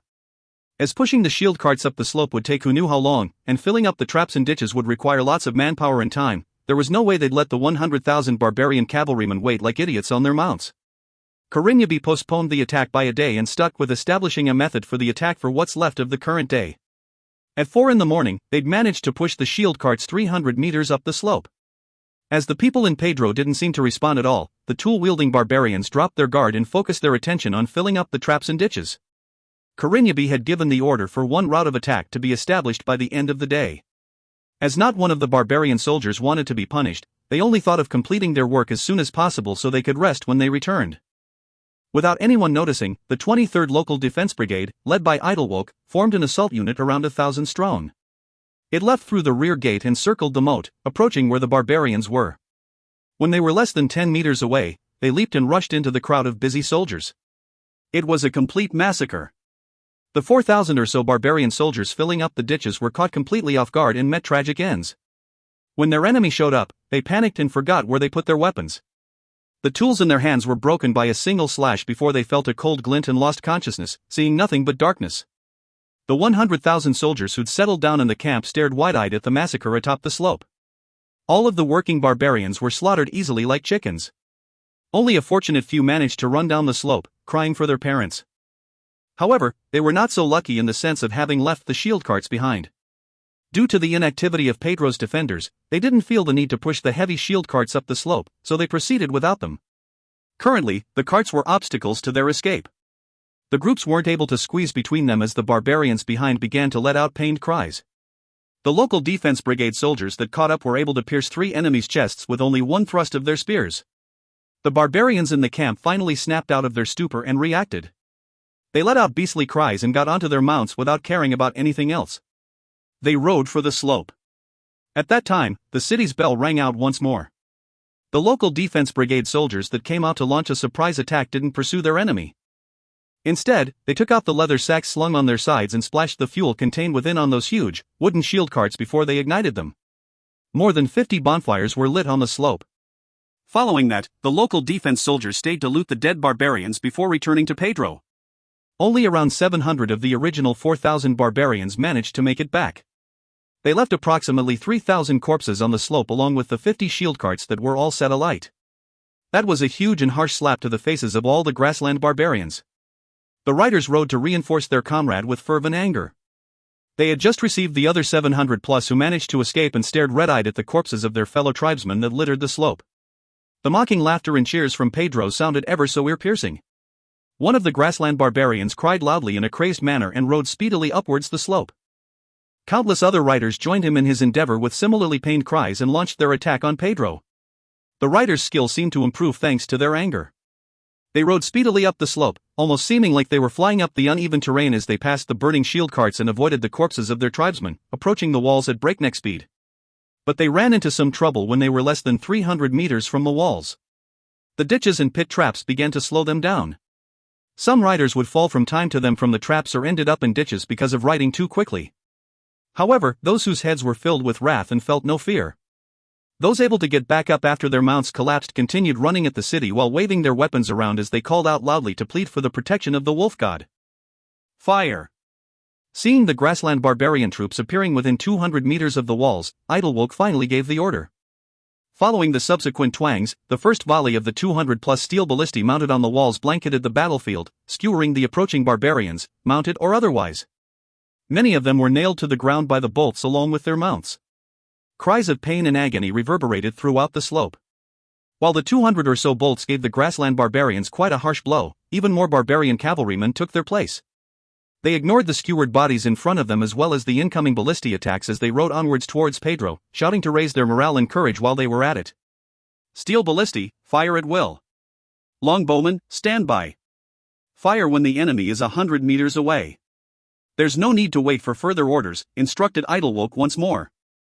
House Norton's local defense brigades comprised 2 regiments of sword and shield infantrymen, approximately 1,000 of them, 1 regiment of 500 heavy armored pikemen, 1 regiment of 500 longbowmen, 1 regiment of 500 ballistae soldiers armed with 100 ballistae, as well as a logistics regiment of 500 men. If they were tasked with defending a location, they would be assigned another 100 steel ballistae to be manned by the regiment of sword and shield soldiers. The 23rd Local Defense Brigade was stationed in Pedro and assigned 200 steel ballistae in total, which were all installed on the front wall by Audiobook and were engaged in a different type of massacre against the barbarian riders. The first surprise attack by the Local Defense Brigade soldiers gathered by Audiobook was conducted with close combat. But now, the soldiers manning the steel ballistae were engaging in ranged combat with the approaching cavalry. As soon as one of them evaded the traps and leaped over the ditch, the ballistae bolts that followed would put an end to their anger and effort in an instant. From time to time, soldiers would be sent flying by the bolts and fall into the ditches or onto the ground. Not one got to within 100 meters of the walls thanks to the storm of ballistae bolts. Grindia and many other chieftains were calling out loudly to motivate their men. Rush up there. Kill them all. Massacre the whole city. In the end, Duke Faisablin was no longer able to resist and reminded, I think it's best we retreat for now. If we want to mount an attack, we can use the shield carts left. Rushing up there right now would make you nothing but targets and sacrifice the lives of our brave warriors. Grindia snapped out of his blinding rage. That's right. Blow the horn and have our warriors retreat for now. The loud blaring of the horn covered the whole plains and the attacking barbarian riders finally regained their sanity. They retreated from the slope like a receding wave, leaving behind a fresh trail of blood and corpses. Then they had all made it back to camp. The chieftains conducted a head count. They were all deeply enraged. Before they even launched a proper attack, more than 6,000 had died on the slopes. Grindia himself was incredibly regretful as his tribe had already lost around 4,000 men from the first attempt at filling up the holes and ditches and the second retaliatory attack which he personally encouraged. Duke Faisablin advised, even though it didn't start off well, we managed to get an understanding of Pedro's defenses. Taking a loss due to carelessness isn't much. Let's rest for a night and attack the city tomorrow. Grindia refused Duke Faisablin's advice coldly with bloodshot eyes. No, we will press our attack through the night. I will not allow them to rest well for even one more night. A debt of blood must be repaid in blood. We have 100,000 men, and from now on, I won't give them even a moment of rest. We will continue to attack until we conquer the city. Great Lion Duke, please leave the remaining shield carts with us. We will organize our men into different units and have them take turns attacking. Naturally. We are allies and should stand together. I will have all the shield carts I have left sent to you. At the same time, I pray for your success in conquering the city and avenging the brave warriors lost so far, agreed Duke Faisablin with a smile. The horn rang out once more and 3 square formations of barbarian soldiers gathered at the foot of the slope. Each of the formations contained 5,000 men. In front were roughly 30 wooden shield carts. These barbarians had dismounted and were split into 3 waves that would push the shield carts up the slope towards the city. The orders received by the first wave were simple: collect their comrades' corpses as they close in on the city. The second wave would use longbows to suppress the enemy and defend the other barbarian soldiers who would fill up the holes and ditches. Naturally, they would also have to pay attention so any surprise attack like the last one wouldn't be repeated. The third wave was the attack's main force. Apart from bringing shield carts, they also carried many wooden ladders. After the second wave opened a path towards Pedro, they would approach the walls. They would then scale them with the ladders as the longbowmen protected them and slaughter away at the enemy when they made it to the top. They would take control of the area so their comrades could continue to flood into the city and obtain victory. That was the traditional siege tactic used by the barbarians against flatlander towns for the past few centuries. That was the reason the third wave of barbarian soldiers comprised only the most famous warriors and strongmen across all the tribes. Currently, they were drinking the milk wine from their waterskins nonchalantly as they packed up their armor and waved the weapons in their hands around, laughing and talking loudly as the other barbarian soldiers looked at them respectfully. The sky soon darkened and the shield carts that laid across the near 1-kilometer slope burned even brighter. The horn blared once more. The only difference was the steadily thudding drums that accompanied it. The booming drums echoed across the wide expanses of the plains and brought with them a feeling of cold dread. The barbarians at the foot of the slope all let out a chilling war cry. Hujora! That was the name of the celestial wolf god that all the grassland barbarians across the great northeastern plains worshipped. Calling out the name symbolized a single-minded determination on marching forward to victory or to death. The first wave of the barbarians marched up the slope, pushing the shield carts as they advanced. The siege on Pedro had begun. If you find any errors, ads pop up, ads redirect, broken links, non-standard content, etc., please let us know. Report chapter so we can fix it as soon as possible. Chapter 382: The Bloody Battle of Pedro, 2. The Bloody Battle of Pedro, 2. Fourth release of the week coming up. There'll be another release tomorrow to make up for yesterday. The cheers in Pedro resounded through the pass and across the lower lands on both sides of the mountain range. Both attempts by the barbarians to take the walls had failed, with their corpses littered all over the slope. There was an estimated 5,000 or 6,000. The casualties sustained by the defending side, on the other hand, was negligible. The first attack only caused 10 casualties while a few fools hurt themselves with their own carelessness during the second. They were mostly skin-deep wounds, though. It gave the conscripted soldiers a great boost to their confidence. They thought the barbarians were nothing much and their numbers weren't a cause for concern. Audiobook wasn't too optimistic about the situation, in contrast. In fact, he was fraught with incessant worry. When the soul-chilling horns and drums were played on the plains as the barbarians cried out Hujora, he knew the thing he was most worried about was about to happen. The enemy had already been enraged by their 2 failed attempts and were going to press the attack through the night. For the soldiers defending the city, the most difficult hurdle was now here. The first wave pushed the shield carts near the walls in short order. Thanks to the light from the burning carts, the guards on the walls could easily see the barbarians were collecting the corpses of their comrades. "Sir, they collecting their corpses." "Do you think they'll attack again tonight?" asked one of the guards, hope written on his forehead. "Maybe. I am not too sure about their plans either. They're still far away, we shouldn't fire now. If they're only here to collect the corpses, we'll spare them. But they might be doing so to have an easier time attacking later." "We should be careful," said Audiobook solemnly. The sky soon darkened completely and the shield carts looked like silhouettes in the dark connected next to each other. Some of the flaming carts were extinguished. What they were doing behind them was no longer visible. Not only did the shield carts arranged next to each other obscure much of the light, it also blocked the defenders' vision. "Longbowmen, fire a few fire arrows, 1. Let's see what they're up to," instructed Audiobook. Tens of lights arced across the night sky in a beautiful parabola before they planted themselves in the ground behind the carts. The defenders intended to see what their enemy were up to by relying on the faint illumination the arrows provided. "They are filling the ditches," called out a voice. "The barbarians are going to attack tonight." Audiobook's heart sunk. With the cover of night, the enemy was much harder to deal with. It definitely wouldn't be as easy as it was during daytime. "Steel ballisti 1 through 10, get some oil jars over there. Tie them at the front of the bolts and fire at the shield carts, too. Longbowmen, loose your fire arrows at the shield carts as well." Audiobook gave 2 consecutive orders. Without delay, 10 jars filled with flammable oil were tied at the head of bolts before they were fired at the shield carts. While they didn't harm anyone, the jars shattered against their targets and covered them in fuel. The fire arrows soon descended from the skies onto the shield carts and set them alight one after another. Very well, Idlewoke said with satisfaction for his impromptu idea. Steel ballisti 1 to 10, continue tying jars to the bolts and firing them at the carts. The rest will fire at the burning carts as illumination.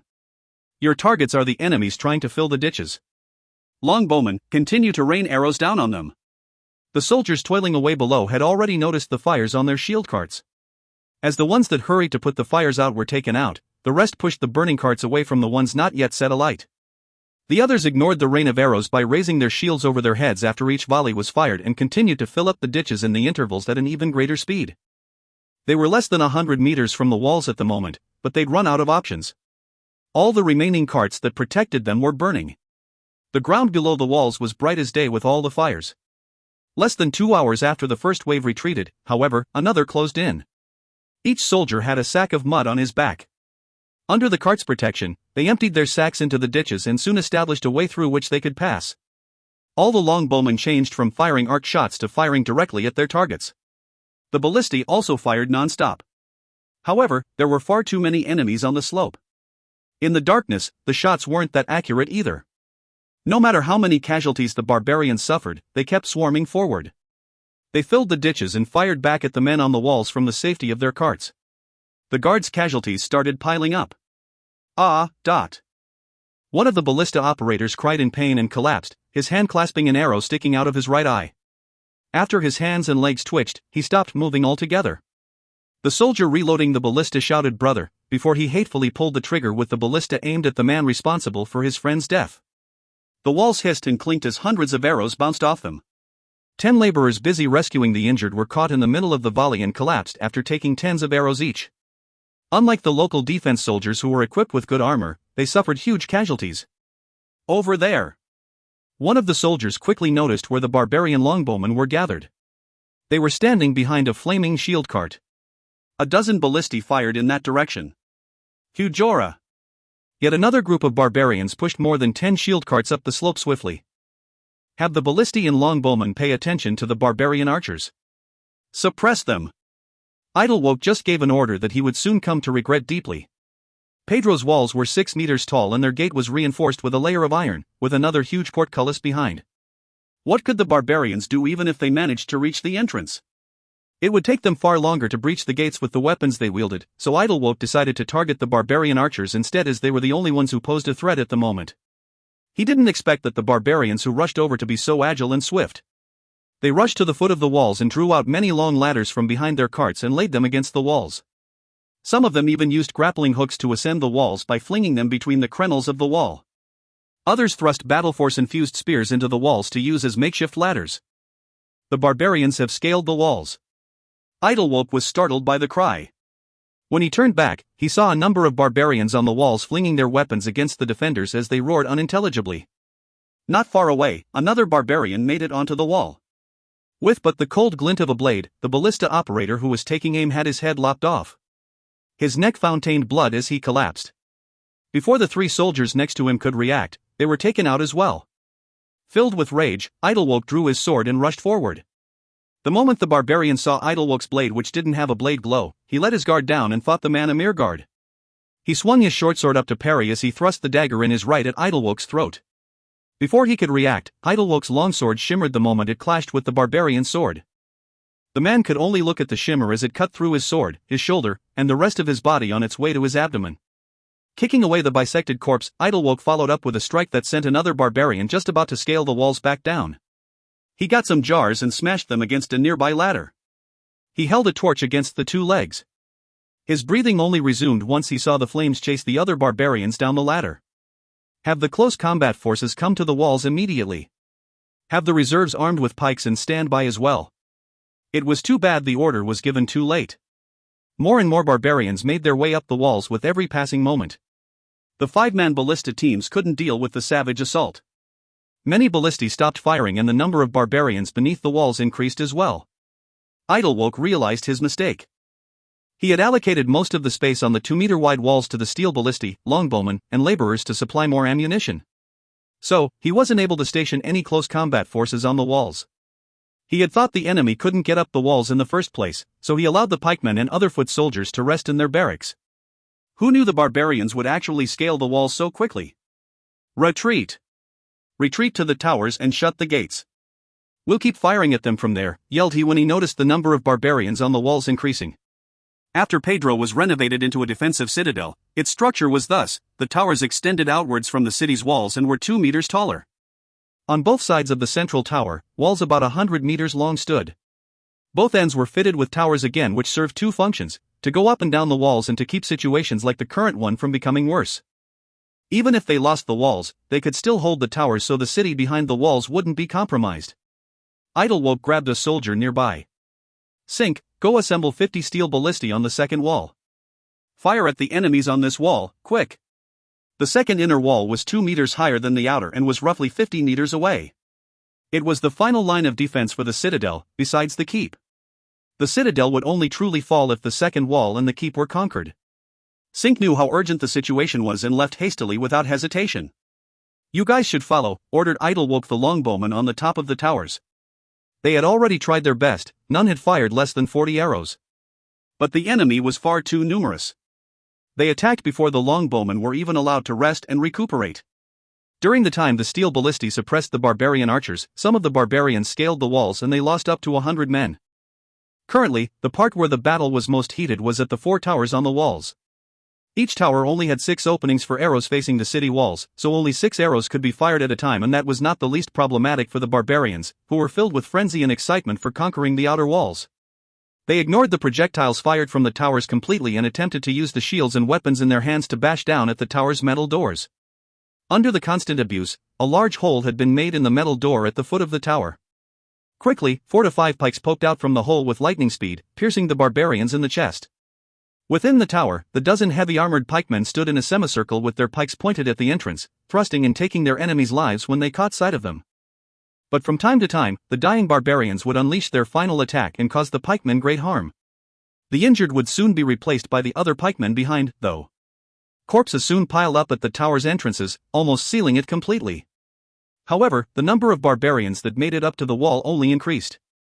They pushed their dead tribesmen off the walls and rushed into the tower when the opening was widened before they turned into corpses themselves that were similarly flung off the walls. There could never be enough soldiers to go about.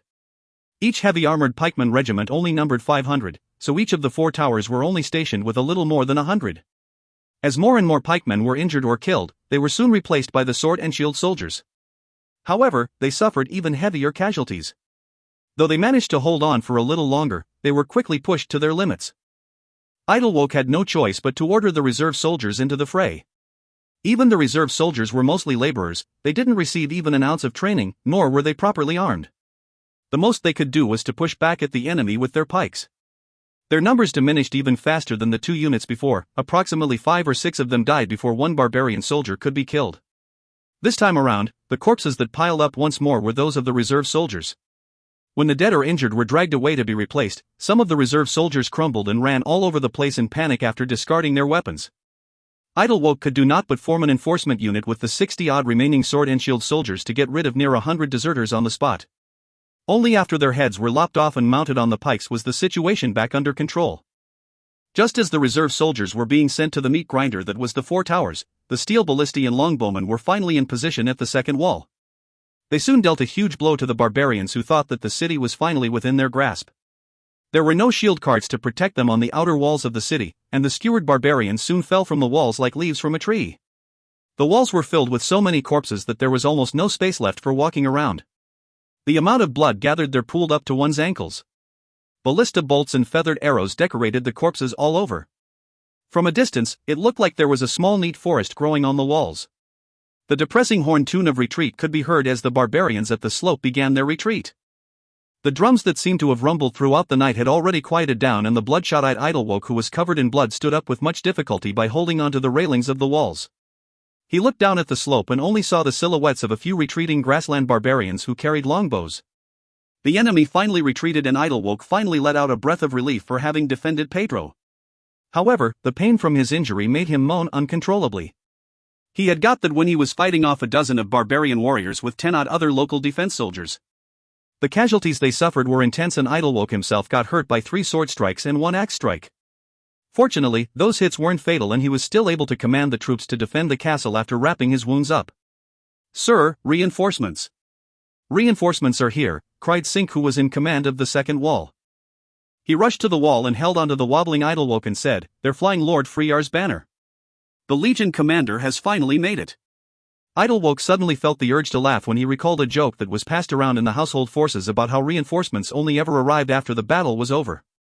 But before he could say anything, he blacked out and lost consciousness. 1. Editor's Note 1. Fire arrows? Yeah, those are completely bogus. They'd be extinguished the moment they were loosed, and if you made them big enough to actually stay lit, they'd be too heavy for bows to fire at anything even resembling a range. Also, even if the small ones work, the arrows would be so front-heavy, they'd be completely unstable and fly all over the place, and likely just plunk down on the ground long before they get even near their target. 2. Editor's Note 2. Similar thing with the fuel jars on the bolts. The bolts would be so front-heavy they'd just plunk down on the ground. Also, considering the strength and integrity of the kinds of jars likely to be used here given the time period, the bolts would likely just rip the neck off when they're shot, and the rest of the jar, containing the liquid, would just fall down from the walls. If you find any errors, ads pop up, ads redirect, broken links, non-standard content, etc., please let us know. Report chapter so we can fix it as soon as possible. Chapter 383: The Eccentric Queen. The Eccentric Queen. And here's the final release of the week. We will back after a one-day break. During the 11th day of the 11th month of year 1778, 100,000 barbarian cavalrymen attacked Pedro. The battle lasted until dawn. Corpses piled up like mountains and blood flowed in rivers. During the intense battle, the barbarians managed to take over the outermost wall for a time. However, the 23rd Brigade of 5th Local managed to successfully resist and keep the city from falling with only 3,000 soldiers and 10,000 laborers. When dawn broke, the barbarians finally retreated, suffering huge casualties. Both sides had been bled, but 23rd Local steadfastness allowed the four houses to eliminate Iblia. Winston and Southern were successfully annexed. It also enabled the four houses to gain the advantage over the war god of the plains, Duke Faisablin. From that moment on, House Norton firmly suppressed the house and turned a new page in the chapter of the Ragebear dynasty. Extract from Grindia Chronicles, records of the Bears rise. The Crimson Battle of Pedro. The 23rd Brigade has 1728 men left. Most are injured and at least half of their gear and equipment have been worn out or ruined. The reserves formed from the laborers suffered 4,000 casualties. The barbarians left more than 12,000 corpses behind. Their losses are estimated to be around 20,000. I've instructed the 22nd Brigade and the 1st to 4th Security Brigades to move to Pedro. At the same time, Viscount Ides will lead nobles' private armies, totaling around 6,000, to Winston. The name list is as follows. Thus was the message sent by Frear. Lorist breathed a sigh of relief after he read it. Now that Pedro had successfully been defended, the strategy to eliminate Iblia had succeeded halfway. As long as he could conquer Boblage and chase House Faisablin's forces out of Southern, he could finish up perfectly. It would then be Duke Kenmaze's turn to leverage their economic and trade power to suppress House Faisablin so they would submit. He wasn't the least bit interested in humoring the old fox and fighting him in the open on the great northeastern plains. Following the bloody battle, the 23rd Brigade managed to hold Pedro despite losing over half of their number. Frear was full of praise for Idlewoke, the one in charge of their side during the battle. Lorist really didn't think his illegitimate brother would have the ability and was truly happy for his sake. For the current House Norton, as long as the blood of the Nortons flowed in their descendants' veins, even in those of illegitimate children, it would be a great help if they were talented. Now, Frear had arrived at Pedro and took over the defenses. With him there, Lorist no longer had to worry about Pedro's security. However, the battle reminded him that his strategy had almost gone completely wrong because of his own carelessness. Such an important place was underdefended, it had just a brigade 3,000 strong. At the very least, there should have been 3 brigades. Also, 1 brigade wasn't enough to defend strategic locations such as large cities. For instance, the 21st Local Defense Brigade stationed at Windbury was in charge of both maintaining security and securing the city gates. If the enemy really attacked it, there was no way it could defend all 4 gates. Maybe a reorganization of the local defense legion was due. The 75,000 troops were quite a force, and splitting them over 3 provinces made commanding them a little difficult. Just when Lorist was considering how he should split his forces, Howard walked into the tent. Your Grace, Baron Camorra sent a letter from Windbury. The Queen is throwing another tantrum at Rose Palace. She claimed she would fast in protest of our impolite treatment and humiliation. Baron Camorra hopes you will deal with the Queen soon so she doesn't continue to cause trouble for everyone. Lorist couldn't help but admit the Queen was truly a weird one. Not only didn't she care about the kingdom's survival, she also didn't bother with her title. All she wanted was to participate in parties, balls, and banquets, to indulge in nothing but pleasure.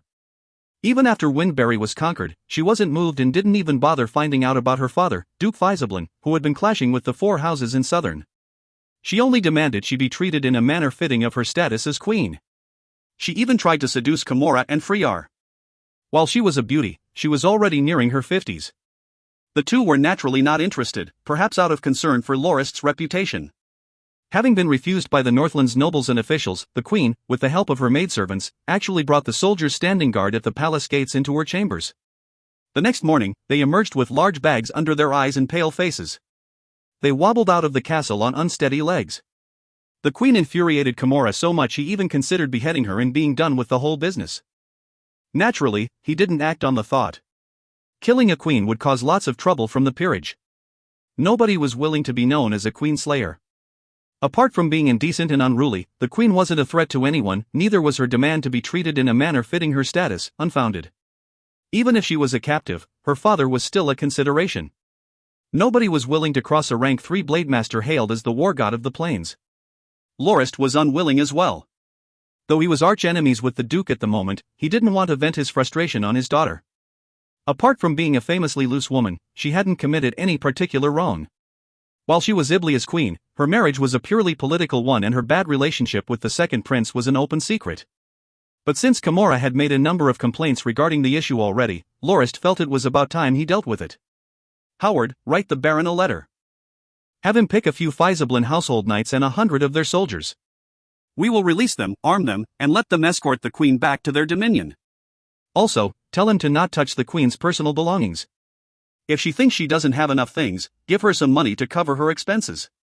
That way, we will be rid of our troubles, instructed he. It was the best way to deal with the situation. By sending her away with a generous gift, nobody would be in debt. As for what kinds of waves the queen would make after she was sent back to her house, it wasn't Lorist's problem. This way, the other nobles would also praise him for his benevolence. Yes, Your Grace. I'll write the letter right away, said Howard.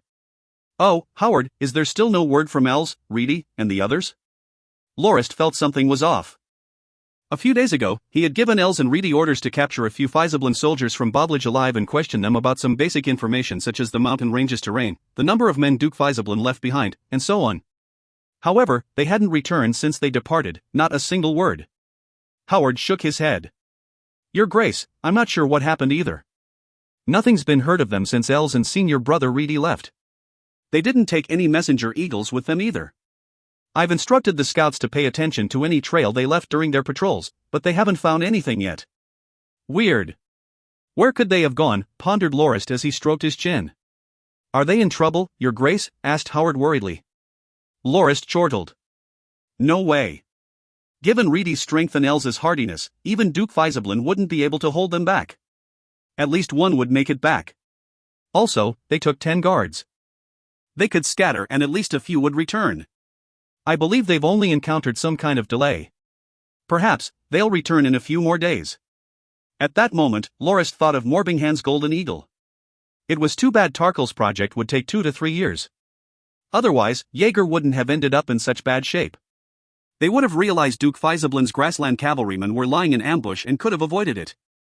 Thinking about how it would take the Eagle program 6 years to show results, it was understandable that training eagles to track enemies would take a substantial amount of time. Lorist had already promised Morbinghan many things as long as he could train a batch of similar eagles. At the very least, he would be rewarded with a hereditary barony. Lorist believed Morbinghan would do his best. As the saying went, suspect not those you use not those you suspect. Since he'd left the matter to them, he would trust their ability to carry it out. But if he still hadn't received any word from Reedy and Els, he would have to trouble Morbinghan to use his gold eagle to track them down. Your Grace, I know we managed to defend Pedro, but what about the mountain barbarians trying to attack the Dominion? Asked Howard as he recalled the matter. Relax, we'll be fine, Lorist said with a smile. The mountain barbarians would never descend from their mountains to raid in the winter. Currently, they are busy gathering resources to survive the winter. Every winter season is a trial for them. Unlike our household forces, armed and trained properly for winter and able to travel as they please with skis no matter how cold the weather, the barbarians are trapped. The soonest they'll invade in spring. By then, we'll be back in the Dominion and will VE made our preparations. It's due time we refreshed their memory. Okay, said Howard as he nodded before returning to his task. 10 days later, there was still no word on the two. Just as Lorist was about to write a letter to request Morvinghan's help, Freyar's report arrived. It stated that the grassland barbarian army finally retreated from Pedro. The barbarians had launched a number of attacks since Freyar took charge of the city's defenses. None of their attempts were successful and they only lost more men. None of the battles were nearly as brutal as their first two encounters. In the last few attempts, they seemed to quit after a few men from their first wave died. All they did was shout and intimidate outside the steel ballistae range before retreating after hearing the horns. Freyar described one incident in his report. The night before they retreated, chaos broke out in their camp. Fires burned, people cried, and fierce fighting erupted. It was as if a large battle had broken out. He'd wanted to gather the forces he had to attack their main camp, but he worried that it was a trap and didn't mobilize. He only realized a real battle had broken out in the morning. The main camp had been ruined and there were at least 30 to 40,000 bodies. As for the surviving barbarians, they were nowhere to be seen. Even though Lorist was curious about what had led to the incident, he knew his men had no role in it. The good news was that Pedro was safe and the enemy had been forced to retreat. It was already a huge victory. Along with news of the victory came word of Comora's escort. They were the 100-carriage convoy that escorted the queen and they had just arrived at the main camp. Comora wasn't present but he had written Lorist a letter. In it, he explained that to send the queen back to the Dominion, he had no choice but to agree to a few of her requests. For example, she was to be allowed to bring back all the furniture in her palace, hence the huge convoy. Not even the toilet bowls weren't left alone. There were the 300-plus maidservants. Comora felt it was kind of a shame as they were just as loose as the queen. He had intended to open a brothel for the household forces, but after considering the fact that many of the maidservants were former members of fallen noble houses, he worried it would cause a lot of trouble for the house. So, he allowed the queen to take them all. He also mentioned that he had to give her 100,000 gold fords, she believed she was due the money, before she was finally willing to leave. She also brought with her lots of other resources, so there was a chance the cohort of 10 silver-ranked Fisablin knights and 100 Fisablin soldiers wouldn't be able to protect the whole convoy. They had no choice but to dedicate some of their forces to escort the convoy to Lorist's camp. Lorist had no choice but to hurriedly prepare to receive her. After all, he was a noble and throwing a banquet for an occasion like this was unavoidable. While he was an enemy of House Fisablin as well as the sole cause of Iblia's demise, having captured the second prince and handing him to the second highness, nobles were supposed to keep their bearing at all times. Even if the queen was the house's captive, she still had to be treated properly. The queen didn't treat him as she would an archenemy during the banquet. In fact, she was thankful to him for capturing the second prince and allowing her to spend a few years in peace and luxury. Lorist finally realized how eccentric and indifferent she was. It didn't change how troublesome she was, though. While she didn't mind the kingdom's downfall, she lamented the loss of her annual allowance that went with it and cried and begged for Lorist to make it up to her. He reminded her tactfully of the 100,000 gold fords Comora had given her, but the queen said her yearly allowance was 20,000 gold fords. 100,000 would only last 5 years. Since she was young and not yet 40, despite the fact that her real age was 46, she could live on for at least 20 or 30 years. "How will I live in 5 years?" cried she out loud. Lorist had just met the real deal. He promised he would do his best to provide her another 100,000 gold fords just to get her to shut up and stop crying. However, perhaps because she felt Lorist was too easy to push around, she demanded another 200,000 after pocketing his initial offer. Angered, Lorist refused her, and the queen stayed at the camp and refused to leave. He would soon regret his decision. Though Comora didn't form a brothel unit from the queen's maidservants, the queen started running a prostitution service in the camp. It cost 1 gold ford to sleep with one maidservant for a night. If anyone was willing to pay 10 gold fords, the queen would join the fray herself. While she was a little aged, her looks were still rather fine. That aside, she held the title of queen. To normal soldiers, spending 10 gold fords to have a go with a queen was something they could brag about for the rest of their life. They were even willing to borrow money to not miss out on the opportunity. Soon, the queen's business boomed.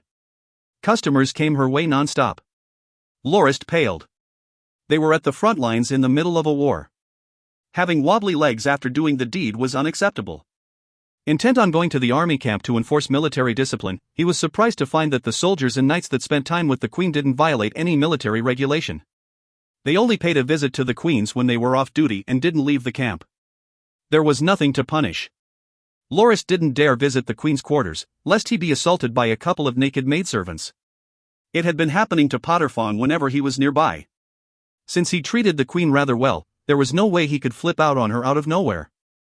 While it did sound weird for a queen to be prostituting herself in an army camp, it wasn't causing any trouble. In fact, the soldiers' mood improved considerably and it didn't seem to be a bad thing at all. In the end, Lorist acknowledged his misfortune and wanted to encourage the queen to be on her way by taking another 200,000 gold fords out of his pocket. House Fizablin's forces in Boblage had already been waiting to receive the queen outside their camp for almost 10 days. She was really reluctant to leave and said that if she was allowed to stay in the camp until spring, she wouldn't need the 200,000 gold fords. It's best if you leave earlier. If you stay here until spring, the men's salary will end up in your coffers. Lorist responded. Darn, this queen is far more capable than Duke Fizablin.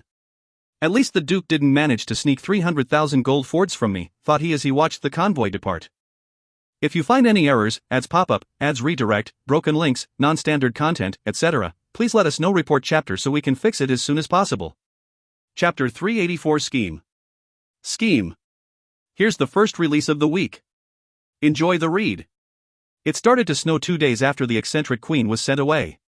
The weather was rather cold. Kamora, at Windberry, responded logistically by sending lots of resources to the front lines. All of the 4 houses' soldiers wore thick fur and cold-resistant clothing. They were still fully combat-capable. The only thing that troubled Lorist was the large delays in the construction of the province's defenses thanks to the cold weather. It was especially severe when it snowed, everything had to be halted. However, given the current situation, it seemed the House Fizablin's forces in Boblage would fare even worse. Even though they still stationed themselves on the cliffs to monitor Lorist's camps, there were only half as many as before. Their attacks also stopped completely. Just when Lorist was about to call for Potterfawn, Malek, and the other knights to discuss how they should launch a surprise attack, Howard rushed into the tent. Your Grace. Els and Reedy are finally back. Oh? Lorist raised his head and smiled. He was glad he no longer had to worry about them. He had originally planned to seek them out in a few days, having asked Tarkle and Morbingham with his Gold Eagle to come to the front lines. They would arrive in another 5 or 6 days, but the 2 missing individuals returned before they arrived. Where did they go? Why were they gone for so long? Els and Reedy entered the tent clad in dirty furs. Long hours of riding against the cold winds had drained the color from their faces. It seemed they were chilled rather badly. Why, Your Grace. We're back, stuttered Els as he rubbed his hands together. Where have the 2 of you been? Do you have any idea how worried I was? Was capturing 2 enemies alive that hard? I thought the area near Boblage was heavily guarded. Shouldn't it have been easy to locate 2 guards? Asked Lorist, trying his best to appear angry.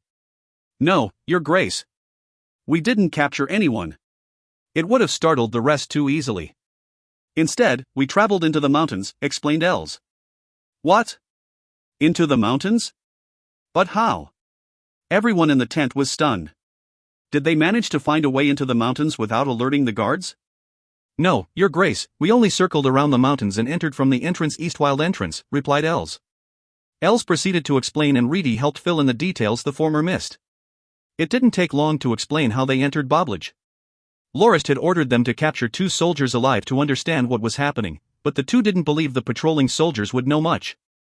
So, they went all the way to Eastwild and bumped into some 50 Fizablin soldiers led by 2 Fizablin knights transporting 2 carriages filled with medicine into Boblage. The 2 ambushed the caravan during the night. After interrogating the troops, they killed them all and buried them before entering Boblage by disguising themselves as the squad in charge of delivering medicine. Wow, you guys are really courageous. Did you even consider the consequences if you were recognized? Don't laugh, Reedy. I was talking about you. Els trains in the dark attribute battle force technique passed down in his family. Also, his looks don't attract much attention, so it's no surprise people wouldn't take note of him. Hey, my wife says I'm the best, objected Els. Lorist continued unfazed. But you, Reedy, you got first place in the swordsmanship competition. Too many people can recognize you. If the Duke left a few guards in the mountain range, there would have been no way you'd have not been caught. Your Grace, we asked the knights escorting the squad and they said only 3rd Frontier was left in the mountains. Duke Fizablin had disbanded and redrafted 5th Frontier. They were absorbed into 3rd Frontier to fill their ranks. 2 years ago, 3rd Frontier had been led by the Duke on an expedition against the Melian Duchy and had been stationed in southern ever since. Given that 5th Frontier was formed in Eastwild, I doubt anyone from there would recognize me. Also, I wore a fake mustache so it was even harder for others to recognize me, explained Reedy as he took out a fake mustache from his pocket and pasted it on his face. It made him look much older, and people who were not familiar with him would have a hard time recognizing him. Your Grace, the two knights have also been stationed at Crouch Tiger Castle in Eastwild. They were originally citizens of the Melian Duchy moved to Eastwild. They were just recently promoted to become household knights. They don't recognize the people from Third Frontier. When the Duke went back to Crouch Tiger Castle, he casually picked the two and had them transport the medicine into Boblage. It was practically tailored for us, so we decided to take the risk and enter the mountains, Els added. Look, Your Grace. This is the map we drew. Reedy took out a beast skin from his robes. Howard received it and spread it on the table. Boblage mountain range covered a really large area. From the top, it looked a little like the cracked shells of a chicken egg. However, the shells were in fact cliffs, and beyond them were lush forests, lakes, and streams. It was large enough to be a viscounty. Your Grace, 2 of the 3 routes into the range have been sealed. Only the one in the middle is still usable. Attacking through the other 2 routes isn't possible. As for the route in the middle, it's severely booby-trapped. For example, the latter half is just next to a valley. The moment we arrive, the enemy just has to gather at the cliffs and roll boulders down at us. We won't be able to run. That trap is truly horrendous. Just 46,000 men from Third Frontier are there now. Duke Faisablin took his personal guard and the grassland barbarians back to Crouch Tiger Castle. Third Frontier's commander is 3-star gold-ranked Knight Galini Beloput. It's said he used to be the Duke's playmate and childhood friend. He's someone the Duke trusts greatly because of his reliable and resolute personality. The Duke trusted him enough to leave the defenses of Boblage to him. Duke Faisablin didn't return to Crouch Tiger Castle, Lorist interjected. He gathered the 100,000 barbarians and defeated Jaeger in wild husbandry. They suffered severe casualties. He's since moved on to Pedro. Luckily 23rd Local managed to hold out until reinforcements arrived. 10 odd days ago, the Duke lost his last hope of taking the city and withdrew. Jaeger Legion suffered huge casualties, exclaimed Els. That's right. Both Josk and Yuri are heavily injured, and Pete died. The 2 of you will take over Jaeger once this whole business is dealt with. Get them back up to full strength.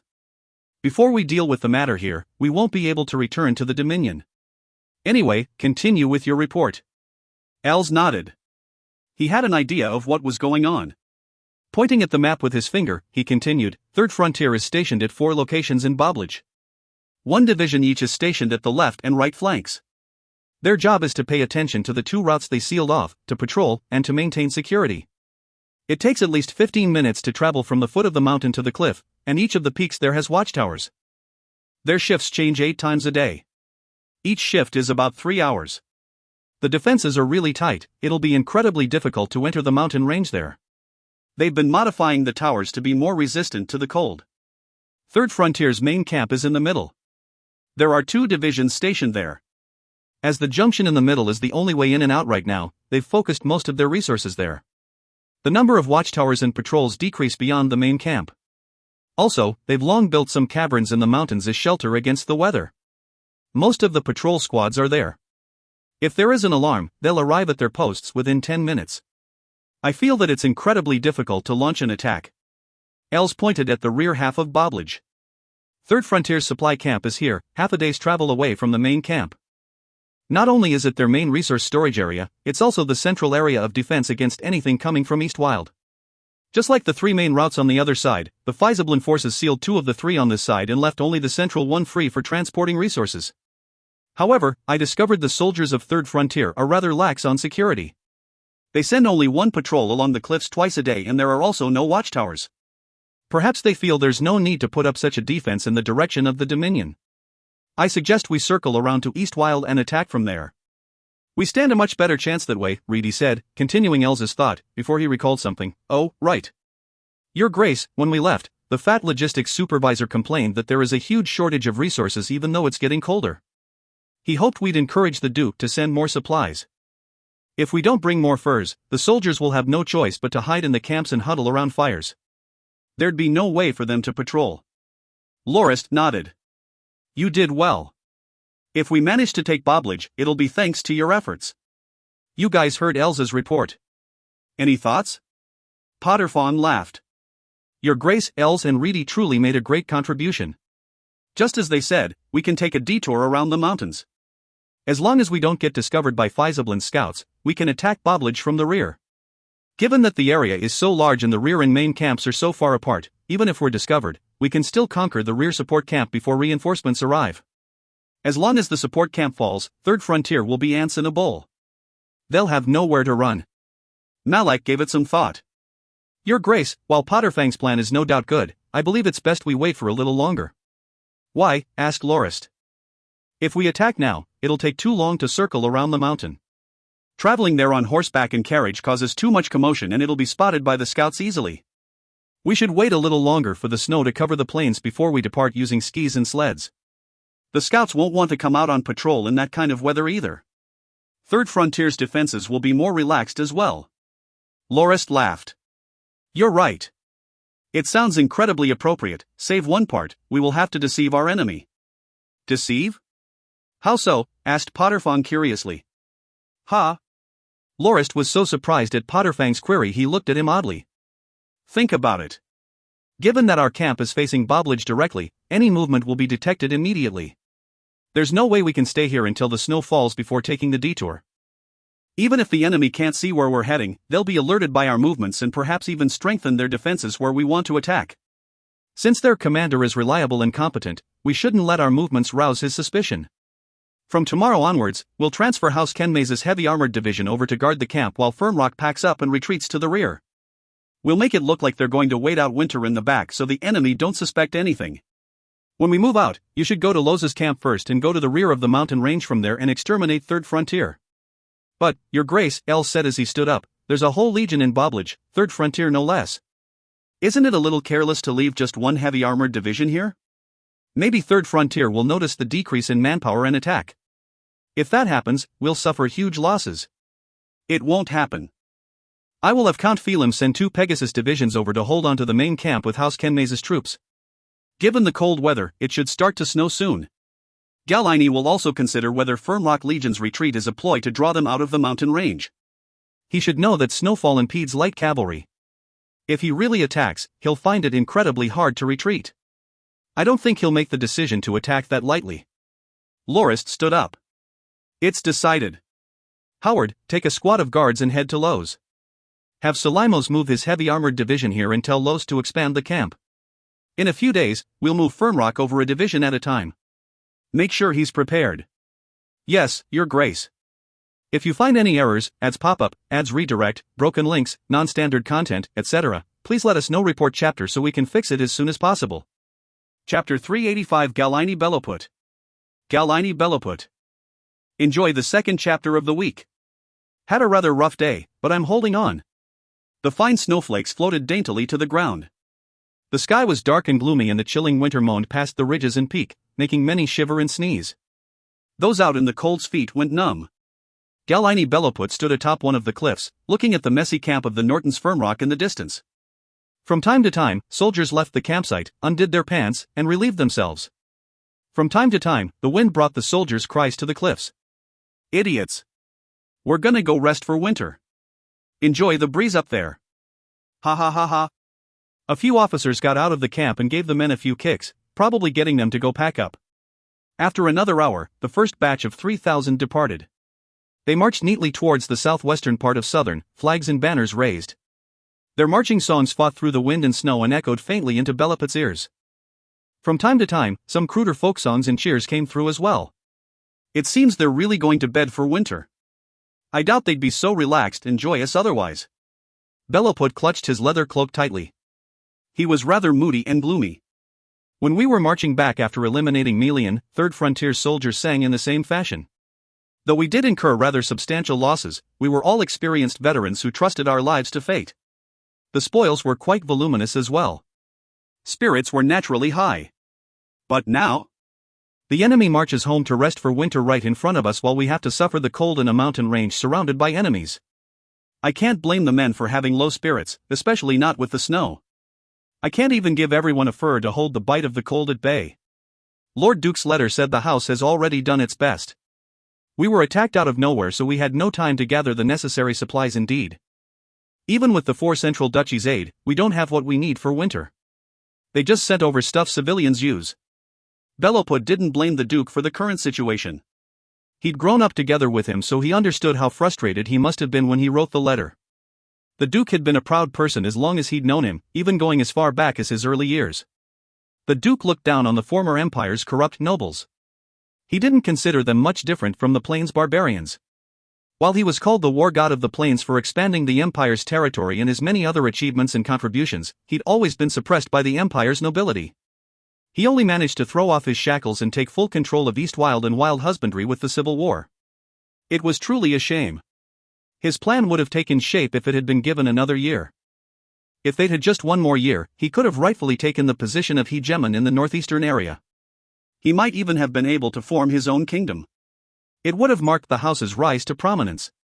No one expected the four houses to shatter the dream out of nowhere. Their ambitions had joined the winter's snowflakes. "Sir, is Firmrock really going to bed for the winter?" asked a household knight. "It would appear so, given what we're seeing," answered Bellowput. One heavy armored division, bearing House Kenmaze's banner, had arrived at the camp a few days ago. Bellowput had even put his troops on high alert in case this warned of an impending attack. But he soon realized the enemy was just changing shifts. Firmrock would withdraw for the winter while House Kenmaze's division was there to stand guard. "Sir, after Firmrock leaves, there'll only be one division there.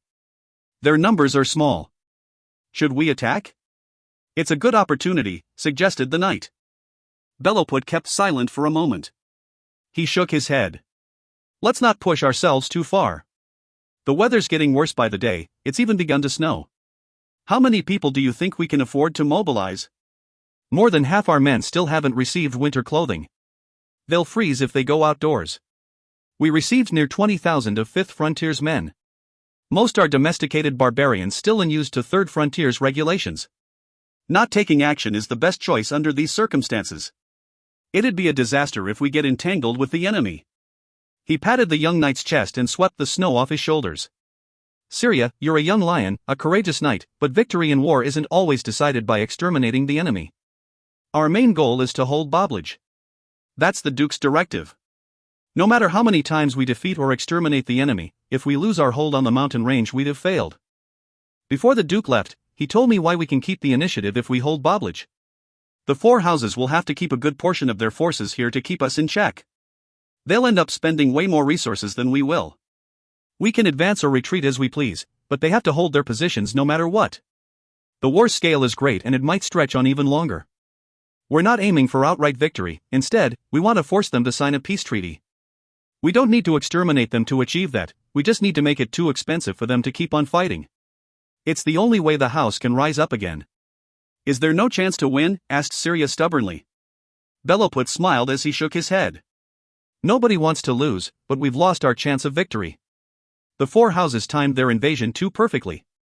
They struck us when we were completely unprepared. First Frontier was completely destroyed and Windbury taken. Even our joint assault with the four duchies failed. The Reserve Legion's loss might not be particularly bad, but Windbury and Southern's loss? That's an entirely different story. You should know why. The Reserve Legion is like a knife. If we lose it, we can easily replace it, but First Frontier was our true backbone. Losing it has greatly destabilized us. Not even disbanding 5th Frontier can compare. Our Lord is focused on keeping 2nd, 3rd, and 4th Frontier as intact as possible. They're the core of the house and our last hope to rise again. We can't risk 3rd Frontier. Do you know why the Duke wanted to return to the Dominion?" Syria shook his head. "He's not there to salvage the situation in wild husbandry. Even if he did heavily wound House Norton's Jaeger, it still won't change the overall situation much. He has two aims. First, he'd like to see whether he can conquer Pedro and cause even more chaos in this war by pitting the grassland barbarians against the four houses. If he doesn't manage that, the house will have to suffer through several tough years. He plans to wipe the barbarian tribes out so they won't be a threat." Bellowput looked at Syria's shock and disbelief, and sighed. "Syria, Fizablin blood runs in your veins. You are the new generation's elite and both the Lord and I have high hopes for you. That's why I told you about this. Fighting with courage is only good for a moment, planning with the future in mind is good for life. Failure isn't scary, not learning from your mistakes and failures is. This time around, our loss is inevitable. We can only hope to minimize our losses, or maybe force a draw of sorts." Syria nodded gratitudinously. "Thank you, Uncle Galini. I understand now." Bellowput patted his shoulder. "All right, I brought it up casually to give you a rough idea. Let's get down from the mountain. When you're not on duty, make sure to train in your hereditary battle force technique. Your talent is pretty good. I hope you can become like Her Highness, Princess Sylvia, and make it to the gold rank soon. Make the house proud. I will do my best, Uncle. Oh, and Syria, there's something with which I have to trouble you. Can you go to the support camp for a bit and tell Uncle Wario I, as the commander of Third Frontier, hope he won't act too excessively? His actions when the Queen passed through made the soldiers incredibly angry. Also, I hope you can get him to do his duty properly and not half-arse the defenses there. I'm just one of the house's servants, I don't have the status to order him around, but I'm also the Legion's commander, so I hope he doesn't force me to impose military discipline. Syria blushed, speechless. What a horrible shame. The kingdom's queen and the logistics supervisor of Third Frontier, one of them his aunt and the other his uncle, had become the house's most shameless members. As the duke's daughter and queen, his aunt had actually started a brothel in the camp. The next day, she complained rather vocally about how the soldiers were all poor bastards and couldn't even pay a single gold ford for pleasure. It's no wonder the Nortons beat them so easily, she'd said. She also mentioned that the Nortons were far better off. They could pay a gold ford without issue, some even took out 10. Syria was so embarrassed by the comment he wanted to hide in the nearest hole. Not even in his wildest dreams had he thought his aunt would be so shameless and not care about the house's reputation. That was why the commander had ordered her out of the camp as soon as possible. In the end, the Queen's carriage was stopped by Syria's uncle. As the logistic camp supervisor, he cooperated with the Queen and allowed her to open a brother with her maidservants. She even launched a huge discount promotion. Any soldier could spend a night of pleasure with one of the Queen's maidservants for a single large silver. The logistics supervisor could also lend money to soldiers who couldn't afford it, but they had to exchange something for the loan. Anything would do, even their rations and supplies. The crooked pair caused the whole atmosphere of the logistics camp to go sour. That even affected the 4 divisions at the main camp. After 3 days of enduring, Beloput could no longer tolerate it and sent his own guards to chase the Queen away from the camp and forcefully escort her back to the Dominion. When the guards who were sent on the escort returned, they said that the Queen cursed the commander all the way for stopping her from earning money. Because of that, Beloput also offended Wario, who was a member of the house and the nephew of the Duke himself. Beloput's father, on the other hand, was but a normal servant, and it was only because Beloput had gotten to know the Duke in his youth and they got along that he managed to reach his current position. Even though he was both a gold-ranked knight and commander of Third Frontier, not many descendants of the house thought highly of him, some even called him servant spawn in private. Before, Beloput would ignore Wario's actions of sneaking away more resources than he ought to have. As long as the logistics unit could support the Legion well enough, it was best to maintain a cordial relationship with him. But now, Wario had gone too far and hoarded the resources that were due to be sent to the main camp in retaliation, using lack of manpower as an excuse, causing the soldiers of the main camp to complain non-stop to vent their frustration. That severely impacted the morale of the troops. Beloput was also incredibly mad at that.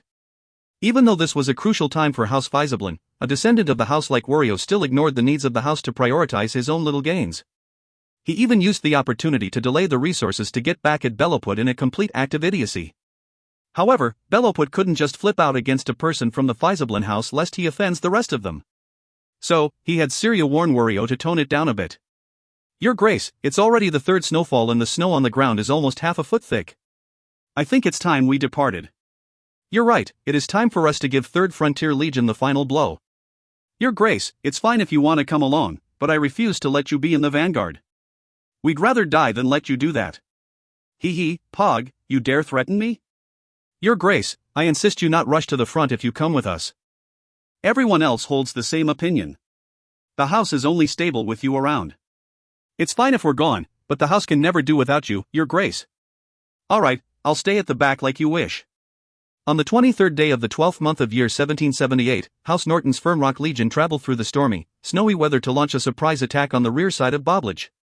In one go, they conquered the completely unprepared logistics camp of 3rd Frontier Legion and forced the 4 other divisions at the main camp to surrender. The commander of 3rd Frontier, Galini Beloput, publicly committed suicide after surrendering. His last words were, "I have failed the Lord and shall atone for my sins with death." If you find any errors, ads pop up, ads redirect, broken links, non-standard content, etc., please let us know. Report chapter so we can fix it as soon as possible. Chapter 386 3 Requests. 3 Requests. Here's the 3rd chapter of the week. Happy reading. With Boblage conquered, Iblia's conquest was complete. Lorist stood on one of the cliffs behind Boblage and looked at the snow-covered fields, smiling in a good mood. The old fox, Duke Faisablin, had finally been locked in a cage. From that moment on, House Faisablin's road to hegemony was cut off and they would not pose a threat to House Norton again. Jaeger and House Faisablin's frontier legions might be entangled in wild husbandry for a good while. Or, House Faisablin might join with the barbarians to attack Southern's border. There was also a chance the Duke himself would find a way to launch a surprise attack on Pedro. But, the general situation was now set in stone. No matter how hard House Faisablin tries, they could not win anymore. Even if they managed to sneak a few victories, those couldn't do much harm to the Nortons overall. As long as the flow of resources and products was regulated closely, a house might become just another barbarian clan like so many already on the plains. The only thing left is to see whether the old fox knows what's good for him, thought Lorist gleefully. Howard, standing beside him, was already at his limits. He could no longer resist the cold and pulled his cloak tighter. "We ought to go back, Your Grace." "What's so interesting about the White Abyss?" "The wind's so strong too." The logistics camp was actually a renovated bandit stronghold. The logistics officer, Wario, had ordered his soldiers to build a luxurious 3-story tall stone house for him. It was now Lorist's chambers. The former owner was kept in the stinky barns with the soldiers he loathed and on which he looked down. He was now just a Norton captive.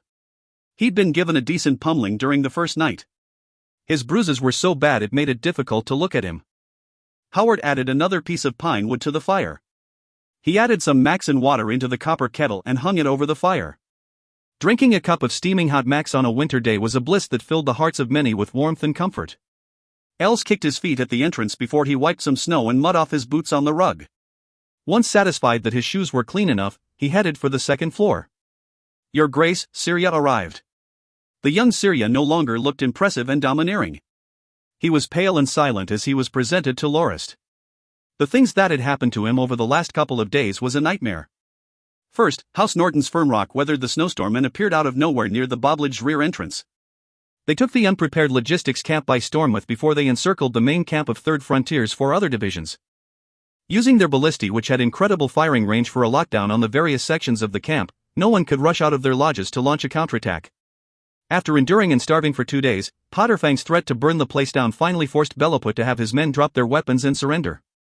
He committed suicide publicly soon after, saying that he had failed the Duke's trust and expressing his desire to make up for his sins with his life. Nobody reacted in time. It all happened so quickly and without warning. Syria thus had to watch his commander, his respected uncle, fall, his throat spurting blood everywhere and staining the ground red. He was completely frozen. They had lost just like that. There was no grand charge into battle, no great face-off on the battlefield, no exciting exchange of blows and blocks, nothing. Bobblidge was lost just like that, and 3rd Frontier had surrendered to the enemy. It was a complete defeat where all the soldiers were wiped out. The commander decided to take responsibility for the shame of surrendering by taking his life. What was left for him to do? Over the past 2 days, he lived like a walking corpse. He ducked in his corner, not caring about anything, neither drinking nor eating, until he was brought before Lorist. "So you're Faisablin Syria?" asked the man as he looked at him curiously. Syria acted as if he heard nothing. Els patted on his shoulder and yelled, "Hey, are you deaf? We're talking about you." Syria snapped out of his stupor. "Ah, what did you say?" The man smiled and repeated his question. "Yes. I'm Faisablin Syria, a member of House Faisablin." "Do your worst, I'm not afraid," said Syria emotionally. "I don't need you to do anything.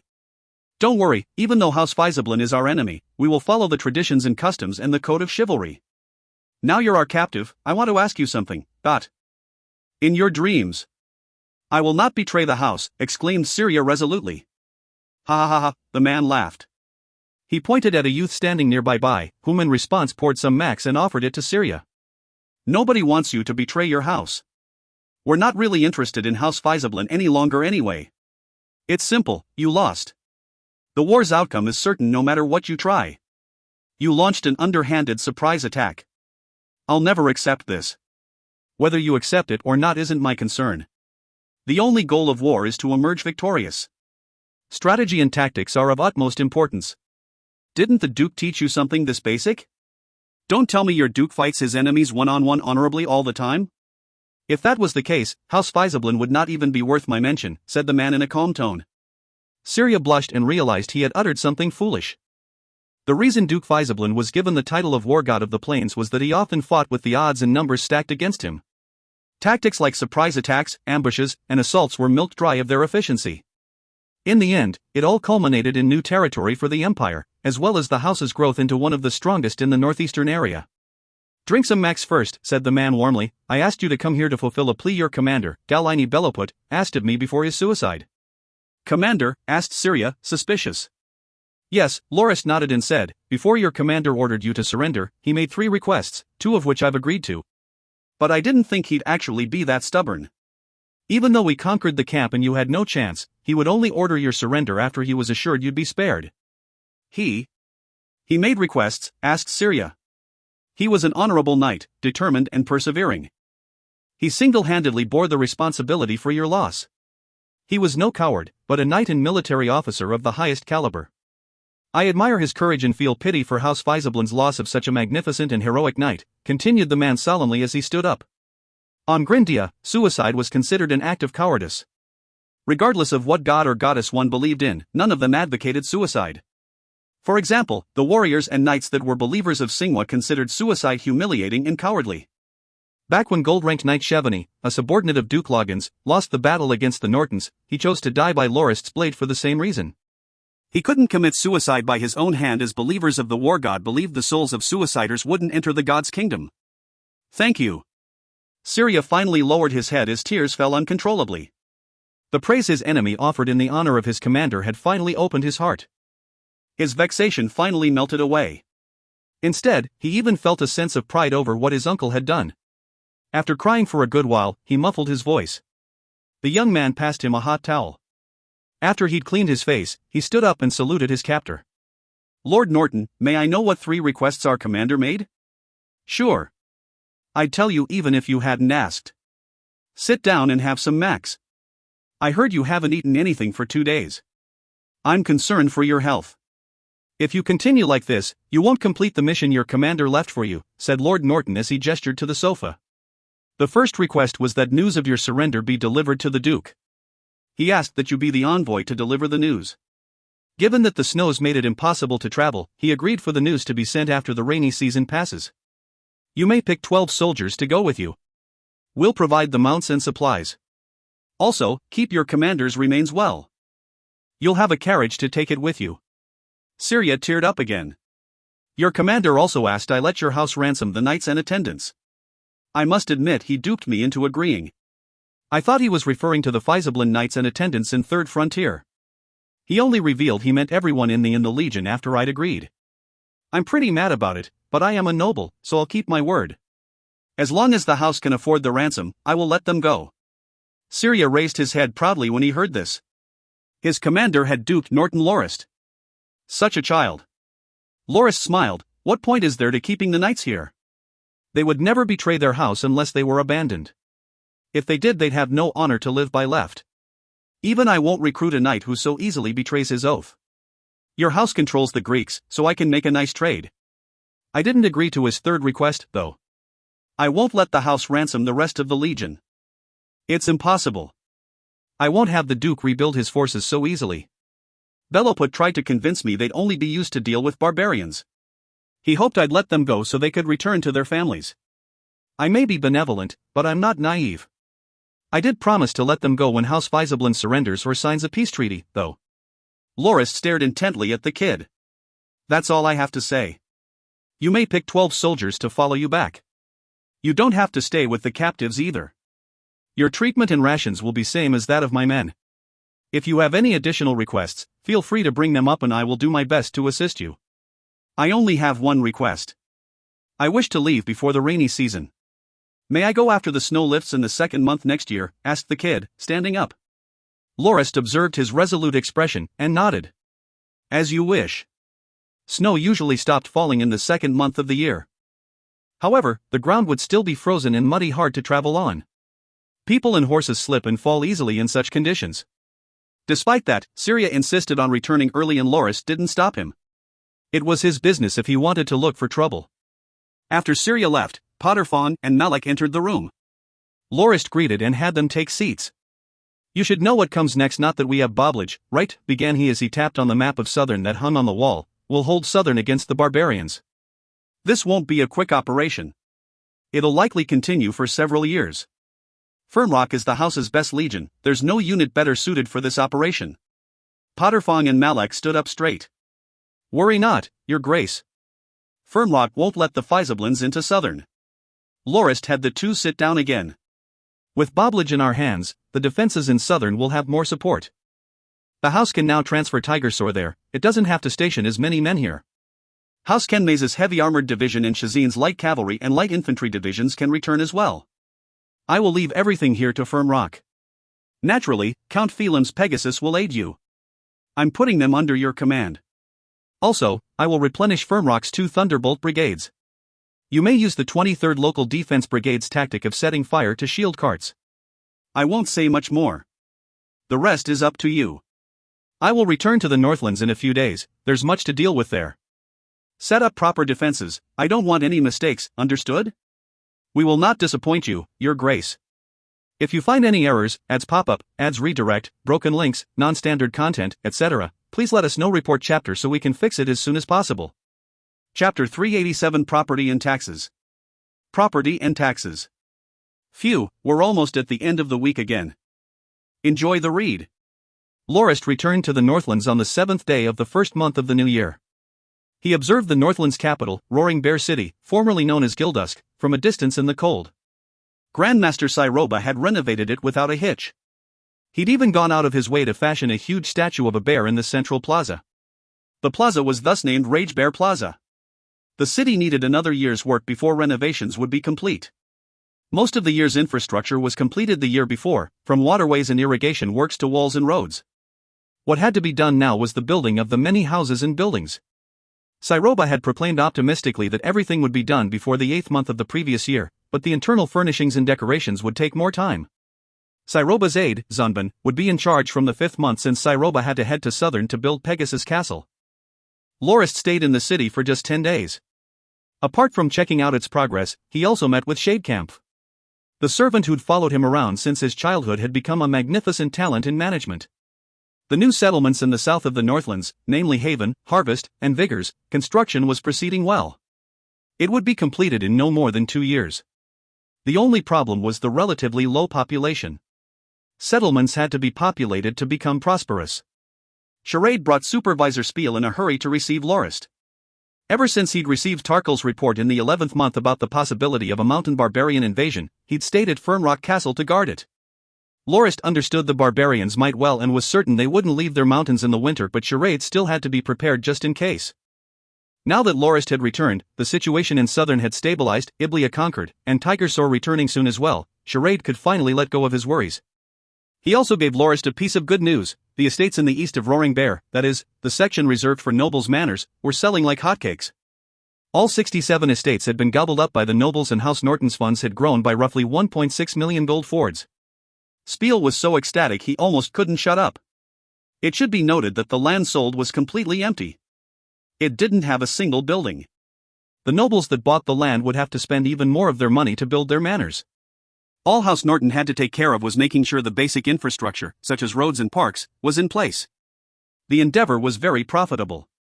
Mainly because the landowners also had to pay an annual tax on their land, which was 1/1000th of its market price. In other words, while the land sold was private property, it was still Norton territory. Given that the Nortons were in charge of the land's safety, they would have to pay some sort of protection fee. Lorist was incredibly shocked. The plots ranged from 5 to 8,000 gold fords. How did it add up to 1.6 million? It was already 6 times more than what they'd estimated they'd get. What in the world had made the nobles willing to spend so much money? Charade explained gleefully that he hadn't settled on a fixed price. He just drew the boundaries, listed a minimum, starting price, and sent the maps to the various nobles, both honorary and landed. The entire peerage received the same map, including the old Winston nobles that had joined their side. The demand turned out to be incredibly high, so Charade organized an auction. In the end, given the demand, the plots all sold at 5 to 10 times their original price. The nobles that didn't get any of the plots demanded the district be expanded so they could get a plot as well. He'd estimated they could set up 2 similar districts and still sell out. So, he and Spiel picked 2 more areas, set up another 150 plots. Lorist just had to give his approval and they could go ahead with the auction. Lorist looked over the documents and scribbled about with his pen. He crossed out the larger district and left only about 58 plots. Charade and Spiel looked at him anxiously. He was denying them a mountain of gold. There's no need to be hasty, Lorist explained. The 2 districts ensure all the nobles can get a piece of land. Do you think they'll go crazy for them during the auction if they know they're sure to get a plot? It'll be difficult to raise the price if everyone has a guaranteed spot. We can only increase their value if we limit the number. Charade's eyes widened and he smacked his forehead. Apologies, I was being too hasty and forgot about that completely. I thought the new districts would sell for the same price as the first. This is my fault. It's not your fault. You two just didn't understand the reason the nobles were so crazy for the land, Lorist consoled with a smile. Basically, the reason they're willing to pay such a high price is, the act of purchasing a plot is an expression of loyalty. An expression of loyalty? Asked the two oddly. Yes, Lorist nodded. You carried out the auction after we'd already eliminated First Frontier and conquered Windbury, and the Duke fled to Southern. Everyone can see we're winning the war. House Faisablin may be a strong house in our region, but they suffered defeat after defeat at our hands. It's nearly impossible for them to turn the tables. Unless we do something incredibly stupid, Duke Faisablin will lose the war god or not. Given these circumstances, and that House Norton is the Alliance's leader, they place their bets on us. We've also now decided where the Northland's capital will be and given it a name, one reminiscent of our own family, Roaring Bear. Clearly, this is now our headquarters. The act of purchasing land from us here is a gesture of loyalty.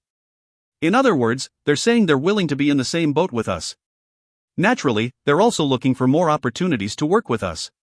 If they have any dealings with us, there's no doubt they'll prosper. Now that we've achieved our goal of conquering Iblia, Winston and Southern are under the 4 houses' control as well. Andanak now controls more than half the former empire's territory.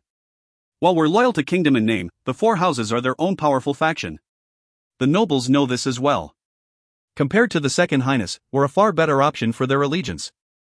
They can't even be bothered to deal with our king. Lorist pointed at the documents in his hands.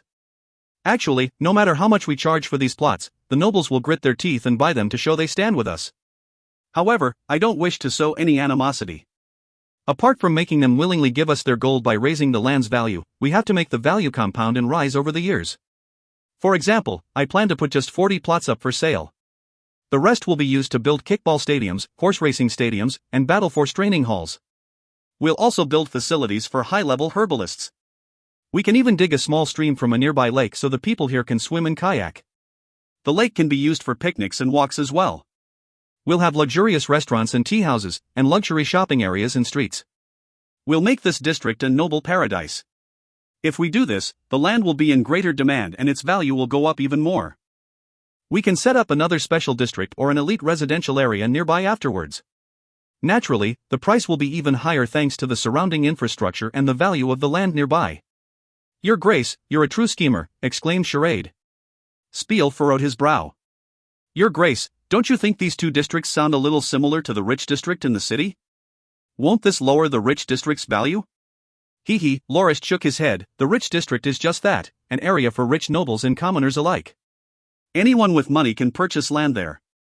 However, these 2 will be for nobles only, or guests that receive invitations from nobles. No amount of money will let you qualify to purchase land here. This will inevitably inflate the nobles that purchase land here's sense of status. And, given that the rich commoners also wish to be a part of this, they will try even harder to contribute to the house so they may receive our recognition and be given an honorary title. Starting next year, the house will no longer acknowledge other nations' titles. Supervisor Spiel, set up a system for foreign honorary nobles to become local honorary nobles. Naturally, they'll have to pay a fee. But, Your Grace, what point is there to this? They're only honorary titles. What difference is there between titles we issue and titles other nations issue? Asked Spiel, confused. Charade chortled. Absolutely golden, Your Grace. The difference is huge, Spiel. First, His Grace said that honorary titles from other nations won't be acknowledged starting next year. In other words, honorary nobles from other nations won't be able to attend any of our gatherings, balls, or banquets. They won't be able to mingle with the 4 houses or their vassals. All the foreign nobles that VE purchase land already have to have their titles converted or they'll lose the land. We don't offer noble titles very easily. People without noble titles can't buy them no matter how much they pay, so our titles are worth far more than other people's titles. Our faction is one of the strongest on the continent. Honorary nobles we acknowledge will have a far higher standing in other nations' noble circles. People will have to think twice before offending them since we are their backers and will stand up to defend them. Also, after this announcement, the land's price will go up even more. Honorary nobles will scramble to get a plot. I don't doubt for a second that the 40 pieces we'll sell this time round will be worth far more than the 67 we sold first. Since it would soon rain gold, Spiel kept his mouth shut and waited. Lorist smiled bitterly. Had it not been for our losses, I wouldn't have come up with something like this. Then again, taking money from nobles and rich commoners is far better than increase the poor's tax. Also, Baron Charade, Tigersor and Jaeger's casualties are quite heavy. Make sure their pensions are paid to the families as well as those who retired because of their injuries. I decided to decrease the taxes levied on households with dead or injured soldiers while maintaining the benefits they receive like the other soldiers of the house. Reduce their taxes by a third. Most landed nobles taxed their commoners more than 2/4. In other words, half of the crop grown on the rented land would be given to the noble as rent. Also, there were miscellaneous taxes such as for housing, water, boats, etc. Nobles would only have to pay a tenth of their tax revenue to their liege in tribute. Many nobles raised their taxes as high as 7/10 and kept their subjects poor. They would have to rely on labor and blood tax to keep up with the high taxes. Labor refers to working for the nobles for free. They even had to prepare their own food. Usually, labor terms lasted from 12 to 15 months. Blood tax refers to serving in the nobles' levy. The nobles provide 2 meals a day, basically pig feed. The commoners wouldn't be paid a dime. They only profited from plunder. But most of the spoils would be given to their lords. If they were unfortunate enough to die in battle, their lord just had to inform their families. They didn't have to give them any compensation. The households that lost precious family members would find it even harder to cope with their main manpower gone. House Norton's taxes had always been 2/4. It was already the lowest among nobles. When Lorist returned to the Dominion to take up position as household leader, he learned that the taxes were too high and had tried to make them 30%, but it had prompted strong opposition from the household knights and officials. Charade had privately advised him to not stand out too much by adopting such a radical policy, as it would cause them to be ostracized by the rest of the nobility. So, Lorist had never touched the main taxes. However, he did decrease the miscellaneous taxes wherever he could. One of the big ones was the fishing and hunting tax, which was only 1/10. Even though the main taxes couldn't be touched, soldiers' families would receive benefits. Households with members in the garrison would receive a tax cut of 1/10. They only had to hand in 4/10 of their harvests. Households with members in the house's main forces were only taxed 3/10. If they retired, the taxes would only go up to 4/10. Before, households with members in the military who died in battle would receive a 1/10 decrease in taxes permanently. However, Lorist wanted to decrease it by another 10% and was unyielding despite Spiel's objections. Actually, Supervisor Spiel, our house's main source of income isn't the taxes we levy on the harvests.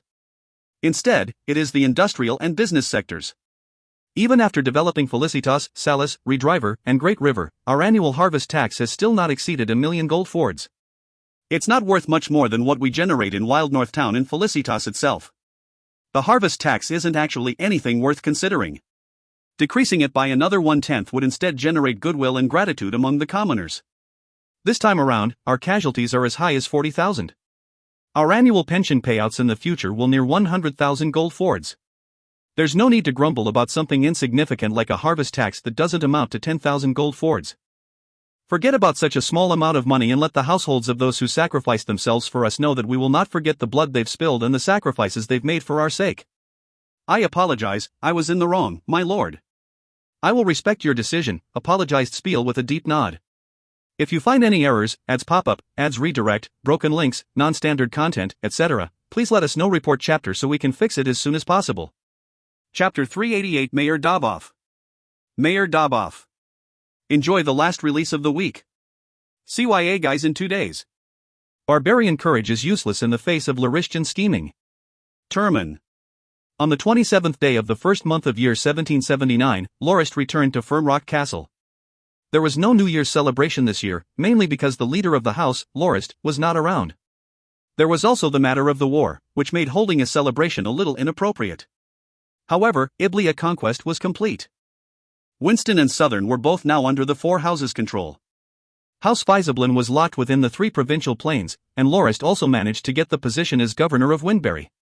Basically, it meant Winston would soon also be in the Norton's jurisdiction. While there wasn't a celebration this year, next year's would be even merrier. It would see the house welcome even more vassals. Lorist would have to entitle another large group of honorary nobles to acknowledge their contributions over the previous 2 years. Rumors of a mountain barbarian invasion, surprisingly, hadn't caused a panic among the folk. However, the atmosphere in Fernrock Castle was still anxious and lifelessness. Lorist went to the rear of the keep and found only Diliana and her 1-year-old son there to receive him. After asking her about it, he learned that her 2 nieces, Ariadne and Fenazali, had gone to the new Dina barony now in Delamoc. She had only refused to go because she was worried that the cold of winter would harm her precious child. The other 2 new maidservants he'd taken in didn't think he would return in a month, so they had returned to their families for New Year's. Oh well, it doesn't really matter if they're not here. I'll be fine with Diliana. He didn't manage to get any good sleep, in spite of the castle having so few occupants, because this son made too much noise in the night. Either he wanted to be breastfed or be with his mother. Given that he tussled with Diliana 3 or 4 times already, he ended up getting no sleep. He decided to go to his study for a nap. Just as he was walking there yawning, Howard appeared. "Your Grace, Sir Tarkle and Mr. Daboff have been waiting for you in the guest room for more than an hour now." While it wasn't odd for Tarkle to come over so early in the morning, Lorist couldn't quite recall Daboff, though the name did sound familiar. The moment Howard saw his expression, he knew his teacher was having a hard time recalling the man. "Your Grace, Mr. Daboff used to be the Pentasword mercenaries' leader. You made him mayor of Twinmount Town." "Oh, that's the guy." Lorist had hired the mercenary group to guard the outpost at the intersection between Magical Dragon Mountain Range and the Dominion, as the first line of defense and an early warning. However, after he'd spent time among the barbarians, he got to know that the ones neighboring them were engaged in internal conflict, so they wouldn't come down to raid the Dominion anytime soon. Hence the outpost being rather quiet for 2 years besides a few small skirmishes shortly after its first completion. After that came the house's development of Blackmud Marsh. A wall was built on the border between the Dominion, Tortoise Hill, and Hidebull Mound, along with forts at the other 2 areas. One local defense brigade was stationed at both the forts, so the outpost between the 2 mountains outside the Dominion began to lose its importance. As a result, the house terminated the mercenary band's contract. At first, Lorist had planned to absorb the group into the household forces, but their leader, Daboff, refused. He was already old and didn't wish to live a life of blades and blood anymore. Given that he was going to disband the group, he would leave whether to join up to the men themselves. However, he had already grown attached to the outpost he had lived in over the years. Given the recent time of peace, it had managed to develop into a small town where many mercenaries and adventurers would gather before they headed deeper to explore Magical Dragon Mountains. It was also through that town that small merchants traded with the barbarians. Some of the latter, who were more adaptable and intelligent, came to the town to trade their wares. The town had become a small bridge that connected the Dominion and the barbarians. However, Lorist had just returned from barbarian captivity and he avoided all word on them thanks to his traumatic experiences. He refused to even consider the notion of using the town to infiltrate and influence the barbarian tribes. Since Daboff was unwilling to leave, he made him the town's mayor. Apart from paying a small tribute, their administration wouldn't be interfered with in the slightest. They were left to do what they pleased. To Lorist, since the area was outside the household dominion, there wasn't a difference whether they controlled it or not. It wasn't something that would affect the house greatly. When the intelligence agency, Furybear, was formed, the one in charge, Tarkle, took note of the small town outside the Dominion and sent his men to do a detailed investigation. In the end, he realized the town had developed properly under the ex-mercenary leader's administration. Daboff himself hadn't overstepped his bounds and considered Twinmount Town under Norton control. HD didn't rule with uninhibited ambition. Apart from paying a yearly tribute, the extra funds collected would be used to develop the town's infrastructure. Twinmount Town's population had grown to roughly 2,000. Most of whom relied on hunting, collecting herbs, and trading with the barbarians to make a living. 2 years earlier, Tarkle had submitted a report to Lorist about Twinmount Town. In it, he suggested it could be directly administered by the house. Building it into a large-scale trading post like the one House Kenmays had in the east would not only provide large amounts of herbs and other rarities, it could also be used to take note of the barbarians' moves. However, Lorist had been completely occupied with his dealings with the Second Highness and the plan to take out Madras. Given the unpleasant memories he had, he neglected reading the report in detail before archiving it. No matter how much he tried to avoid the matter, however, he was only delaying the inevitable. The barbarians were a looming threat that had recently begun to move again. "Get me a basin so I can wash my face. And bring those 2 to my study." He ought to freshen himself up to understand the possible attack thoroughly. Tarkle and Daboff soon made their way to the study. After greeting Lorist, Tarkle reported his experiences before he sent out the emergency message. The matter was first discovered by Major Daboff. According to him, the barbarians would be most active during autumn. It was also when their trade with Twinmount Town would be most frequent. But, when Daboff inspected the trade market, he realized something weird was going on. The barbarians that had come didn't bargain at all. They were willing to complete the trade even if it meant taking a loss, and they purchased mostly metal tools and weapons. This odd behavior piqued his interest and roused his caution. While it wasn't uncommon for barbarian traders to incur losses, those who'd come to town in recent times were sly and cunning. The number of merchants that got scammed was also increasing. Those who treated the barbarian traders as uncivilized fools often ended up suffering losses. But this time around, the barbarian traders were unusually agreeable and didn't mind taking losses if it meant being able to purchase even more metalware and weapons. It was weird, considering that they'd mostly bought daily necessities in the past. Daboff secretly sought out an old barbarian that Daboff had rescued once. When the barbarian first arrived at the town, he bumped into a tough mercenary whose eye caught onto the piece of fine white leopard skin the barbarian brought to sell. He insisted on trading a cruddy old sword for it and even boasted that the sword was a precious weapon. However, it broke apart the moment the old barbarian knocked against it with his dagger, so he refused the trade offer. It resulted in the mercenary blaming him for breaking his precious weapon and beating him until he spat out blood. Daboff happened to pass by at that moment. He rescued the old barbarian, got a hold on the situation, and punished the mercenary. He became good friends with the barbarian and had frequent interactions with him. Sometimes, the man even brought precious herbs as gifts for the mayor during his visits to his home. Given their relationship, Daboff trusted his information he got from him on occasion. He revealed that the last year's Cubawesen festival, held only once every 12 years, the barbarians celebrated the birth of mountain god Cubawesen and would have all sorts of activities to commemorate their deity. For example, they would have one sacrificial rite monthly where they sacrificed large numbers of livestock to the mountain god. All the chieftains would also participate. Most hailed from the larger tribes, with the chieftains being mostly Jambasons from other territories across Magical Dragon. The Jambasons were similar to landed nobles. The largest tribe neighboring the Norton Dominion was called the Habibaba. Their chief was a great Jambason, roughly equivalent to a duke, with more than 20 tribes under his control. In the past, Habibaba had always been struggling for the title of Great Jambason with another large barbarian tribe. But in the recent Biwesi conference, they yielded to Habibaba and their chieftain's wish came true. He was finally made a Great Jambason. After the conference, the Great Jambason decided he would show the Flatlanders what the mountain barbarians were made of.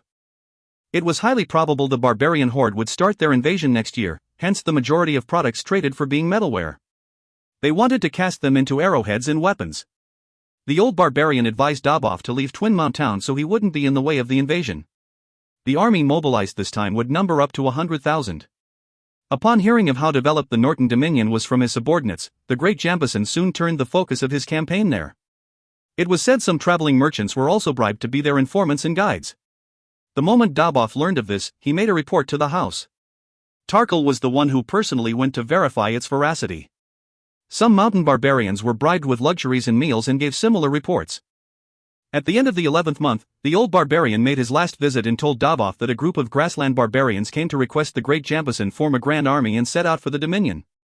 They claimed the land was almost completely undefended. The old barbarian didn't know whether the Great Jambason accepted the proposal and set out for Twinmount Town because he was worried about Daboff's safety and wanted to advise him to leave. As Lorist had expected, the barbarians didn't launch their invasion when winter was so near. Even if the Great Jambason accepted the proposal, there was no way it could be achieved given that they couldn't leave their shelters without cold-resistant clothing. If there was a snowstorm, loads might die without even a fight. He estimated the soonest they would descend would be during the 4th month after the rainy season. A barbarian army of 100,000, thought Lorist with a cold smile. Currently, the forces of the Norton house wasn't like it had been back during the days of Lorist's father, when a few hundred barbarians were all it took to plunder the house's livestock and scour about without worry. House Norton was a huge entity, one that rivaled even a kingdom. Both their advanced siege weaponry and military gear were far beyond the barbarians. Even another 100,000 wouldn't be much trouble. "Your Grace, I have a map of a gold mine," said Daboff as he stood up and carefully took out an old and torn beastskin and placed it on Lorist's table. Tarkle looked surprised. It was obvious he hadn't anticipated something like this transpiring. It seemed he wasn't aware that Daboff possessed such a map. "Actually, I wasn't the one to discover it, nor does it have an owner," Daboff explained. 2 years ago, an old mercenary got shot with a poison arrow. I discovered him unconscious on the ground when I was out hunting. It was a shame he was beyond saving." He handed me the map as he breathed his last breath. During the past 2 years, I surveyed the area carefully and found the mine, deep within the Black Forests. There's a small hill near a riverbank where the mine is. However, the area is inhabited by roughly 30,000 barbarians. Your Grace, to be honest, I've thought of monopolizing the mine by keeping its existence secret. However, I realized I have no way of dealing with the tribes, so I can only give you this map. Lorist appreciated Daboff's frankness greatly. He recalled the riders that he encountered when he was on the way to Fernrock Castle from Maplewood's Bastide back then. That time, Josk showed off his divine archery skills and made them discard their shot comrades and retreat into the forest. When they went to investigate the bodies, they found they were carrying sacks of gold grains. Lorist had suspected the barbarians controlled a gold mine, and it seemed he was right. The mine Daboff mentioned could possibly be the one the riders controlled. Thank you, Mayor Daboff. Your contributions will be remembered. We will not mistreat our loyal subjects. We thank you for your efforts, said Lorist as he stood up. You're welcome. It is my pleasure to be of service to the house, replied Daboff a little hastily, surprised. Tarkal let Mayor Daboff rest in the castle for a few days. When Tigersaur arrives, we will hold a meeting to discuss how we should deal with the barbarian army. We will have to trouble the mayor to brief us on the situation as well. Let's leave it at that. Understood, Your Grace, said Tarkal as he stood up. Thank you. I will be more than happy to help the house out, said Daboff. If you find any errors, ads pop up, ads redirect, broken links, non-standard content, etc., please let us know. Report chapter so we can fix it as soon as possible. Chapter 389 Barbarians and Gold Mine. Barbarians and Gold Mine. Enjoy this week's first release. We Nortons know a sickness of the heart only gold can cure. Charade. On the 23rd day of the second month in the meeting room on the second floor of Fernrock Castle, Lorist tapped on the map of the Dominion on the wall with a wooden pointer. I'm sure you've all heard what Mayor Daboff had to say about the barbarian tribes, right? 100,000 barbarian soldiers can't compare to even just one of Duke Fizablin's Frontier Legion's strength. In terms of organization and equipment, our forces greatly surpass theirs. I ignored them until now because they haven't caused trouble before and I didn't want to bother playing hide and seek in the forests. But now they've come with an army of 100,000. They consider us no different from the scattered nobles of past Northlands. They really think that 100,000 soldiers will let them walk unhindered through the Northlands. In actuality, they're no different from a dish served to our doorstep. Like a fresh fish sent for us to butcher. We ought to polish our blades and think of where we should cut first. The household knights laughed at how Lorist described the whole situation. When they'd quieted down, he continued, I never really considered them a threat. Not because of ignorance, because I understand them far too well. Even if they have another 100,000, they still won't be a threat. They'll have a hard time coming for us from the 500-kilometer stretch starting from Azure River to the eastern part of the Northlands, all the way to the part of Magical Dragon Mountain Range that border the Dominion. But, according to historical records, only 2 areas were really harmed by their pillaging, our Dominion and the eastern Northlands. These 2 areas are where their raids are most rampant. They are also the most developed areas. Ever since House Kenmaze took control of the eastern area, their approach to dealing with the barbarians has been carrot and stick. They set up a trading post and began doing business with them. Through trading fairly according to market price, they managed to obtain various specialties in exchange for other useful daily necessities. As a result, the barbarians were able to get their hands on what they needed and wanted without resorting to pillaging. They also divided them to incite inner conflict between the tribes through trade relations. This way they could ensure they wouldn't unite. As for the barbarian tribes that only cared for pillaging, House Kenmaze hired other tribes to attack them.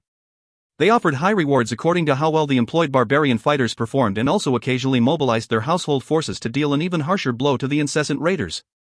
By exterminating them or driving them far away from the eastern area, the raiders were no longer a threat. Within 5 or 6 years, the eastern part of the Northlands no longer had to suffer pillages. The border was completely peaceful. The facts show that House Kenmaze's policy is really effective.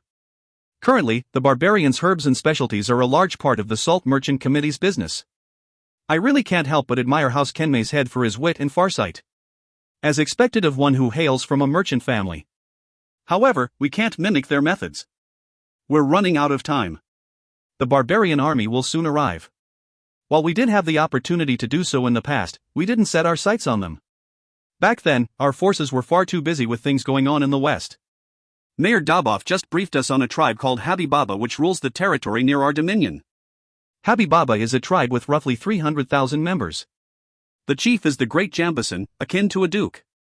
He also commands over 20 vassal tribes. Given their tradition of conscripting all their tribesmen as warriors, it's no ruse that they can mobilize 100,000. Even though there is also word of the army's intentions to raid the eastern area, it's all based on the testimonies of the barbarians that come here to trade. They spread it around like some kind of folktale. The area they'd have to go through to attack the east isn't under Habib Baba's control, and the tribes there haven't answered the call. This alone makes me confident they won't target the eastern area. While we still have to keep our guard up, there's no need to be too anxious. In the area between the eastern Northlands and Firmrock Castle is the fully developed settlement, Redriver. It's separated by hundreds of kilometers in the Black Forest from the mountain range, which serves as a natural barrier. There's no way the barbarians will attack through there unless they're willing to spend 2 or 3 months paving a way through the forest. This is why Redriver wasn't invaded in the past, and why it won't be now. Our house has also developed part of Blackmud Marsh near our dominion. We have a wall from Tortoise Hill to Hydebull Mound where the 3rd and 4th local defense brigades are. Twin Mount Town is right in front of that line, and that's where it'll be the easiest for them to invade. They used that very spot to enter the Dominion in the past as well. Now that we have completed our defenses there, we can be confident in keeping them out. If their army is blocked here, they'll look for another location to break through. The area between Hydebull Mound and Firmrock Castle is separated by the Black Forest, which is roughly 50 kilometers wide. However, that part of the forest isn't where the swamp intersects, so it's the mostly likely place to go through. It'll be Tigersaur's hunting ground. All the mountain barbarians coming through there are your prey. I don't want to hear about any barbarians making their way to the villages or towns. Fierce Tiger Lowe's stood up and clutched his chest. Your Grace, Tigersaur will not disappoint you. We promise to not let even one escape. Lorist nodded and gestured for him to sit. I trust you in Tigersaur's abilities. I'll leave this to you. As for Turman's Ragebear Knights, you will be transferred to Tortoise Hill Fort to hold them there. The moment you see their forces split, attack them from the fort. Strike all the way along Azure River until you circle to the rear pathway where they came from. From there, launch a pincer attack to crush them completely. Understood, Your Grace, said Turman as he stood up and accepted the order. Lorist pointed the stick at the eastern Northlands. I've already ordered Waxima to temporarily serve as Jaeger's division leader. This time around, they suffered huge casualties because of the ambushes. However, the remaining soldiers are still enough to form a division. We will station them in the eastern part of the Northlands as a contingency. As for the villages of Felicitas, Salis, and Redriver, have them enter combat level 2 after the harvest. Make sure they're on guard when they start sowing seeds for spring. Also, form garrison regiments that can be sent to reinforce the front lines at any time. Baron Charade, you are in charge of this. Charade stood up. Your will be done, Your Grace. Next, we have a piece of good news, Lorist said as he tapped on the map, over here. Lorist pointed at the part of Black Forest between Hydebull Fort and Firmrock Castle. He dipped a goosefeather into some ink and drew a red circle around the area. This is the hilly part of the forest. There's also a large riverbank there roughly 20 kilometers away from Firmrock. According to Mayor Daboff's surveys, there is sure to be a gold mine. He reported his findings not long ago. However, it's inhabited by 30,000 barbarians. They're a tribe called Warasink, one of Habib Baba's vassals. Our true focus this time shouldn't be defeating the 100,000-strong barbarian army, but, instead, occupying these hills and taking the gold mine. Let me first remind all of you that in this conflict, performance is not measured by the ratio of kills to deaths. Instead, what we want is for as many of them to be taken captive as possible. Why do we want that? Simple, the house is extremely lacking in manpower. The 20-odd thousand captives that surrendered after we took Madras have already served 2 years. This year is their 3rd and they'll regain freedom the next year. The transportation and irrigation routes in Delamoc have also been greatly overhauled thanks to the hard work of these captives, and they will be working on the final phase of development for the rest of the year. However, we just defeated House Faisablin and obtained 2 provinces. Winston and Southern are in need of development. It's rather barren and there will be lots of development projects that require lots of manpower. While we have more than 100,000 captive soldiers, a good number of them are injured, far from enough are left to develop the 2 provinces. The whole region is now under Norton control. It's imperative we restructure the transportation facilities to increase the region's productivity. We need lots of free labor. Even if we conquer the gold mine, we will need laborers. Since there's an army of 100,000 coming our way, I hope we can capture at least 60,000 youths to contribute to the development of our dominion. Tigersaur's Carabalista division leader and gold-ranked Knight Dulles stood up. Your Grace, do the barbarians we capture this time get freed after 3 years of labor as well? Lorist shook his head. They're not soldiers belonging to the former empire. They are different from us. These barbarians will serve 8 to 10 years until they assimilate our way of life. When they agree to be our subjects, they will regain their freedom. Otherwise, let them work as laborers for the rest of their lives. Dulles breathed a sigh of relief. I can finally stop worrying. If you said they would be free after 3 years of work, where would we find free labor after that? The rest broke into laughter.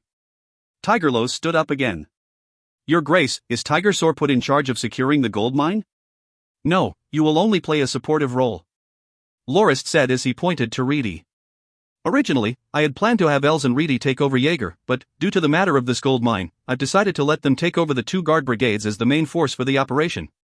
At the same time, I have also transferred the 7th and 18th local defense brigades over to take charge of the defenses at the gold mine after we conquer it. Tigersor lost almost a division after the huge battle in southern. They'll have to wipe out the mountain barbarians that come out from that part of the Black Forest. As for the hills around the gold mine, I will leave it to Els and Reedy's guard brigades. Understood, Your Grace, said Lowe's as he sat back down. Even though I want you guys to catch as many captives as you can, but don't take any risks. 100,000 mountain barbarians aren't scary. We can definitely defeat them. But what we have to watch out for is that each of those mountain barbarian warriors is tough and courageous. They will fight to the end even when the odds are stacked against them, given how they glorify death on the battlefield. In the same vein, I hope that you guys don't put our household soldiers in danger in trying to catch those captives.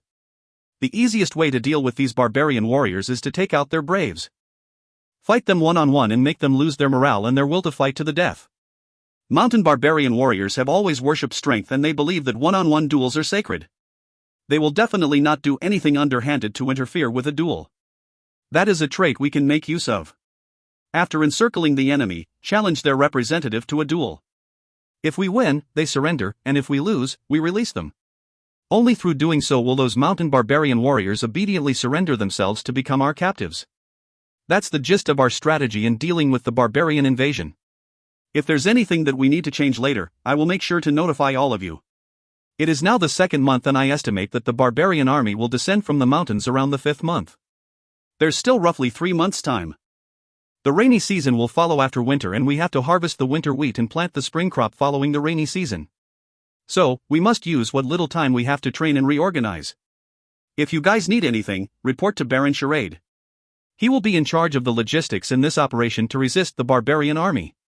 After Lorist concluded his announcement, the meeting adjourned. Everyone returned to their own posts to begin preparation. Lorist, on the other hand, brought a regiment of guards and headed to the eastern Northlands. He wanted to visit Josk and Yuri, the 2 commanders of the defeated Jaeger Legion who were recovering from their injuries. If you find any errors, ads pop up, ads redirect, broken links, non-standard content, etc., please let us know. Report chapter so we can fix it as soon as possible. Chapter 390 Jaeger's Consolidation. Jaeger's Consolidation. Here's the second release of the week. The snow began to melt during the 2nd month. Both large routes and small paths from Fernrock Castle to the eastern Northlands were muddy and hard to travel on. That was also why Lorist wished to redo the Northlands' whole transportation infrastructure. At the very least, the roads had to be usable, unlike the current mud rivers they were. This was how most roads on the entire continent were. A merchant's most important tool, a tool he had to have with him at all times, was a spade. A spade so he could fill up the holes in the road on the fly to keep his convoy moving. House Kenmays hadn't scrambled to build a massive city when they took control of the eastern part of the Northlands. There were currently still just 2 relatively prosperous towns there. One was Singe, on the border with magical Dragon Mountain Range, where the barbarians traded. It was filled with taverns, whose customers were exactly these barbarians. You could even see drunk barbarians snoring away on the sides of roads at times during the night. The other was White Rock. It used to be a small village, named after a huge white rock near the town. It had caught its new lord's attention because it was the area settlement nearest the suspension bridge to over the border river between it and Wild Husbandry. It was made the Salt Merchant Committee's headquarters and expanded with several dozen warehouses, carriages, garages, and lodgings for the committee's employees. The village soon grew into a proper town. When their dominion was moved, House Kenmays moved to Sigler and took more than 200,000 citizens with them. A small number of Sigler citizens were relocated to this part of the Northlands. There were less than 50,000. This was mostly because most of those moved to the Northlands were moved into the 3 new settlements in the southern Northlands. The place was reasonably developed already, it just lacked population. While House Kenmays took many citizens with them when they left the traders that dealt with the barbarians and also those that maintained the warehouses in White Rock Town. It was actually a request made in the name of the Salt Merchant Committee. Given that the Nortons had a stake in the committee as well, they would receive quite a bit of profit from their operations, so they agreed quickly. Jaeger's main camp was currently there. When they received word of Lorist's visit, Waxima, the Legion's temporary commander, rushed out of the camp to receive him. He'd taken half a year to recover from his failed attempt at breaking through to the gold rank 2 years already and was currently once again at the peak of 3-star silver rank. He was likely to make his next attempt soon. Lorist had contemplated a long time before letting Waxima take charge of cleaning up the mess that was Jaeger. He'd always been a loyal, courageous, and responsible knight. While he wasn't much of a talker, he was sincere, accountable, and frequently demonstrated his worth with his actions. Given that Jaeger had suffered a huge defeat and their morale was low, they needed a knight like Waxima to slowly build themselves back up. And he'd not let Lorist down. Even though he hadn't been in the position for a whole month yet, Lorist noticed the camp was incredibly orderly and clean, everything was in order. The men carried out their various duties efficiently. No one looked down or depressed, on the contrary, everyone seemed polite and energetic. They had a very hopeful atmosphere about them. Lorist did notice something out of place, though. Everyone wore a single non-uniform coat abiding item, a single white feather. The feathers are to remind everyone of the brothers they lost, to remind everyone of the humiliation they were put through. The feathers must be stained red with the blood of our enemies to wipe this shame away. It is also to honor the sacrifices of their fallen comrades that has given them a chance to take revenge sometime in the future. These martyrs are worthy of being remembered for their sacrifice, and their valor, Waxima explained when Lorist inquired. Lorist nodded. You're right. But I don't think Jaeger suffered a huge loss. 3 of our divisions faced off against 100,000 grassland barbarian cavalrymen. It wasn't just any confrontation either, they were part of a far bigger, organized offensive. Yes, the casualties were great, but Jaeger should be proud of their performance in spite of these odds. A loss is a loss no matter how you sugarcoat it, Your Grace. Jaeger was defeated because it was too careless. They thought they could roam wild husbandry unhindered and neglected to survey the area properly. Even after they discovered some barbarian scouts, they thought they were only a small cavalry unit and proceeded to attack. That was why they fell for the ambush. Commander Yuri, who set out to reinforce them, didn't first try to find out why they'd been put in such dire straits first, he just charged in blindly. I questioned the surviving soldiers and have written a detailed report. I'm not trying to pin the fault on anyone. I just want this valuable lesson to be learned and remembered so our men don't make this mistake again. Jaeger became arrogant with their power and lowered their guard, they underestimated their enemy, which gave them the chance to catch the Legion off guard. Had they stayed vigilant, had they stuck to procedure, they wouldn't have been caught as they were. Lorist was rendered speechless. He understood Waxima wasn't trying to make him look bad, though, he was just stating the facts as they were. He appreciated his frankness even more. He responded after a moment of silence. Apologies, I was wrong. Your words ring true. A failure is a failure. We shouldn't try to underplay it just because we had to sacrifice many of our men. However, I'd like to know why the scouts weren't sent out when the 3rd Division was out on a mission. Well, according to 3rd Division's men we managed to rescue, Division Leader Pete was worried the scouts wouldn't be enough to take the unit on. He thought it would lead to unnecessary casualties. He only sent the scouts out as far as they could be covered by the Caraballista. Sir Pete died on the battlefield. I am unfit to judge whether his decisions were correct, but I believe he didn't realize there were 100,000 enemies waiting for them. He just wanted to keep the men safe. 3rd Division was newly formed at the time, and heading out to wild husbandry was supposed to be training for them. He had to think carefully about pitting greenhorns against barbarian cavalry. Taking into account that 3rd Division brought 2 Caraballista brigades, it's obvious he believed the small group of enemies weren't anything to be afraid of. They couldn't stand against his men. So, he only sent the scouts around 300 meters ahead so they would still be protected by the Caraballisti. That's how they were eventually encircled. Waxima's theory sounded rather reasonable, but Pete had died, so there was no way to hold anyone accountable. He just had to accept the explanation without comment and continue surveying the campsite. Dinner was held in the mess hall. Lorist dressed like all the other soldiers and dined together with them. Those that dined with him were so elated and excited they almost forgot to eat. He chatted with them and asked about their families. He didn't forget to motivate them and tell them how much the house was prioritizing the Legion's reconstruction either. He hoped they would stand strong again soon and wash their humiliation away. During the night, he visited Josk and Yuri, who were still recovering from their injuries. The herbalist in charge informed him that, while Josk's injuries were rather severe, he was recovering quite well, mainly because he had a great constitution. There was also the fact that he was rescued right after he was injured, unlike Yuri, who continued to fight maniacally despite his injuries. By the time he was rescued, he was already at his last breath, unconscious and injured all over, with his flesh flayed and bones chipped. A couple of his battle force circulating major nodes had also been destroyed. He was no different from a disabled person. He required help from consumption to excretion. The herbalist estimated it would take at least 3 or 4 months for his normal bodily functions to recover, and another 1 or 2 years of training before he would return to the gold rank. Josk was already well enough to sit up. "That damn Duke set me up," he grunted, bitterly. "Even though a marksman like me can shoot enemies from a distance, I didn't think the Duke would disguise himself as a normal soldier and launch a surprise attack from in their midst. I was busy looking for the leader to snipe and left the normal barbarians to the guards. In the end, that bastard jumped out of nowhere. Anyone who blocked his way was killed. He quickly approached me. I knew something was off when I recognized him. I fired a dozen arrows, but he blocked them all, before I turned and rode away. The Duke knew he couldn't give chase, so he threw his long sword at me. Fortunately, a guard blocked it.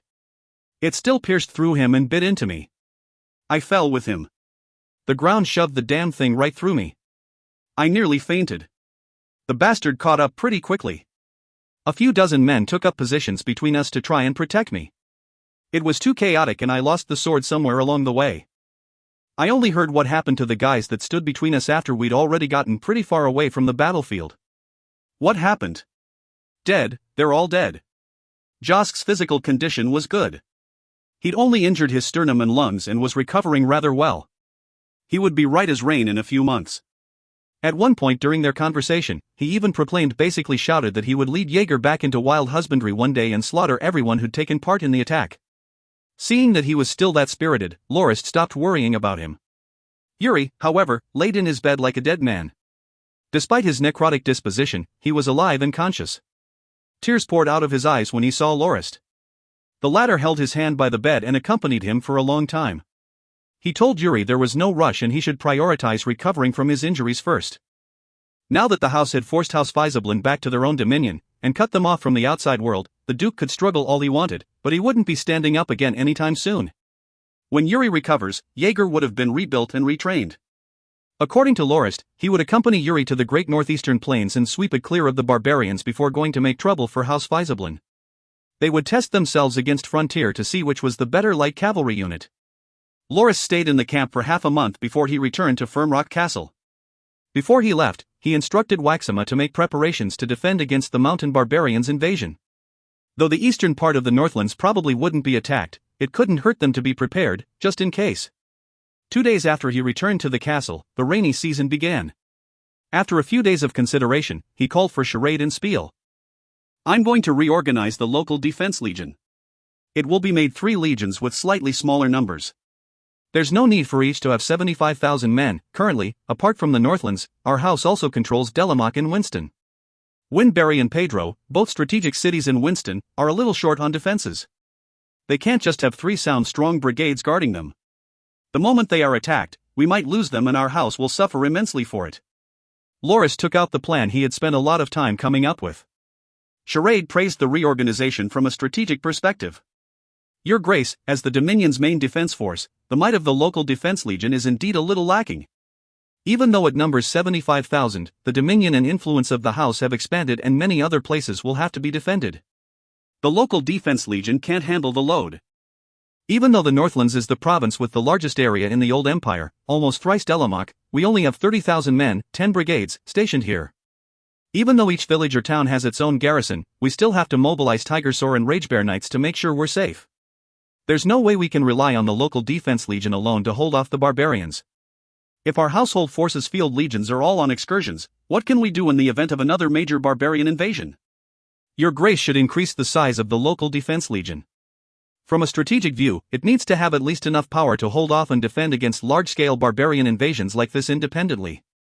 However, Spiel, the one in charge of the household finances, expressed his objections. "Your Grace, 2/3 of the household's budget is spent on the military. It's already going too far." If you find any errors, ads pop up, ads redirect, broken links, non-standard content, etc., please let us know. Report chapter so we can fix it as soon as possible. Chapter 391 Persuasion. Persuasion. We're back with our third release of the week. Hope you guys enjoy. Spiel objected to Lorist's plan. He brought out a large list that detailed the scale of the house's military and its huge yearly expenses. So far, House Norton had 5 legions in total. Firmrock, with 60,000 men, Tigersor, with 60,000, the Reformed Jaeger, with 60,000, the 75,000 of the local Defense Legion, and the 55,000 of Oceanic Legion. In total, the forces numbered 310,000. At the same time, there were the 15,000 from Ragebear Knights, the 3,000 from Lorist's personal guard, and another 3,000 from the guard sent out to carry out top-secret missions. Lorist's personal guard was basically 2 brigades. The total number of men would be 331,000 people.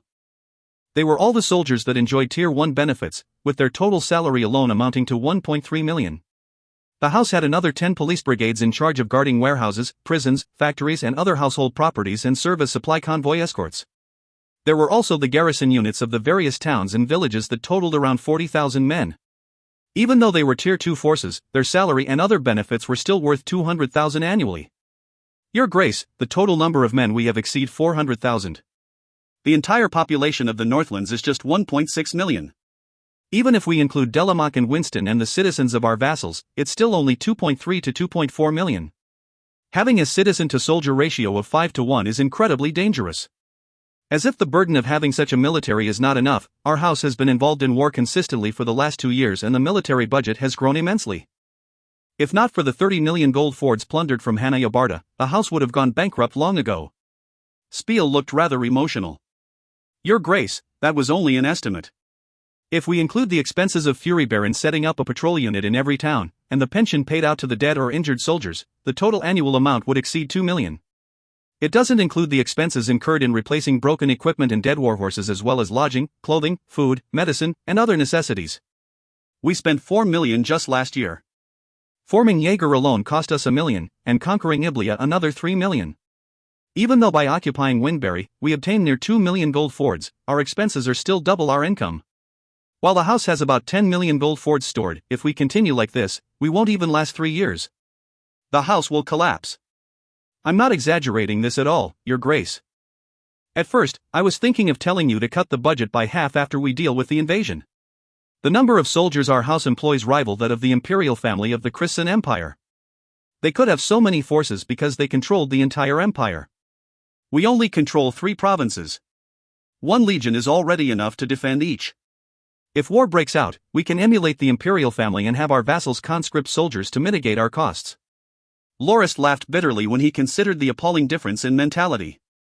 If Lorist acted like the former Duke of the Northlands, Loggins, he could have lived out the rest of his life in comfort and luxury, given the house's current standing. However, it was currently a raft traveling upstream. If it didn't progress, it would regress. The hidden threat the Second Highness posed, the longevity of the alliance, and the pressure of the countless knights jumping for a chance to contribute forced him to walk down the road of expansion. Spiel wasn't wrong in that only 1 legion was needed per province.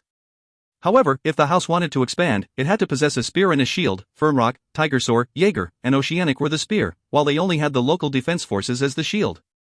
There was no way Lorist would give up his spear for a bigger shield. He would be wasting his previous efforts. House Norton would be constantly barraged with attacks until it lost all the power it currently had. Spiel didn't have any ill intentions. He was one of the house's most loyal elders. Otherwise, Lorist wouldn't have allowed him to hold so much power as the chief finance officer that managed all of the house's finances. However, as Spiel paid too much attention to its spending, he wasn't aware of the situation the house currently faced.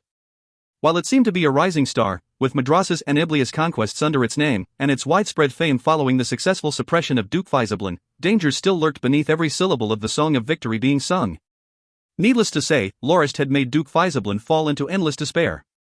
It was like he gave the wake-up kick to his dreams of monopolizing the eastern part of the Northlands.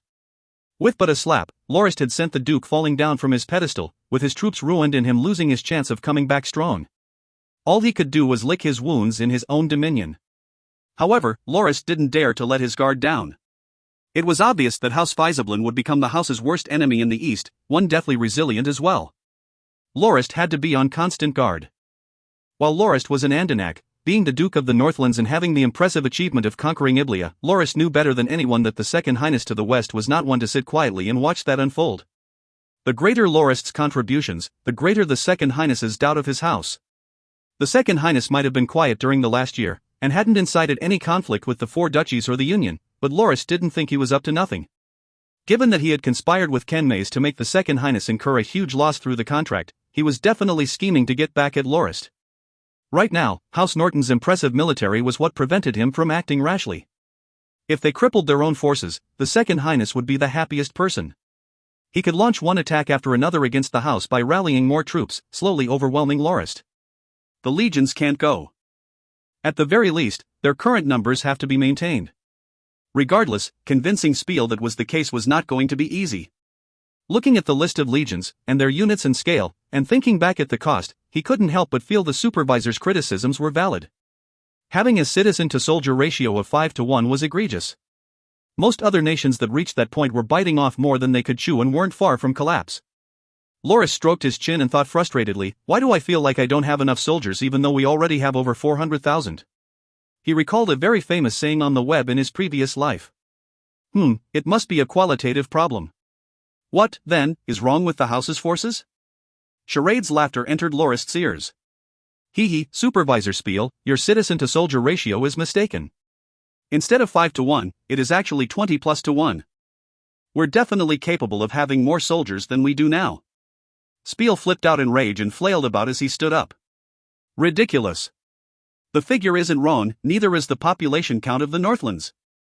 Also, our military spending doesn't lie either. Strictly speaking, the ratio is 4-to-1. Not 5. Please sit back down and calm yourself, Supervisor Spiel, Charade said calmly, I wasn't suspecting the figures. I was just pointing out that the citizen-to-soldier ratio is mistaken. We shouldn't take the total number of soldiers and divide it by the population of the Dominion. If the ratio was really as you said, then our Dominion would have collapsed long ago. It wouldn't look prosperous and developed like it is now. Actually, you forgot two important things. The first is that our household has only launched a recruitment drive for the forces 3 times. The first was when we were recruiting Marines for Oceanic. I believe we got 20,000 men. Rest of the 55,000 were made up of mostly rescued slaves and pirates. The second time was when we were forming the Wheelbarrow Ballista Division, which saw 15,000 people sign up. The third was carried out last year during Jaeger's formation.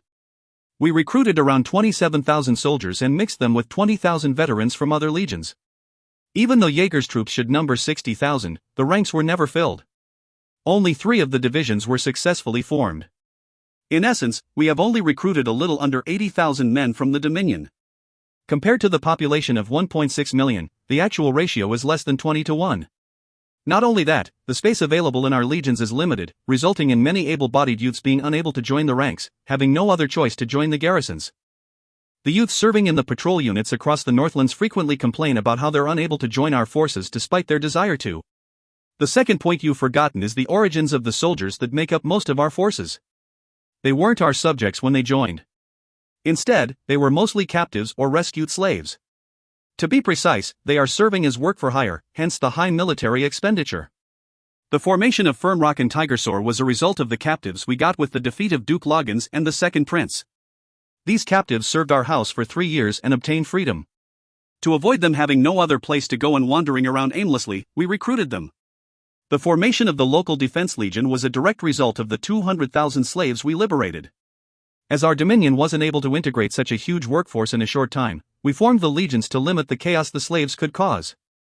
Not only did the formation of these legions not involve our youths, they're comprised mostly of captives and former slaves, who helped the Dominion's population grow. The family members of these soldiers also moved to our Dominion because of them serving in our military. Supervisor Spiel, I don't deny our military spending is high. But it's because of this kind of treatment and arrangement that our forces hold superior combat ability and are unstoppable on the battlefield. They are also incredibly loyal. Take, for example, the serious defeat of Jaeger at Wild Husbandry. Even though they were in an incredibly hopeless situation, the men still continued to fight. While we lost 30,000, the enemy suffered more than us. Following their defeat at the hands of the 23rd Local Defense Brigade at Pedro, their morale dropped quickly and they soon lost the will to fight. Without our household forces, House Norton wouldn't have achieved these heights. It was precisely thanks to our forces that we were able to exterminate Hanna Yabarta and obtain so much wealth. Now that Delamock and Winston have been added to our dominion, our sphere of influence has greatly expanded even though we didn't obtain many resources. We are now the sole hegemons of the Northlands, and this will bring bright prospects in the near future. This time around, His Grace's plan to reorganize and expand the local defense legion isn't without good reason. It is intended to keep Delamock and Winston in our hands. Also, His Grace isn't planning to recruit soldiers from the Dominion. Instead, he has his sights on the 100,000+ ex-Madras soldiers. Even though our military spending will increase by a bit more, we can integrate Madras's former forces into the house and better control unstable variables. It is extremely beneficial to us. I've always thought of having the captives of our house join our forces officially after serving their term. Not only would it increase their solidarity after serving in the forces with our own men, it would also make their families become our subjects willingly. While the military costs would stay high for a little longer, the house's income will increase as well. After all, we obtained 2 additional provinces. The local defense forces expansion won't be a huge burden in the long run. As the house's chief administrator, Charade understood its situation exceedingly well. His arguments were so well formulated that Spiel couldn't pick at any shortcomings. Everything Charade said was fact. After some thought, Spiel found that Charade made a lot of sense. The house has always expanded its military through the captives first without affecting the development of the Dominion. In that sense, Spiel's citizen-to-soldier ratio of 5-to-1 was inaccurate as the soldiers that were recruited into the force weren't subjects of the house in the first place. In fact, if the captives were allowed to do as they pleased after they obtained freedom, huge problems would easily arise. At the very least, the internal security expenditure of the house would increase. The free captives who were used to fighting and skilled at wielding weapons could easily be driven to the path of desperation for food and shelter. Recruiting them in the force would, therefore, be the better alternative. Very well, I agree to His Grace's plan to expand the local defense legion, said Spiel without objection, knowing when to step back when he was mistaken. Lorist was elated that he no longer had to waste so much energy trying to convince Spiel. Charade really outdid himself this time. If you find any errors, ads pop-up, ads redirect, broken links, non-standard content, etc., please let us know. Report chapter so we can fix it as soon as possible. Chapter 392 Admitting Loss. Admitting Loss. Enjoy the 4th release of the week. The real act of marriage takes place in the heart, not in the ballroom, church, or synagogue. It is a choice you make. Norton Lorist. Within the great hall of Crouch Tiger Castle in East Wild, the young Syria knelt on one knee on the floor with soundless cries.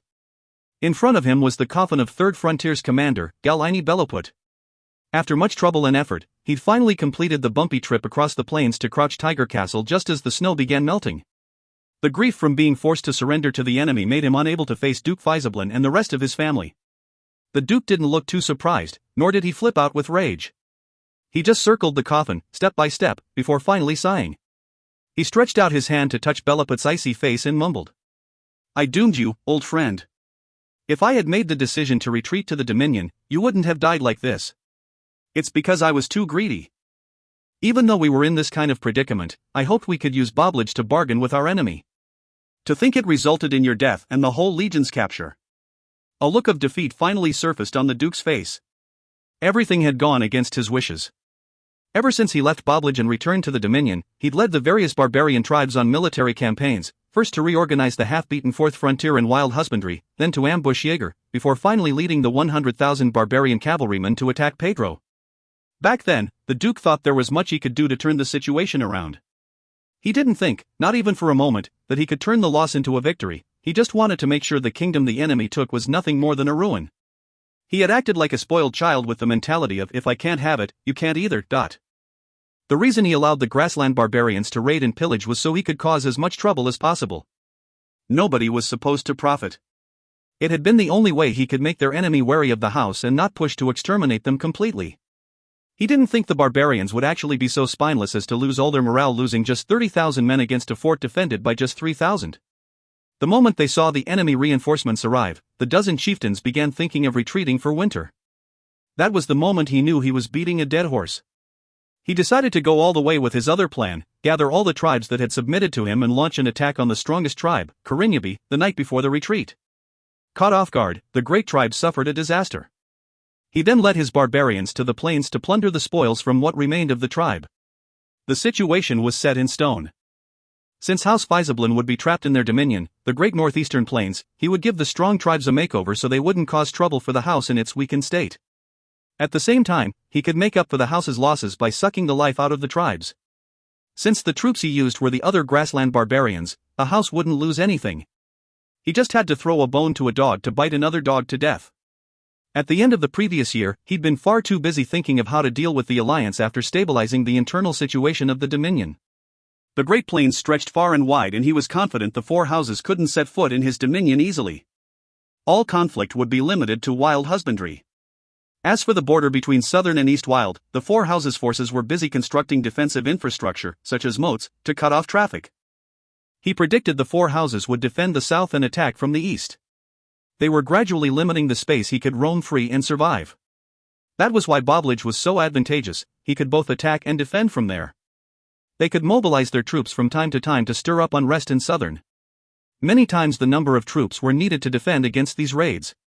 As long as they could drag the war on for long enough, the alliance would lose their grip on the resources drained and would be forced to the negotiating table. He could then bargain for better conditions to manage the damage the war would do to him. He hadn't thought, however, that House Norton would deploy their troops in the middle of winter and take the huge risk in circling Eastwild to the rear of Boblage and conquering it. They'd force Third Frontier to surrender without a fight, a fatal blow to the house.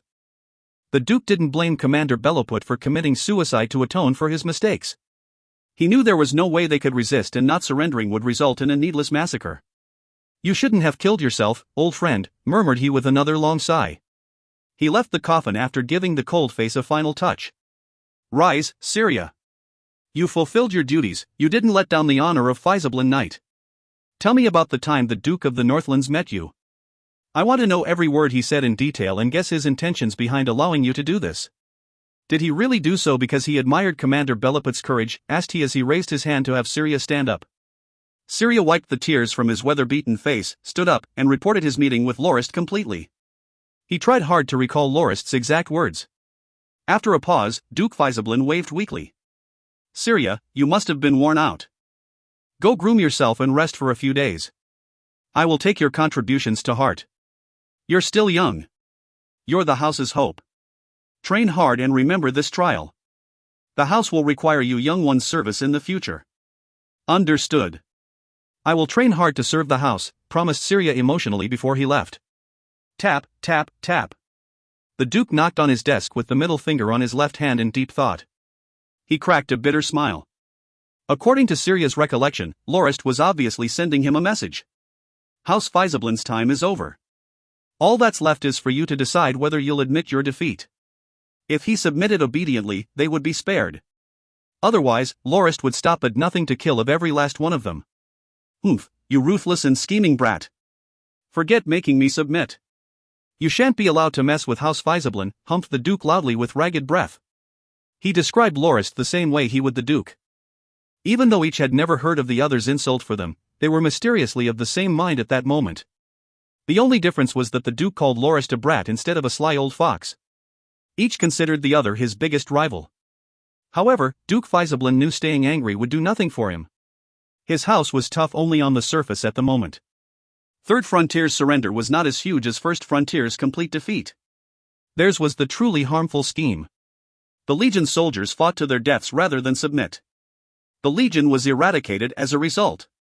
Given that the four houses didn't declare war beforehand, the house was caught completely off guard. Third Frontier, on the other hand, was forced to surrender. The house would have to take out a massive sum to ransom the knights and house members back. The Duke believed Syria that his relative and distant nephew, Wario, was the cause of the Legion's downfall. But there was no point to being angry at him. Having his own clansmen take up positions in the logistics of each legion was the elders' will. They believed only that would grant them a firm hand on the legions to ensure they would remain loyal. Not all members of the house were loyal and wanted to serve it. For instance, the Duke's second daughter, Iblia's queen, was intent on going against his will. The moment he thought about his daughter who had just made her way back to the Dominion, he began to have a headache. He didn't think a queen would be inspired to start a brothel and ruin his reputation completely. Even now she was making her way to the Greater and Lesser Golden Creeks, thinking there was gold to mine there and that she would definitely get incredibly rich. He slumped down in his chair in his study for a long time and thought about how he could deal with his current predicament. The house would probably have to suffer a huge humiliation in the coming days and endure their anger as they spent the next couple of years in their dominion. The four houses had cut the roads and paths that led out of their dominion, and the house only had 2 legions worth of men, around 100,000. Second Frontier was stationed at the Golden Creeks and Fourth Frontier in wild husbandry. There was also another 20,000 metal armored garrison legion and his 1,000 personal guards stationed in Crouch Tiger Castle. While the house still had 120,000 men, it would take most of them to defend its 3 provinces. Fortunately, when the Duke was dealing with the threat of the grassland barbarians at the end of the previous year, he'd picked 20,000 to form a new reserve legion as a tool to use against the barbarians in the future. That way, even if the remaining tribes united to attack the house, they would have a way to resist them. However, while it had enough troops to deal with the barbarians, it didn't have enough to take on the 4 houses. Having ample for defense but not attack. That was the situation the house was in. Second Frontier couldn't be mobilized either, as the Golden Creeks were one of the foundations of the house's revival. Many of the house's elders suggested its headquarters be moved to Gold Creek, but the Duke considered the fact that it was a little too far from the central area of the former empire and decided against it.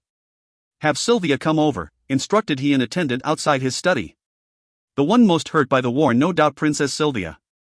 She had thrown a huge tantrum and tried a fast strike because of her desire to marry Lorist. But the poor princess didn't think that her paramour would actually attack her house without even declaring war and bring his allies to attack Iblia, making her grandfather escape haggardly back to the Dominion after incurring huge losses. When the war broke out in the 5th month of the previous year, First Frontier was completely lost, Windbury was conquered, and the moment the Duke returned to Crouch Tiger Castle, Sylvia's days became incredibly hard. Some people secretly cursed her for being a harbinger of misfortune after hearing about First Frontier's defeat and worrying about their relatives' well-being. They believed bad luck would be present wherever she showed up. The last time she traveled to the Northlands for a trip, the second prince was defeated by House Norton and a 100,000-strong army was wiped out. Now, when she wanted to marry into House Norton, it ended with them exterminating the whole kingdom. When word of the 4 central duchies aiding Duke Faisablin spread, the ones who made the curses were delighted when they believed the 4 houses were going to be defeated. Some even told the princess up front that the Norton kid would soon be captured and made a serf. She wouldn't have to be married so far away and could see her lover in the Dominion all the time. But word of the coalition army's loss soon spread. It had been a complete smack on the face. The mocking and subtle cursing turned into full-fledged rebukes. Sylvia had lost quite an amount of weight from weathering the stress. "Sylvia, you lost more weight. Are they still causing you trouble?" asked the Duke warmly when he saw her. "No, grandfather. I'm used to it, I'm fine." "I'm sorry, Sylvia. This isn't your fault, the war didn't break out because of you in the first place. House Faisablin wanted to rise to new heights and become the northeastern area's hegemons. That desire is also shared by the 4 houses and it resulted in this war. This was an inevitable conflict from which neither side could escape," said the Duke with much thought. Sylvia nodded wordlessly. On one side was her lover, on the other, her house. She was numb to all the happenings, caught in the middle of it all. "I want you to go to the Northlands, to House Norton's dominion." "What?" asked Sylvia, wide-eyed. "I've no choice," he said with a pained smile, "we've lost. The situation is set, there's no turning back. I hope you will have a good talk with that brat so he shows us some mercy and not cut off too much meat. We're still the main force against the grassland barbarians. Without House Faisablin, they will frequently invade and harass the Empire's borders. Have the kid think about this well." Duke Faisablin breathed a long sigh. "Sylvia, as your grandfather, I regret this deeply. I shouldn't have refused his marriage proposal. Otherwise, the war wouldn't have happened, but it's too late for regrets now. I need you to do 3 things on your trip. First, ransom the members of the house and our household knights.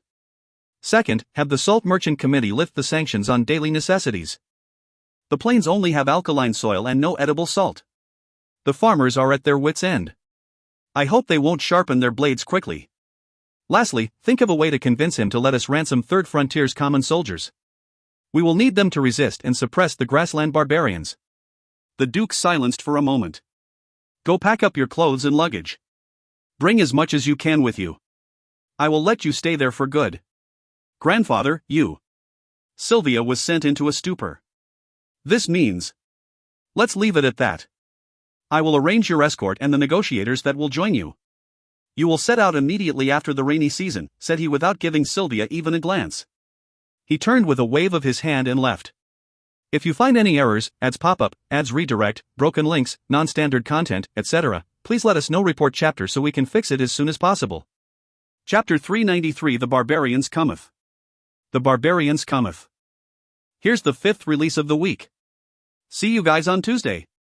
Also, if you're a Patreon, you will now be able to access chapters from The Sword and the Shadow as well for no extra cost.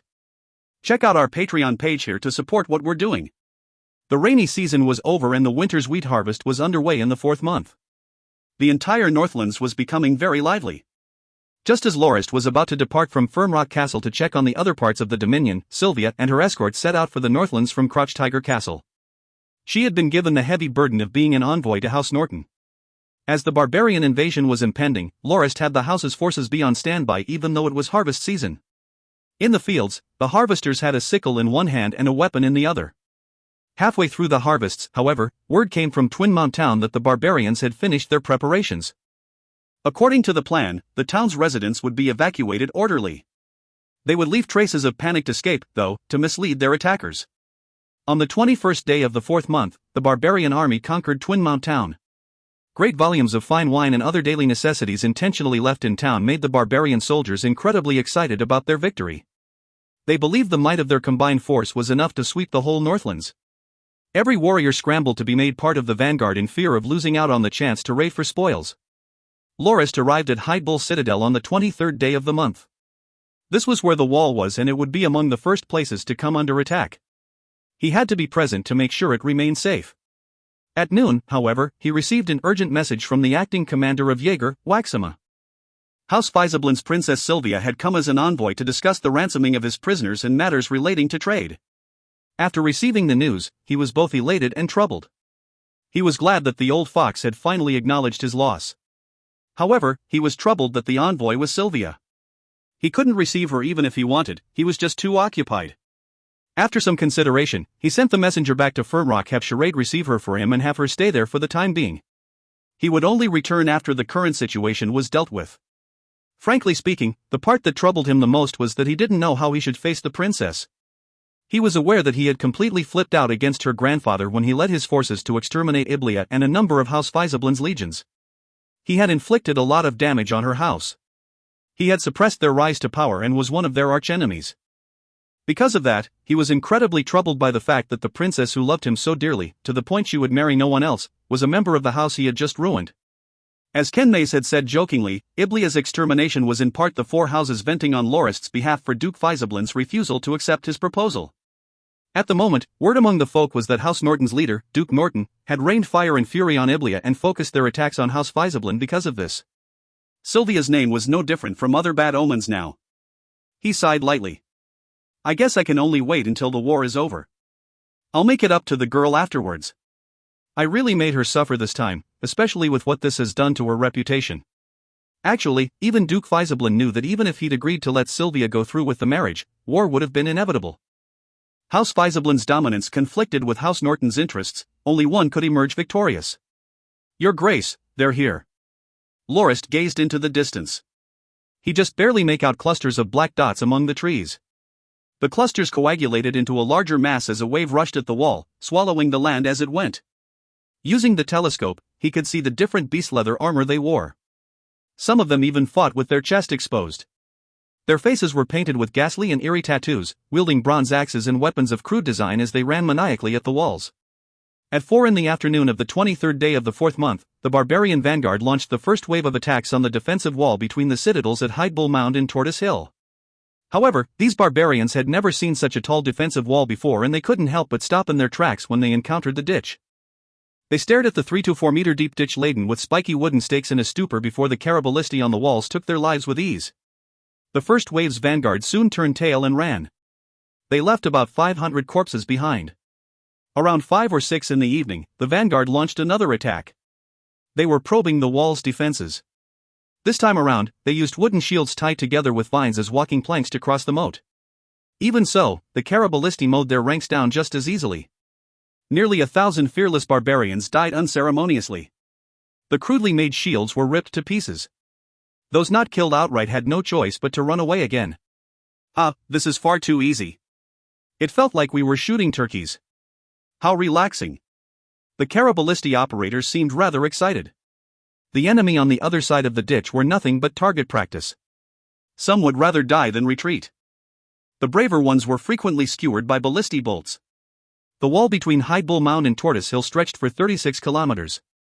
It was 8 meters high but only 6 wide. The wall was also separated by battlements every 5 to 6 kilometers where the soldiers could rest or stand guard.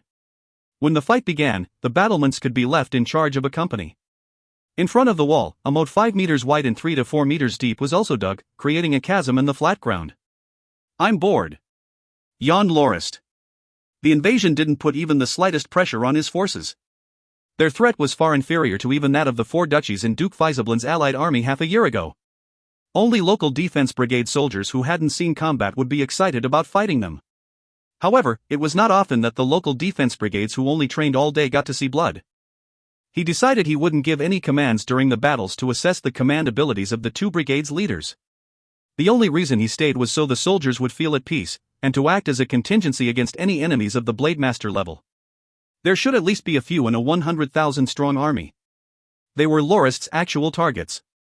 The enemy vanguard finally learned their lesson after their second failure. They knew they couldn't scale the walls on their own, so for the next 2 days, they patiently waited in the forests for the rest of their forces to arrive. The rest of the army arrived 2 days later. Lorist learned the intel they received was accurate. There were at least 100,000 men. Even though they lacked supplies and didn't set up a campsite, their bonfires looked like a field of stars in the middle of the forest. The forest seemed littered with little embers. Many of the soldiers in the local defense brigades had never actually seen such a large army before. The elation they felt at their victory 2 days earlier washed away completely. They began to talk in silent hushes. They doubted whether they could actually defend against so many barbarians. They put aside their lack of confidence and anxiety during the battle the following day, though. All they had to do, after all, was load the machinery, fire, rinse, and repeat. They forgot everything else and followed the instructions of their superiors like mannequins. Fire! The order sent a volley of arrows at the barbarians' ranks. They rained down and cleared out an area on the other side of the ditch, making countless barbarians clutch the parts where they were hit and scream in agony. It didn't last long, though. More barbarians replaced them soon enough. Those injured lightly were quickly taken back while those beyond salvation were given a quick send-off, back to the embrace of the mountain gods, as they sang their songs of war. The ditch was soon filled with corpses, branches, mud, stones, and other miscellaneous materials. Countless barbarians swarmed towards the wall, unhindered by the now-filled moat. They soon found themselves in another awkward position, though the ladders they brought were far from tall enough. In a fit of rage, some tossed their weapons up at the walls, inflicting some light injuries on the defenders. Some Witter barbarians lashed some of the ladders together, but they were soon spotted and shot. Whenever similar attempts were spotted, they would be promptly stopped. None of the attempts succeeded.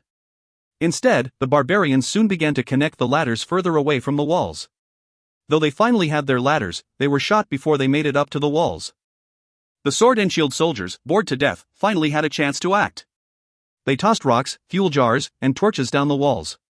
The smell of burnt flesh soon filled the air. Some vomited from the disgusting smell. The barbarians' ferocious attack lasted from morning to afternoon. The only time a dangerous situation almost came into being was right before they retreated. The enemy had gathered a group of braves to attack the walls all at once. They were surrounded and slaughtered by a group of rage-bear knights before Lorist could react. As the knights slaughtered the braves one after another, it was as if all the barbarians felt themselves punched in the gut. They let out cry after cry of grief and began to hesitate. Soon, the retreat was blown. The horn resounded across the plain. Lorist watched them retreat, leaving their comrades' corpses all over the battlefield. There were so many they were several layers thick in some places. They barely left any room for people to move around. Seeing this, he took benevolent action. He had the ranged units hold fire till the enemy could retreat unharassed. There were an estimated 20,000 corpses beneath the walls. The battle taught the barbarians a huge lesson. They lost nearly half of the 50,000 that had participated in that assault. He believed they would not attempt to take the wall again. After Lorist gave his order, the area around the wall quieted down. But the silence didn't last long. Cheers soon exploded all along the wall. "We won! We defeated them! We held the wall!"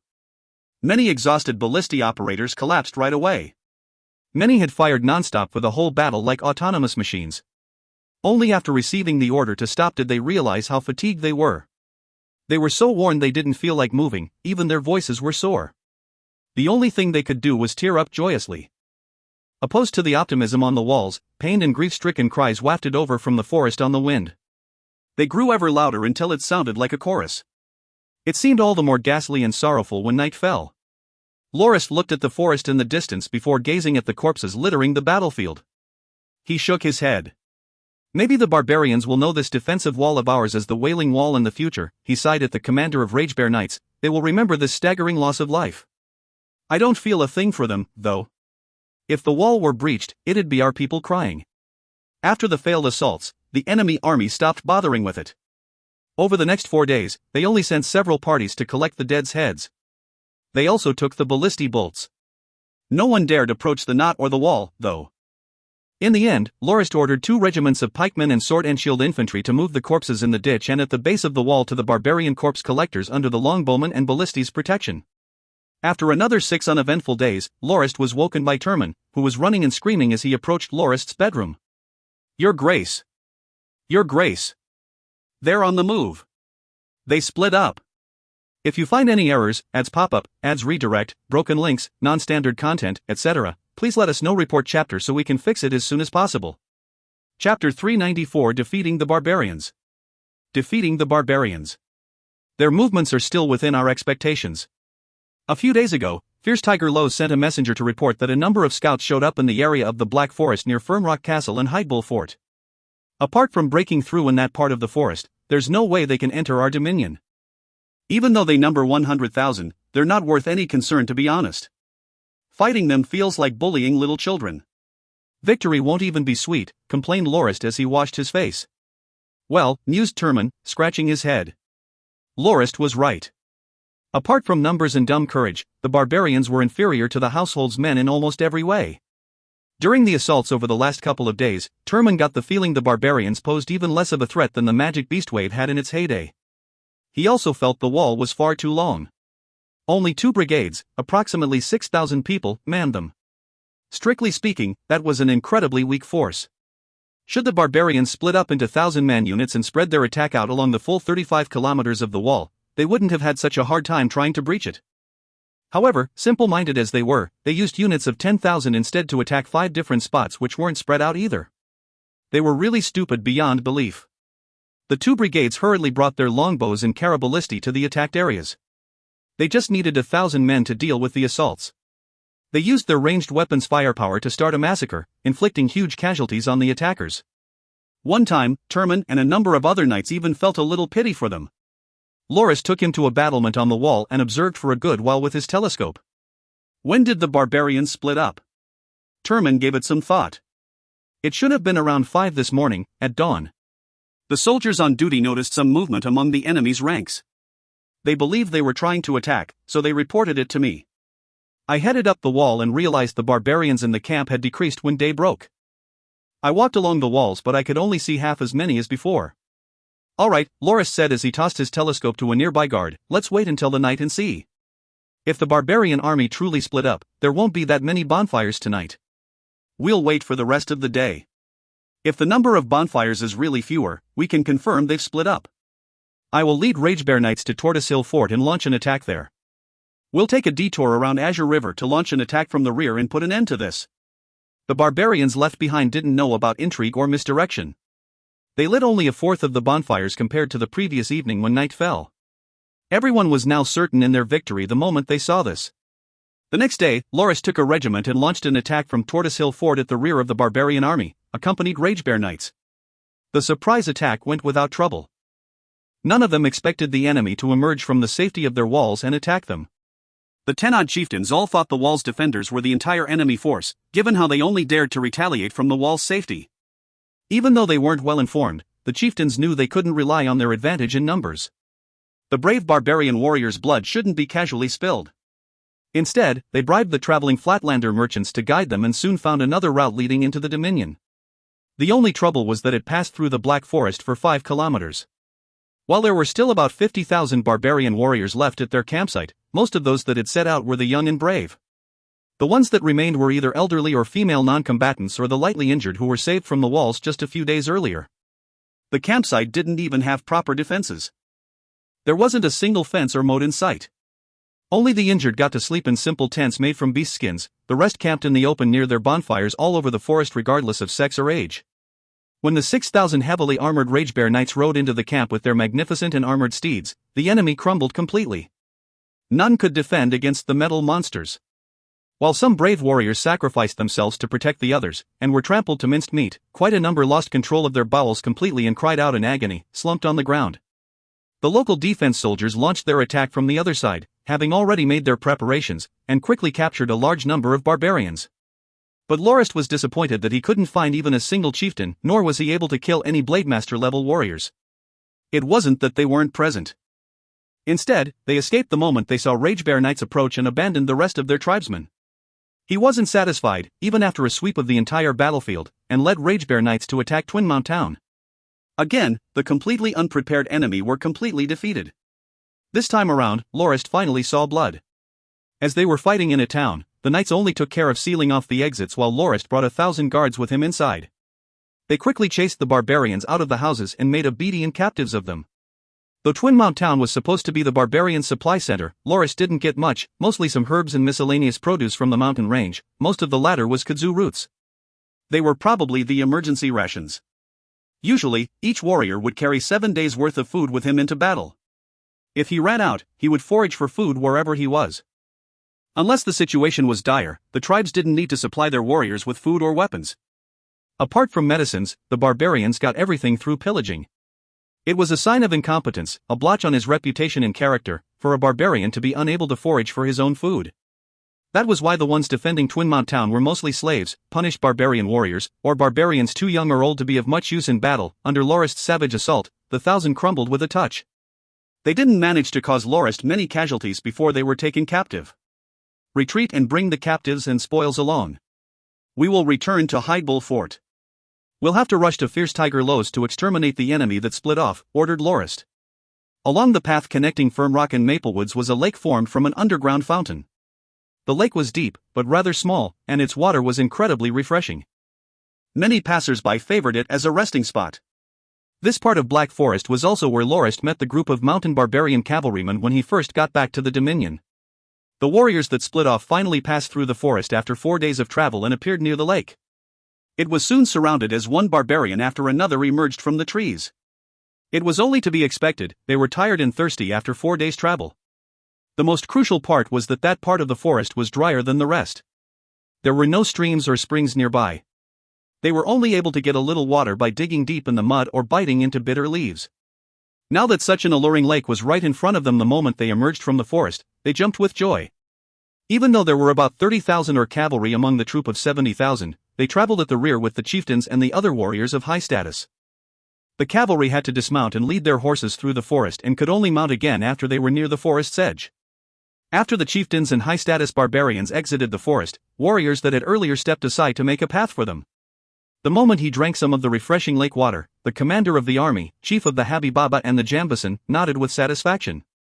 This is very refreshing water. But the lake's quite small. Will it be enough for everyone? A person dressed like a merchant replied respectfully, revered and undefeated Great Jambasan, I've traveled this route many times and I know this lake well. Don't worry about whether there'll be enough water. There's a fountain beneath the lake and the water level will be retained no matter how much you drink. I even dare to swear on my life. Ha, the Great Jambasan said with a hearty laugh, you're a pretty decent fellow for bringing us through such a nice route. What are you called again? Whatever, it's not like I can easily remember the names of you Flatlanders. Don't worry, I'll reward you with gold for leading the way. So, is this the core of the Norton Dominion? Revered and strong Great Jambasan, thank you so much for your generosity. Your humble and loyal servant pays his respects. That is right, this is the center of the Norton Dominion. To the south is Firmrock Castle, to the north is Poplar Town and Maplewoods, to the west is a settlement called Felicitas with 7 towns and hundreds of villages. Apart from Firmrock Castle, the other places are rather weakly defended. House Norton's forces are mostly gathered at Winston and Southern to fight against another duke, the very duke that had your fellow tribesmen from the grasslands pay a visit to you. That's why the soldiers defending those towns and villages will not be able to handle your brave warriors. They are weak and helpless maidens lying on the ground, waiting for you to conquer. The merchant named Ben Lehes bowed respectfully. He was a merchant captured by the Habi Baba during the previous year's summer whilst traveling. Given the choice between the bloody axe and gold, he picked the latter and agreed to guide them. As he had stayed in the mountains for quite a while, he wasn't aware of the current situation of the house, nor of Lorist and his forces' return. The merchant's words made the rest of the barbarians laugh. The Great Jambasan, in particular, laughed so hard he couldn't catch his breath. You? Benwatsi Orphis. You really have a way with words. Like helpless maidens? Ha ha ha. I like these words. But as it's already evening, the sky should be darkening soon. My warriors have traveled for a good couple of days. Let's rest here for now. We'll eat well, refresh ourselves and rest. Tomorrow, the helpless maidens will be ours to conquer. Ahahaha. The great Jambason's words prompted a round of applause. Soon, the bonfires were lit and the barbarians brought out the dried food they carried with them and began to dine and enjoy the delicious lake water. All of a sudden, an ear-piercing horn sounded. Loud drumming echoed in from all directions. The warriors all stood up, dazed, and watched as the faintly visible black banner with a golden tiger with 2 wings entered their sights. The merchant jumped with shock. Impossible. Why is Tigersore here? No, it's an ambush. Run, yelled he. Run, mused the great Jambason as he clutched the merchant's clothes. You led us into this trap. You ought to die. He killed the merchant with a stab of his sword before he roared. What are you panicking for? Everyone, get together and get ready to attack. Don't forget. We are 70,000. Tigersore didn't give them much time to prepare, however. The Carabalisti launched began firing. Bolts rained down on their ranks. Men fell in droves. While the barbarians did indeed have 70,000 warriors who weren't able to approach their enemy were nothing but targets. Soon, they began retreating slowly. The Carabalisti division pressed its assault. Under Dullus's command, the Carabalisti fired 2 bolts for every 2 paces they moved forward, maintaining a constant wave of pressure on the barbarian army. When the 4,000-plus barbarian cavalry were dead, the army collapsed completely. They all turned and ran, wanting to leave the storm as behind them as possible. But when the forest entered their sights, they soon realized there were 3 rows of metal-armored mounted monstrosities. Attack, bellowed Turman. The horn was blown and Dullus ordered his men to stop firing and stand by. At that moment, Los came from the left and Pajik from the right. Each led about 6,000 metal-armored spear cavalry. They charged into the mess flanks. Lorist drew his sword and pointed it at the chieftains and high-status warriors wearing exquisite feather headgear and roared. There they are. Kill them all. If you find any errors, ads pop-up, ads redirect, broken links, non-standard content, etc., please let us know. Report chapter so we can fix it as soon as possible. Chapter 395 Gold Mine Obtained. Gold Mine Obtained. We Nortons know a sickness of the heart only gold can cure. Charade. Enjoy the second release of the week. The spoils this time around are pretty decent, said Lorist, filled with satisfaction. His current location was the hilly part of Black Forest at the old mine. They were in the secret gold storehouse of the barbarian tribe Walizing. The guards, led by Els and Reedy, had broken into their campsite at dawn. The tribe was now just one of the many casualties. The tribe did have 2 strong ceremonial warriors, but Lorist was quick to kill them. The little cave now in front of them was stuffed with crudely made golden wares of varying sizes and odd shapes. Under the torch's illumination, they gleamed temptingly. An approximate count placed the content of the cave's worth at around 2 million gold fords. Why would the mountain barbarians use gold to make these weird little things? Lorist wondered as he picked up a crude heavy great axe fashioned of pure gold and waved it around. This doesn't seem too practical. Your Grace, according to the old barbarian slave, these golden wares were made with great care and scrutiny to be used as sacrifices to the mountain deity, Cubawessen, explained Howard swiftly. From the perspective of the mountain barbarians, gold was the most useless resource. They couldn't eat it or use it to make good weapons. It didn't help that they traded using mainly barter either. It was said that, in the distant past, the barbarians valued gold no more than a simple rock. However, when they realized that gold could be used to trade for incredibly practical goods from Flatlander merchants, its demand spiked. Soon, they replaced good weapons, which used to be regarded as the most important resource, as sacrifices for the mountain deity. Since the discovery of the gold mine in the hills, the Walizing tribe had become one of the richest tribes. They traded gold with the other tribes to gain slaves, food, and livestock and enjoyed a decent life. It was reflected in the golden decorations hung around their grass huts. They could even hire 2 strong ceremonial warriors to keep other tribes from having designs on their territory. It had now all fallen to the Nortons. Perhaps, the years of living in peace and luxury let the tribe lose their fighting spirit. The chieftain's instinct to preserve his life took over the moment the 2 warriors fell and he hurriedly surrendered. Not only did we not suffer any losses, we also managed to earn quite a bit. I'm sure Spiel will be glad. Oh, also, when will Grandmaster Sid arrive? Asked Lorist. Grandmaster Sid was going to estimate the amount of gold available in the mines. Only after finding out whether it could be profitable to mine it would the house decide on investing funds into the facilities here. If it was already mostly dried up, then the house would leave with what they had. In a few more years, when another tribe mines the rest of the gold, the house would attack them instead and make off with some pocket change or collect some tribute. There's no way he'd arrive this quickly, Your Grace. We took this place just this morning. It hasn't even been half a day since we sent the messenger. Each trip takes at least 5 days. Also, the path through the forest isn't easy to tread. Els already gathered some of the barbarian captives to build a road through the forest, complained Howard. He had slipped and fallen a number of times because they were rushing to launch the surprise attack. Oh, apologies. I'm just far too happy. I forgot, Lorist consoled with a shrug as he tossed the golden axe back into the pile before turning to leave. Alright, let's go. Seal the door and have Spiel make an inventory when he arrives. Just tell me the worth of it all in gold fords. Usually, there would be people on hand to make an inventory. However, Spiel had to deal with stashes worth more than 1 million gold fords personally. As the house's chief financial supervisor, he rushed to the area after hearing about the gold mine's capture and the golden wares they'd obtained despite how tiring or arduous the journey was. He arrived on the 3rd day. Your Grace, I've made an inventory of the golden wares. They are worth 2.32 million gold fords in total, reported Spiel, a little crestfallen. Had the household forces arrived a few years earlier, there would have been a few times more gold. According to the slaves' testimonies, during the Cubawasan festival last year, the Wallazing tribe fashioned countless golden wares to trade. At the same time, they made a 1.3-meter-tall golden statue of the deity as a tribute to the holy site on Smormuljan Mountain. Near 1,000 cows were used to transport it. What a waste! They actually used gold to make such a statue and even used the cows they traded for with gold to transport them. They even had to generously feed the thousands of barbarian warriors escorting the statue and used the remaining cows as a blood sacrifice for the festival. They squandered everything so easily, exclaimed Spiel hatefully. Lorist didn't take Spiel's words seriously. Had he really attacked the Wallazing tribe back then, it would have been a disaster. Taking the statue made as a tribute to their gods was shaking a huge hornet's nest. He'd have made an enemy of every barbarian in the Magic Dragon Mountains. They would all hate House Norton for stealing their holy statue. While the household forces could easily take care of 100,000 barbarians, it couldn't deal with 1 million at once. Even if they obtained gold worth tens of millions, it wouldn't have been worth it. Also, Spiel, make sure to give 10% of our spoils, 230,000, to Mayor Daboff. It's the bonus I promised him, instructed Lorist.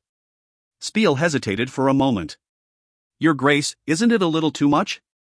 Actually, the mayor would be satisfied even if we gave him 10 or 20,000. It's not like he knows how much we got anyway. Lorist smiled and shook his head. Just do as I say. A man cannot stand without his word. While you can hide the truth from people, you can never deceive the eyes of the gods. While 10% of the spoils is definitely a lot, it's nowhere near worth tarnishing the house's name. Trust is the foundation, and we must definitely stick to our word. If we cheat the mayor for just this much today, would we cut the pension of our brave warriors tomorrow? Doing something like this will shake the house's foundation to the core, do you understand, Spiel? It is my mistake, Your Grace, confessed Spiel, lowering his head. I'm not blaming you. You are my chief financial supervisor. You are an earnest man. I trust your ethics and character. You only did what you did out of consideration of the house's interests, not your own. After all, House Norton is rising rapidly and we've spent quite a bit these past years. It's only natural you, as the financial supervisor, would seek to balance our spending. I admire your attitude when it comes to furthering the house's interests. However, some things cannot be dealt with based solely on consideration for our finances. We would quickly be blind to the better, yet distant future by the allure of short-term profit. Do you understand? He was finally trying to address Spiel's increasingly miserly attitude. I understand, Your Grace. I promise not a single copper less will be paid when we hand this bonus to Mayor Daboff. Very well. I leave this to you. Also, tell Mayor Daboff that, since the mountain barbarians suffered heavy losses, he can expect a good period of peace. The house has decided to take in Twin Mount Town officially. He has done well as the town's mayor for these 10 years, so ask him if he would stay on as mayor or join the house's administration. Our sphere of influence is expanding quickly and we really need officials like him. His talent shouldn't be wasted in a single frontier town. Please pass my thoughts on and tell him that those who serve the house loyally will be rewarded. Understood, Your Grace. I will pass on your evaluation and your expectations word for word. I believe he'll make the most sensible choice. Grandmaster Sid arrived, disciples in tow, 2 days later. Without even bothering to rest, he had his disciples conduct a detailed survey of the area and the mine itself. He also entered the mine personally to check on the gold veins distribution. After 3 days of hard work, Lorist received the report. Congratulations, Your Grace. The mine is still rich. We've determined that less than a tenth of the ore has been harvested. Our observations and the slaves' testimonies confirm the mine's previous owners used one of the most primitive mining methods of which we know. They only got 500,000 gold fords ore in a year. If we invest heavily in the mines and uses the latest mining and refining techniques, we can produce 1.5 to 2 million gold fords every year for the next century. This is definitely something worthy of a huge celebration, reported Sid excitedly. Ever since he was made Viscount and given his own domain in Delamock, he was proud of his identity in Norton Noble. He was genuinely happy for the house for obtaining such a rich gold mine. If the house had funds, Lorist could give him more support to invent even more unimaginable inventions. Currently, he only received 100,000 gold fords funding annually like Professor Balbau's gunpowder laboratory. They were sourced secretly and not reported publicly. While he did enjoy the benefits as they were now, he was worried the house would one day be forced to cut his budget because of financial concerns. It would severely impact his goal of raising his rank to the next level through his experimental contributions. Thank you, Grandmaster Sid. You have truly brought me very good news, thanked Lorist with a beaming smile. A gold mine producing up to 2 million gold fords for a whole century was truly incredible. Even Spiel, who was just standing nearby, couldn't keep his mouth shut. I really didn't think this unnamed place in the Black Forest would have such a large gold vein. Even the Golden Creek's House Feiseblin spent lots of effort to conquer doesn't generate more than 1 million gold fords a year. Now House Norton has its own gold mine, not the least bit inferior to the Golden Creek's. How can we not be jumping with joy? This place shall henceforth be known as Golden Ridge. What do you think? He was so happy he couldn't help but name the place immediately. Nobody had any objections. Out of excitement, Spiel added, Your Grace's naming sense is sound. This is indeed a ridgy area full of gold. However, I believe we should concern ourselves with setting up some defensive arrangements so the house can conquer the mines for good and keep it from falling back into the barbarians' hands. Spiel's timely reply had Lorist call for a meeting immediately to discuss their plans to build a citadel at the ridge for the protection of the mine. We'll give up on the other smaller hills. Build a fort to protect the mines and outfit it with a complete loadout. We'll call it Fort Goldridge. Additionally, we will build another long wall from Hyde Bull Fort to here around the hills to the left of Fern Rock Castle. This way, we can split this part of the Dominion off from Magic Dragon Mountains completely. We won't have to worry about any invasions again. We shall also build a highway through Black Forest to connect to the lake. We shall build a town there to provide support and supplies for Fort Goldridge. As it is also situated within Black Forest, we will have to clear the surrounding land. Everything within half a kilometer regardless of whether it encompasses the wall or the other forts will be cleared. The barbarians must have no cover for any future attacks. This will be a huge project, but the house has to do this no matter whether we're at war or not, regardless of the manpower and funds required.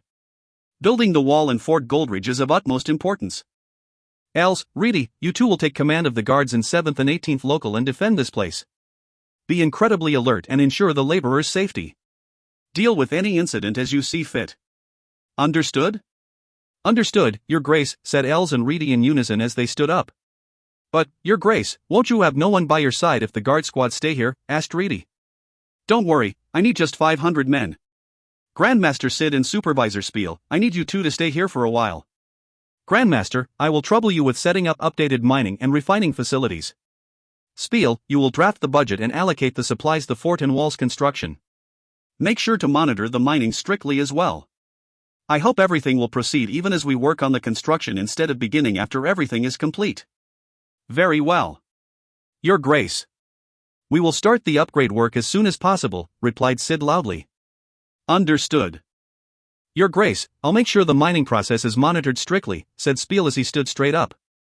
If you find any errors, ads pop up, ads redirect, broken links, non-standard content, etc., please let us know. Report chapter so we can fix it as soon as possible. Chapter 396 Insomnia. Insomnia. There is no pain equal to that which two lovers can inflict upon one another. This should be made clear to all who contemplate such a union. The avoidance of this pain is the beginning of wisdom, for it is strong enough to contaminate the rest of our lives. Princess Feiseblin Sylvia. So sorry for the late release. There was a scheduling error and I only noticed it in the next day. This will be the week's third release. After delegating the construction and mining projects at Goldridge, Lorist brought Howard and 500 other guards to Firm Rock. He thought about how Sylvia was waiting for him there and felt hesitation overwhelm. But, no matter what, he wasn't going to run away. There were some things that had to be settled. He understood the girl in love with him was the one most hurt by his conflict with House Feiseblin. They traveled without rest and arrived at Firm Rock at midnight the next evening. It was already rather late and most of the inhabitants had already fallen asleep. After entering the gate, Lorist dismounted and instructed his guards to rest, refusing their offers of further escort. He and Howard take their mounts along the quiet path to the center of the castle. The streets and alleys in the castletown were illuminated by silver moonlight. Under its gentle embrace, the cool night breeze blew refreshingly. Lorist stretched and relaxed his body, fatigued by 2 days of non-stop riding. Time really flies. Come to think of it, you're getting married next year, he said, eyeing Howard. I remember how small you were when I first saw you. Now you've grown into a magnificent young man. Oh, Howard, didn't your father-in-law write your father and I letters to prepare for your marriage? You said you would think about it back then. Have you come to a decision? Howard didn't respond. He just kept moving forward with his warhorse. Howard, weren't the two of you getting along well? You're always glued to her when she comes over. What's going on now? Having a spat? Howard looked straight at Lorist. Teacher, I want to put the marriage off for 2 years. Oh? What's going on? I've asked senior apprentice brother about this and he said I'm already at the 2-star silver rank and can start learning the Dan Ocean key refining technique. You promised to teach me 2 years ago, but it slipped your mind when the war started. Brother Reedy said he could teach me, so I want to learn it first before marrying. He said that, given that I'm smarter than him, I could establish my foundation in 2 years of focused training. But Lorist only just recalled that he'd forgotten his promise. I'm sorry, Howard. I was far too busy and forgot about it. Since the household won't be caught up in anything for now, I'll teach you. As for your father-in-law and your father, I'll personally write them a letter to delay the marriage. I'm sure it won't be too much trouble. But teacher, if I start training, I'll have to train in seclusion. Then, there'd be nobody to serve by your side, hesitated Howard. There's no need to worry about that, Lorist smiled. Oceanic Legion's commander wrote me a letter just last month to remind me of my promise. Howard, do you still remember your junior apprentice brother? Sunbod's silly firstborn? What's his name again? Genolio. Darn it. When I said I wanted to take him as my disciple, Senbod seemed to be in so much pain, as if he'd ate a pile of fly-infested shit, 'cause he thought I was taking his son as a hostage to ensure his loyalty. But now, he's anything but reluctant. It's almost like he wants to dump his son on me. Last month, he wrote me a letter saying his son's now 16 and has awakened his battle force. He asked me when he should send him over to be my attendant so I can start training him. So, I said I wanted to take him as disciple back then to erase some of his doubts. I didn't think he'd actually take it seriously. He was aware of the matter as well. Senbod was originally a pirate who'd been subdued and forced to serve House Norton after his attempt to raid Lorist's ship. But later, his forced service turned into willing service. It didn't take long for him to become loyal to the house either. It was simple, the more Lorist showed the true extent of his abilities, the more Senbod respected and admired him. Teacher, that junior is far from silly. He's just a little bigger than most his age. It's not like you didn't read the letters he sends us. He has an incredible way with words, argued Howard. TCH. Come on, they were written by his mother. Didn't you see how neat and elegant the handwriting was? Men often write with large and sharp strokes, which usually result in messy writing that almost pierces through the parchment. Your father's handwriting is rooted to the parchment, and Loza's seems like it carries a hint of killing intent. Handwriting is a good reflection of a person. Do you think such a huge kid can have that kind of nice and tidy handwriting? It's just as ridiculous as a brute doing embroidery. Howard had to admit that Lorist made quite some sense. What in the world did Senbod's huge son eat for him to grow to 2 meters tall at the tender age of 16? Given his build, it's no wonder Lorist calls him silly brute. However, he liked his junior quite a bit. Perhaps it was because of Senbod's amazing skills in setting people up with each other. Apart from bringing his son along to the Dominion for the annual reports, he also had him write to Howard in the name of being his junior to ask about things he should pay attention to about Battle Force Awakening. In time, Howard grew to like his straightforward, if huge, junior. Fine. Write a letter to the silly brute and have him come over. Since you aren't going to start your training immediately, give him a few pointers and evaluate his personality. Even though I also instructed Tarkle to pay attention to it and he hasn't reported anything bad about him, we only know about the surface. You should be able to get a better understanding of him after you spend some time together. If he's untrustworthy, I'll only have him as a disciple in name and won't treat him like you or Reedy. As you wish. I'll write him a letter and have the guards bring him here tomorrow. The two walked in silence for a while before Howard spoke again. Your Grace, are you afraid of meeting Princess Sylvia? Now they weren't conversing as teacher and disciple, Howard changed his tone. I'm not. Why would I be? Howard stared at him suspiciously. Why would I lie to you? Lorist continued, a little embarrassed and mad. I only wanted to take a slow walk because of how nice the moonlight is. It helps me relax after riding for 2 whole days. Also, given that it's already midnight, riding into the castle will wake everyone. Incredibly inconsiderate, isn't it? Fine, smiled Howard. Hoof. Lorist continued his walk discontentedly. No matter how long the walk took, arriving at the destination was inevitable. The path to the keep wasn't that long either. After the guard brigade left with Lorist, the police brigade took over defending the keep. They were mostly retired soldiers who couldn't give up on military life completely. They all knew Lorist rather well. The moment the squad saw the two approach, they hurriedly greeted them and took care of their mounts. Don't bother, there's no need to open the main gates and wake everyone. We'll enter from the side. Have the servants boil some water, make us food and send it up to my study. We'll be there. Leave any and all reports to tomorrow, ordered Lorist as they got closer. The guard's leader saluted and rushed off to carry out his orders. The two that brought the hot water, however, were 2 female servants. Lorist looked at them oddly. He usually had male servants on duty at night. Why would these 2 be on duty this time? Princess Sylvia is having trouble sleeping, Your Grace. We're on duty in turns at night to take care of her needs, explained one. Oh? Sylvia's losing sleep? Yes, Your Grace. On which is she now? The East Wing's 3rd, where she used to stay, Your Grace. Lorist hurriedly washed and changed into some comfortable clothes. By then, the 2 maidservants had already brought 2 large plates of food over. After biting off a piece of honeyed bread, Lorist asked, how has the princess's appetite been in the past 2 days? Your Grace, she's only eating very little. She said that she doesn't have any appetite and only has a bowl of soup every meal, replied the maidservant. Lorist couldn't sit still. He turned to Howard. Get some rest after you're done eating. I'll go see the princess. The keep was built against the mountains, split into 4 sections. The front was the main work area where Lorist's study, the guest hall, meeting hall, and the various departments of the house were situated. The rear wing was Lorist's personal area where his concubines lived. The west and east wings housed the main guest accommodations. The two differed from one another slightly. The east wing had a beautiful view of the castle. Guests of high status tended to reside there. So far, apart from Princess Sylvia and the Second Highness, the others who lived there had some form of relationship with the house's 3 allies. Sylvia was currently staying in a room on the wing's 3rd floor. Lorist had had the room sealed after the princess moved in. It was now her personal quarters and wasn't used for any other guests. Lorist stepped lightly. A reclining chair on the balcony greeted him as he entered the room. A person dressed in a snow-white linen gown lay on it, bathing in the moonlight as she hummed to the night breeze. Lorist slowly approached. Didn't I say I don't want to eat or drink anything? Well, it's not your fault. I'll tell your manager about this tomorrow, said she clearly when she noticed Lorist's footsteps. It's me, Sylvia. Lorist realized how hard it was for him to speak out. His voice was as soft as a mosquito's buzz, almost entirely inaudible.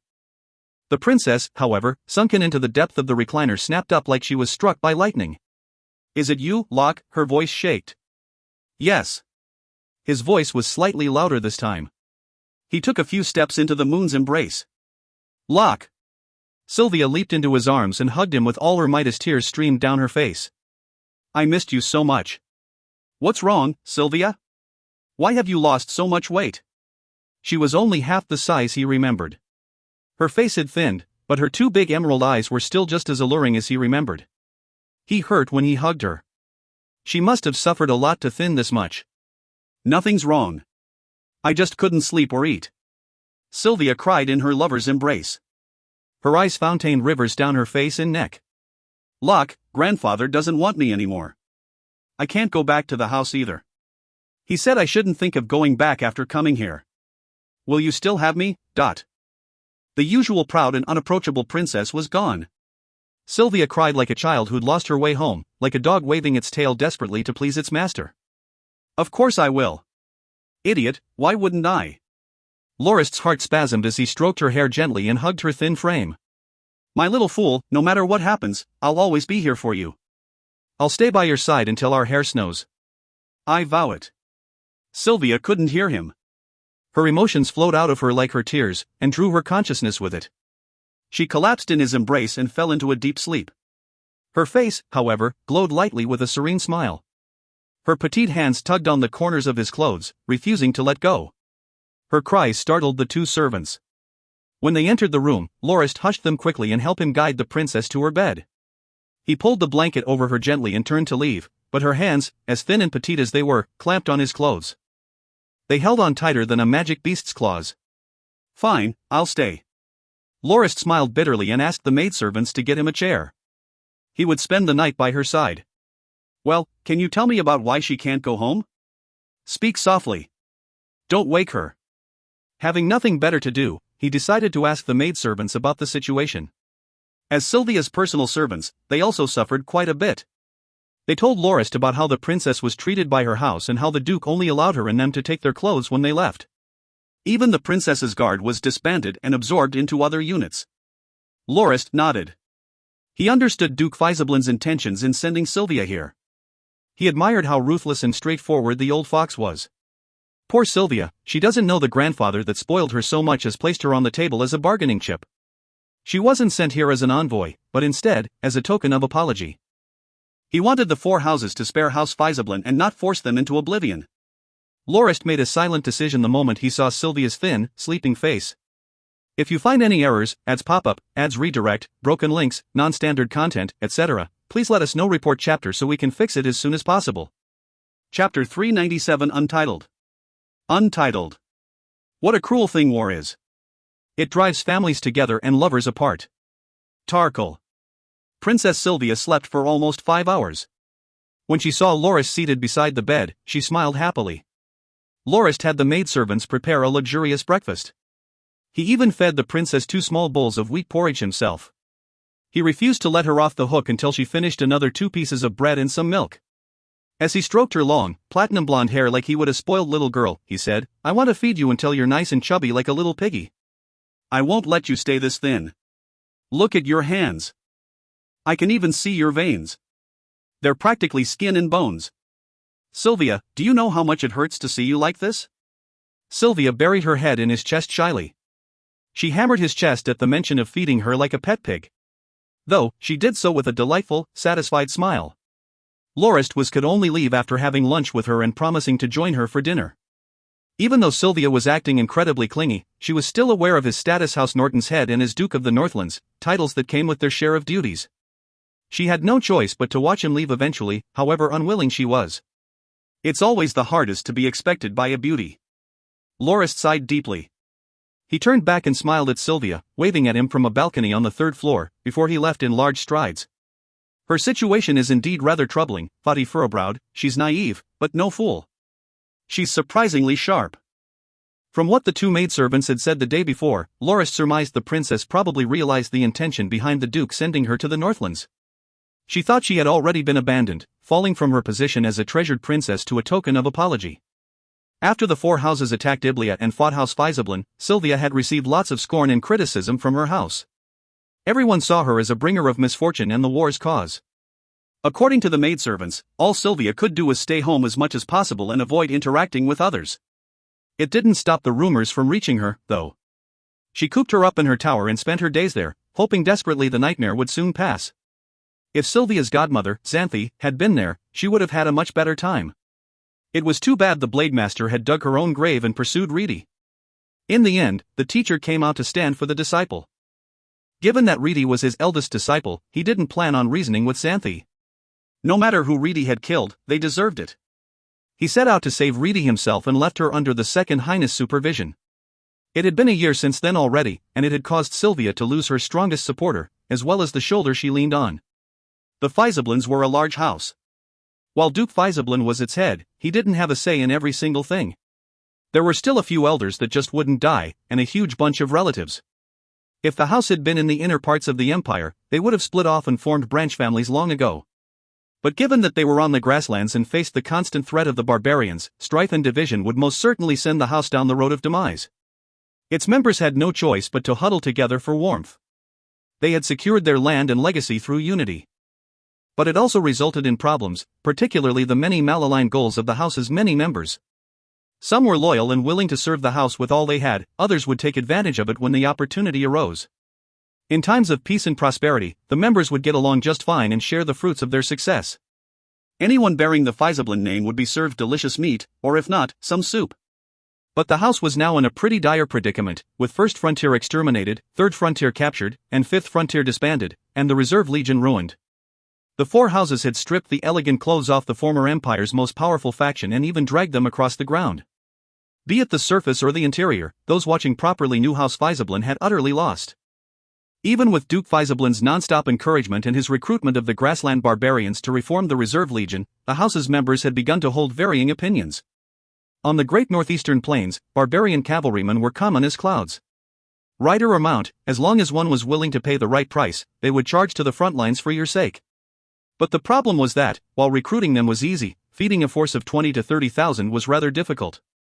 In the past, when the Salt Merchant Committee was trading daily necessities in large quantities, a house just had to sell the goods to the barbarians and profit. They were even able to use the supplies to hold tight control over the tribes and use them to conquer the Golden Creeks, causing the area rich with gold to fall to them. This spurred on rapid provincial development and caused the house's fame to rise even more. Those were the good old days. All of the momentum the house had come to an end when they asked the four central duchies for reinforcements to eliminate Melian. On the surface, it seemed they'd obtained large numbers of young laborers by exterminating the duchy, given that they'd moved up to 300,000 to their domain and had increased their might. At the same time, they established a trade route to the four duchies. As the house had been quite well off financially, they formed two more frontier legions. The household's might and impressive military had given the Duke with the ambition to take control of Iblia's affairs. You were so blinded by your ambitions that you couldn't see the way forward clearly. One of the elders had criticized the Duke thusly. The one who'd said it was the Duke's uncle. The old man was a lustful alcoholic. Though he was almost a century old, he still hadn't passed on and met the war god. He continued to cause trouble for the Duke instead. He even had 7 children and held quite a bit of power. Wario, Third Frontier's logistics officer, was his most pathetic son, and his youngest. Your carelessness and your pride made you ignorant to the fact that the four houses are guarded against us. When they eliminated Madras, you should have already been on alert. That way, our house's forces wouldn't have suffered such heavy losses, the uncle had rebuked during a household meeting after the fact, bringing the Duke much trouble. He'd completely forgot that he'd been the most steadfast supporter of the Duke's plan to conquer the Northeast, busying himself with allocating his descendants to preferable positions. Why didn't you agree to the marriage to House Norton's head? Letting Sylvia marry the Duke wouldn't have been humiliating at all. He was already profiting greatly from his agreement to the first 2 conditions. You just had to ask him to chase his concubines and illegitimate children away. That's no doubt what made him see us as an enemy. Face. I wonder how much is our face worth? Since when was Sylvia so high up she couldn't tolerate a few concubines? Had it not been for the Duke's status as one of the strongest fighters in the house, being a rank 3 blademaster, the others might have ousted him already. After all, the Duke's failures cost them a little too much. Many lost a close relative or two, especially those who'd placed them in profitable positions. None had expected it to end up a suicidal affair. They didn't hesitate to voice their malcontent at all. Given that even the Duke was forced into such a tough position, what happened to Sylvia was to be expected. Her father was the eldest son of the Duke who had unfortunately perished in battle with the grassland barbarians. Sylvia had yet to be born. As her mother had heard the news of her husband's death right before her birth, she passed on right after making the delivery. The orphan Sylvia was left to the Duke's lover, Blademaster Xanthi, to raise, so she didn't have any close ties to many in the house. Sylvia only re-entered the Duke's sights when she grew up and showed talent in battle force training. She was one of the very few who showed such characteristics. Back then, the second prince, Iblia, came to Eastwild personally to ask the Duke's support to found his kingdom. At that time, he entitled Sylvia with the title of princess and increased her status among her peers. Coupled with the intentional effort on the Duke's part to make her into the house's face through the formation of her own personal guard, her status was unmatched and she came to be known as the most beautiful pearl of the kingdom. With the aloof Xanthi's protection and the Duke's deep care, Sylvia's life was simple and joyful. The dark side of the house had never been shown to her. That was why Lorist found her naive and filled with optimism and hope for the world. She was a cute and pure girl like an elf worth protecting. However, back then, Lorist wasn't in the mood for a romance and busied himself with the house's affairs. What he didn't expect was that his casual tone and the unique tales of being exiled by the house when he furthered his studies, as well as his loss of contact, left a huge impression on her. As the godmother who'd raised her single-handedly, Xanthi was quick to realize Sylvia's fondness for Lorist. She herself was completely uninterested in him. In her eyes, he was an average-looking, good-for-nothing low-ranked and cowardly noble 10 years older than Sylvia that only knew how to hide within his dominion despite having such an impressive military. He also trained in the weird and uncommon fighting techniques of the Eastern martial monks. Naturally, she would never acknowledge she was biased against Lorist because she was dissatisfied with losing a match to him. She believed he'd used her unfamiliarity with his fighting technique to catch her off guard. He even stopped fighting when he had the advantage and collapsed from fatigue the moment he stepped out of the Duke's manor. Despite her objections, though, Sylvia's interest in Lorist only grew. Following their subsequent interactions, her interest changed into admiration. Xanthi, seeing that the situation was turning grim, forced Sylvia to train in seclusion for 4 years in a hurry and hoped the passing of time would calm her mind and dull her love until it disappeared. She didn't expect that after 4 years, while Sylvia had managed to break through from the 1-star gold rank to the 2-star gold rank, her love had turned into a deep longing. The moment she heard Duke Faisablin was going to organize a knighthood competition, she hurried to the Northlands and expressed her desire to have Lorist participate. What followed would become the two most painful and impactful experiences she had. First came the death of the little brother and heir of Iblia she had raised. The little prince that was the result of a drug-induced copulation between the second prince and the queen orchestrated by the Duke had died from a prenatal heart disease.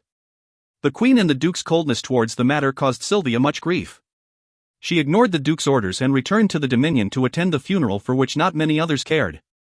She then went to the Northlands to calm her mind. Lorist told her the second piece of bad news there, the 3 conditions the Duke had brought up. While he had agreed to the first 2, he couldn't agree to the third because he was not a heartless person. The Duke refused his proposal for a union with the house as a result. While the princess was disappointed, she didn't really take it to heart. She believed her grandfather was just worried she would have to suffer jealousy from the concubines after marrying Lorist. She believed that after returning to the Dominion, she could convince her grandfather to agree to the marriage. Sylvia spent her time traveling around the Northlands in peace. That was the happiest time of her life. Lorist accepted her feelings and accompanied her on the trip. He even brought her to Siloas, allowing her to experience a kind of beauty non-existent in the grasslands for the first time. Had it not been for Xanthi's watchful eye, she might have been so deeply submerged in the river of love she would have gone to Lorist's bed willingly. However, what awaited her when she returned was the Duke's rage. He had given her a curfew to prevent her from stepping out of Crouch Tiger Castle. She begged her loving grandfather to agree to the marriage. She explained she didn't mind Lorist having a few concubines, but the Duke told her it wasn't her decision to make, and that Lorist's refusal to agree to that condition was a slight on the house's reputation. Marrying Sylvia under these circumstances would damage the house's reputation. She never imagined her loving grandfather would give her such an answer. Was the reputation of the house more important than her happiness? No matter how she cried and begged, the Duke's answer to that question was the same, yes. As a result, he started a hunger strike. But thanks to Xanthi's consolation, she was saved in the end. That was also the driving factor behind Xanthi's rampant pursuit of Reedy. She had intended to offend House Norton intentionally and make the 2 houses enemies so Sylvia would completely give up on the notion of marrying Lorist. In the end, Xanthi's wish was granted. While she didn't manage to make it back and ended up the Second Highness's prisoner, House Norton did end up becoming House Faisablin's enemy. Lorist led the 4 houses to crush House Faisablin's frontier legions and the 4 central duchies' reinforcements. Then came the blame of the members of the house on Sylvia. The matter of her failed attempt to marry Lorist had been made known throughout the house. It was inevitable that she would be criticized. What she didn't think was that her grandfather would actually present her to Lorist to make peace. Marrying Lorist and being given as a gift were 2 different things. Marriage represented the union of the 2 houses and was a celebratory affair. However, giving her to Lorist was treating her like a female slave that could be beaten or scolded however her master liked. Her life would depend on his whims. She never imagined this kind of ending for her.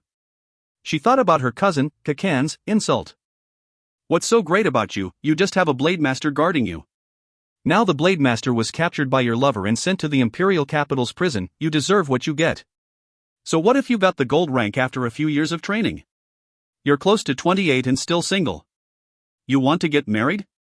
Dream on, you harbinger of misfortune. Cat Kane was 6 years Sylvia's junior.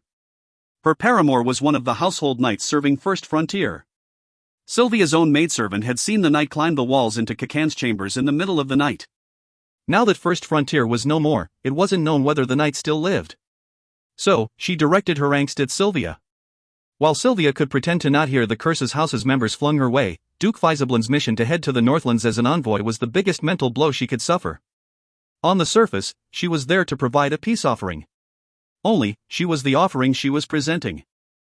Even though she could finally stay with Lorist, it was in the most humiliating fashion possible.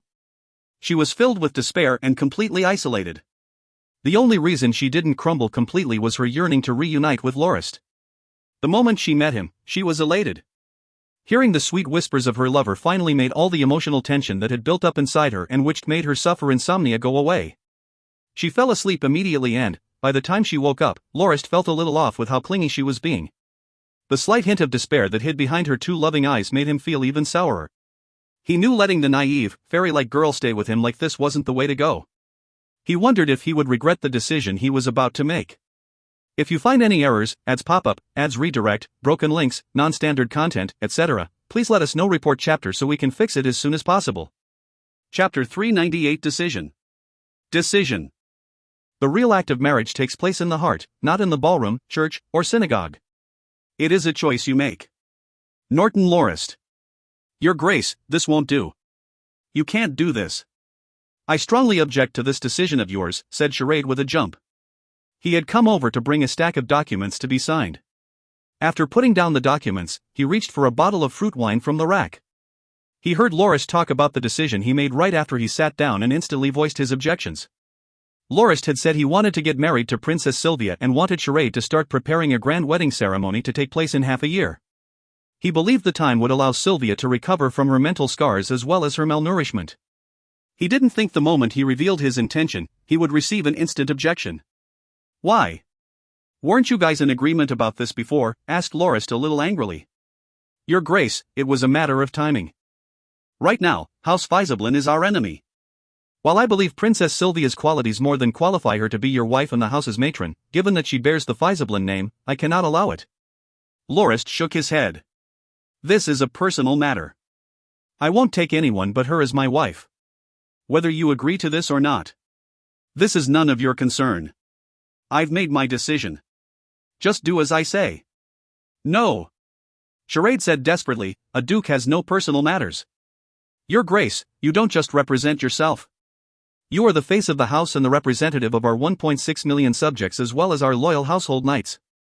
You must consider the house's reputation, is that so? Why didn't I know I represented so many things? Did anyone ask me whether I was willing to represent them? Lorist said without holding back, you're telling me I have to go through you lot to even pick a wife? So if you're against it, I can't be with the woman I love? What do you treat me as?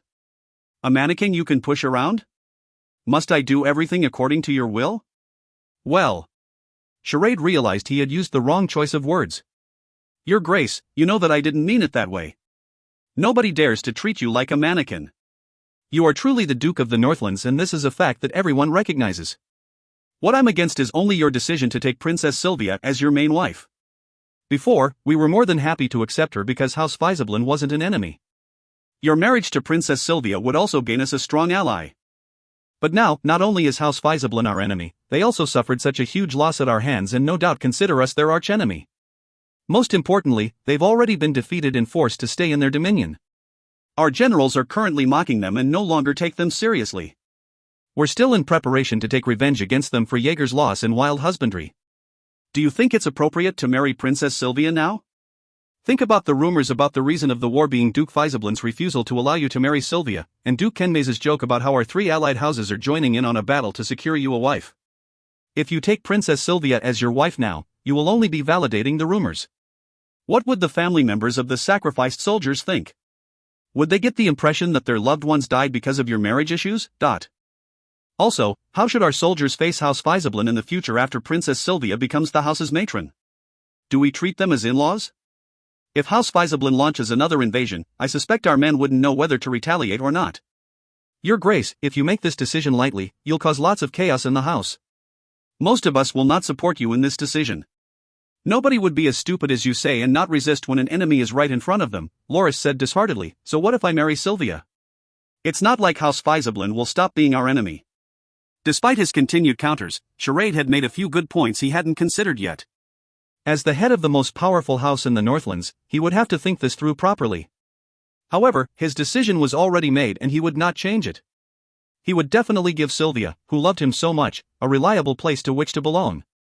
Here's something you don't know about.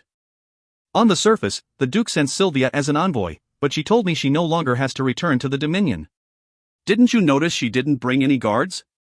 Only 2 of her personal maids came along. Also, the one in charge of the talks is someone else. Do you understand? The old guy is insulting our love. I have to give Sylvia a proper resolution and take her as my wife, insisted Lorist. Soul, this old man is far too cruel. Charade finally realized why Lorist was so set on marrying Sylvia. He recalled that when he was a child, the store near his house had gotten some new wooden dolls. One of them was a colorful clown with a long nose. It was incredibly beautiful and rather expensive. As he'd wanted the toy a lot, he begged his father to buy it. But his father said he could only get it through his own efforts, so he let Charade take care of some chores in exchange for pocket money. Charade, who wasn't even 10 years old at the time, worked hard to earn the money copper by copper. The days passed one after another, and by the time he finally saved up enough, he learned the shop's owner was organizing a stock clearance. According to the owner, he was going to go back to his hometown and would no longer run the shop. Seeing Charade come over, he said with a smile, "You still want to buy that doll? Since it's no longer worth anything, I'll give it to you as a parting gift." The experience left the deepest impression on him. Seeing the thing he pined for day and night just abandoned by someone else, he looked at the pouch of coins he had saved up after working hard for 3 months, and looked back at the toy the shop owner had tossed to him. It made Charade feel incredibly vexed, and he left the toy in a corner of the house when he got back. He never played with it. Lorist's current situation was similar. Perhaps, it was even worse. Duke Faisablin was practically giving Sylvia away as a gift to express his willingness to submit. Here you go. Didn't you start the war for her in the first place? We'll give her to you now that we've lost hopes that you'll spare the house. Either Duke Faisablin didn't really consider the emotions of the two involved, or he was intentionally mocking their relationship. Didn't you guys want to be together? Alright, you don't even need to ask to marry her or spend so much money on this anymore. I'll just give her to you. Do with her what you want. You're satisfied now, right? You two can be together. We'll host a wedding ceremony in a few years, once the matter subsides, but please don't invite too many people. We have to keep the effects of this as small as possible. Is this all right? In fact, you can make Princess Sylvia the house matron right now if you want. She'll only not be one in name for the time being, suggested Charade after some thought. It was the best solution he had for now. No, Lorist refused right away. I can't let Sylvia live with me just like that. How different would that be from making her my concubine? I know you're taking the house into consideration, but Baron Charade, did you consider how the princess would feel? It's already bad enough her house abandoned her. If I treat her this way, she would really become a gift House Faisablin tossed our way. I want her to have a grand wedding. It will give a huge face slap to that old man at the same time. Did he think I would treat Sylvia like a female slave? I will publicly make Sylvia my bride and the house matron. She'll be Duchess of the Northlands. I'll have everyone feel envious of her and let House Faisablin regret their decision. I trust Sylvia will be quick to forget the Faisablin name after marrying me and take on the Norton name proudly. But your Grace, we have to answer the men.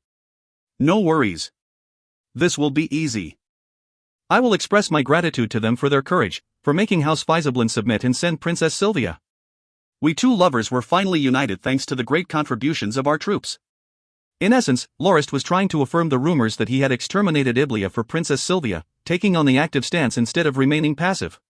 That way, not only would he be able to pin the war between the two houses on a juicy legend, the gossip lovers would surely spread it around as a tale of war for the sake of love. Our men will be proud. When they are old, they will be able to boast to their descendants how they fought for the sake of the Duke of the Northlands' marriage and crushed House Faisablin so badly they had no choice but to hand over the princess. They brought the tragic lovers together. This way, House Feiseblin will be painted the villains. Ah, this idea sounds rather decent. Also, our house has conquered the Goldridge mine and obtained more than 2 million gold fords.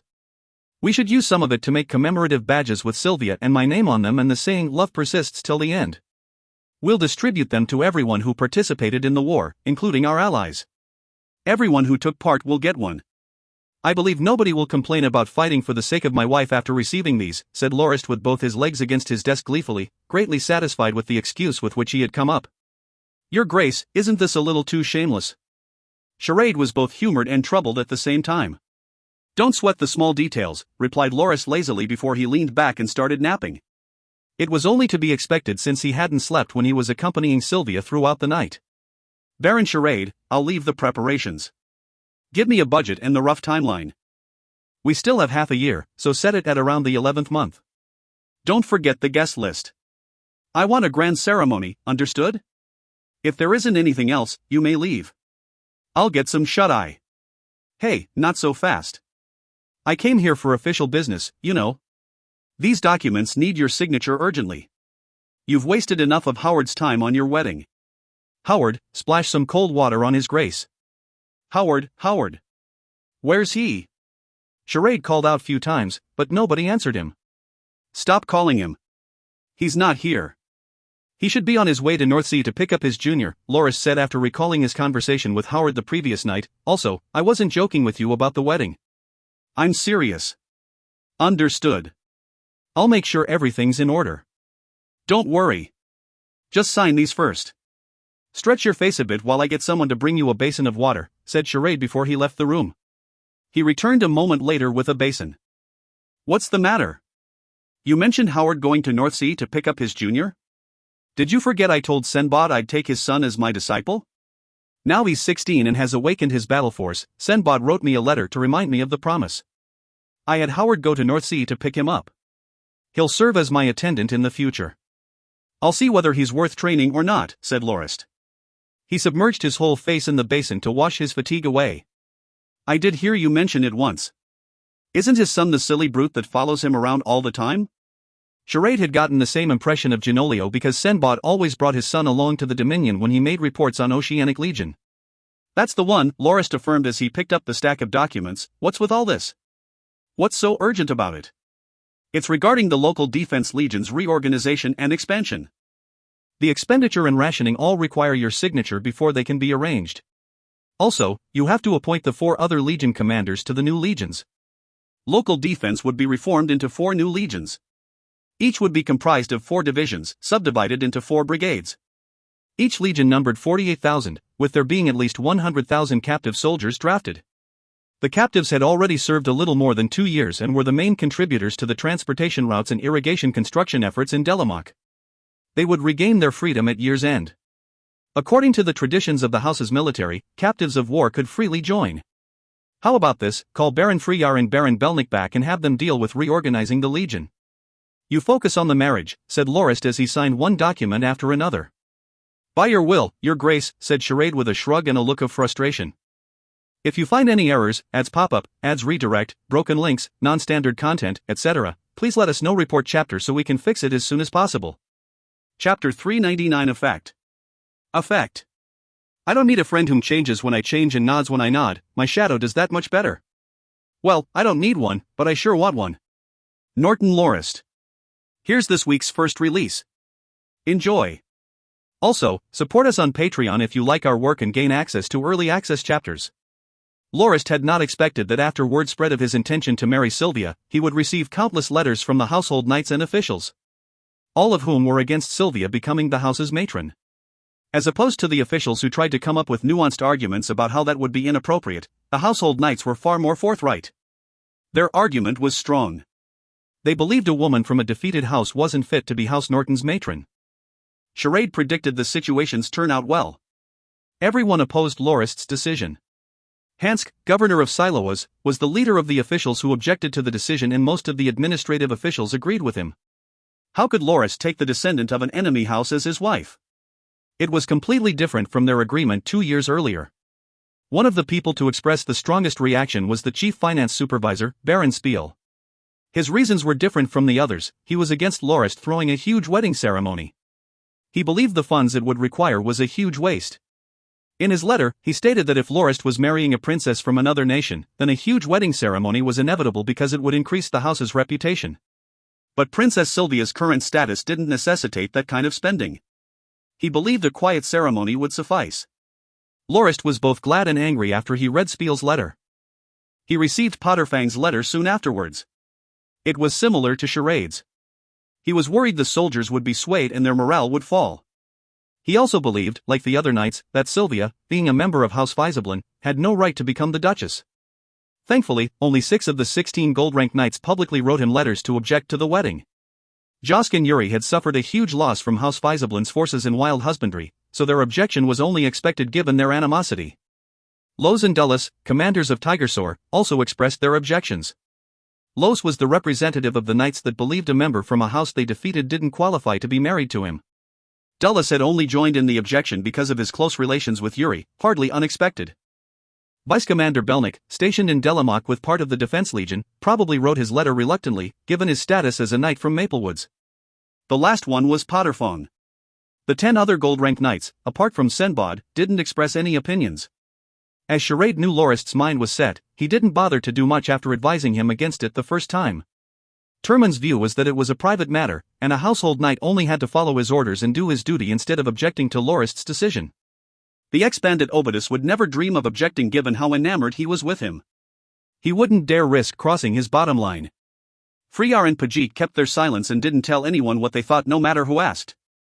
The commander of the local defense legion stationed on Silo was gold-rank knight Jades, and Messon, serving the legion from Firmrock, didn't dare express their opinion given their lack of understanding of the overall situation since they had only served the house for a short while since their liberation. As for Malek, he fought with Potterfang and believed his friend ought not write Lorist a letter of objection. However, he didn't express any support for the matter either. Last was Els, who merely laughed when he heard about Lorist's decision. As the leader of the Guard Brigade, he was the one most familiar with the relationship between Lorist and Sylvia. Given how well he understood Lorist's temperament, he didn't care much about those who opposed the decision. The only one who wrote a congratulatory letter was gold-ranked Knight Senbod, commander of Oceanic Legion. He said he was glad that the two were finally able to get married. It was the first positive response he'd received. All Lorist did after reading it was snicker and call Senbod a sneaky bastard. Even though he was also a member of the household, Oceanic Legion was a more independent entity that didn't have to care much about what the other knights thought. House Norton had 2 other blade masters, one was Angelic stationed at Firm Rock. Even though the old man was a rank 1 blade master, he was so afraid of Lorist he acted as meekly as a mouse before a cat whenever he saw him. There was no way he'd dare object. As for Blade Master Shuss stationed on Siloas, he was preparing to break through to the 2nd rank and couldn't be bothered to stick his nose into this matter. Even though Governor Hansk had tried to get him to co-sign the letter, he wasn't even allowed to enter his room. Being rather furious, Lorist decided he would teach these fellows who didn't know what's good for them a lesson. He hosted a grand meeting at Firmrock and called all the knights and officials that objected to his marriage with Sylvia. During the meeting, Lorist let his rage explode as he rebuked those present about how they'd forgotten their place and criticized the head of the house for something as trivial as marriage and overstepping their bounds. During the most climactic point, he got hold of a vase and smashed it hatefully on the ground before storming out of the room. The household knights and officials didn't imagine Lorist would react that strongly. Seeing the smashed vase and Lorist's figure leaving angrily, they all began to feel unnerved. Some more fearful ones were covered in cold sweat, while others started to reflect on whether their objection to the marriage was appropriate. Just as the panic started to build up, the good cop, Charade, got on the podium. As he consoled his colleagues, he reminded them.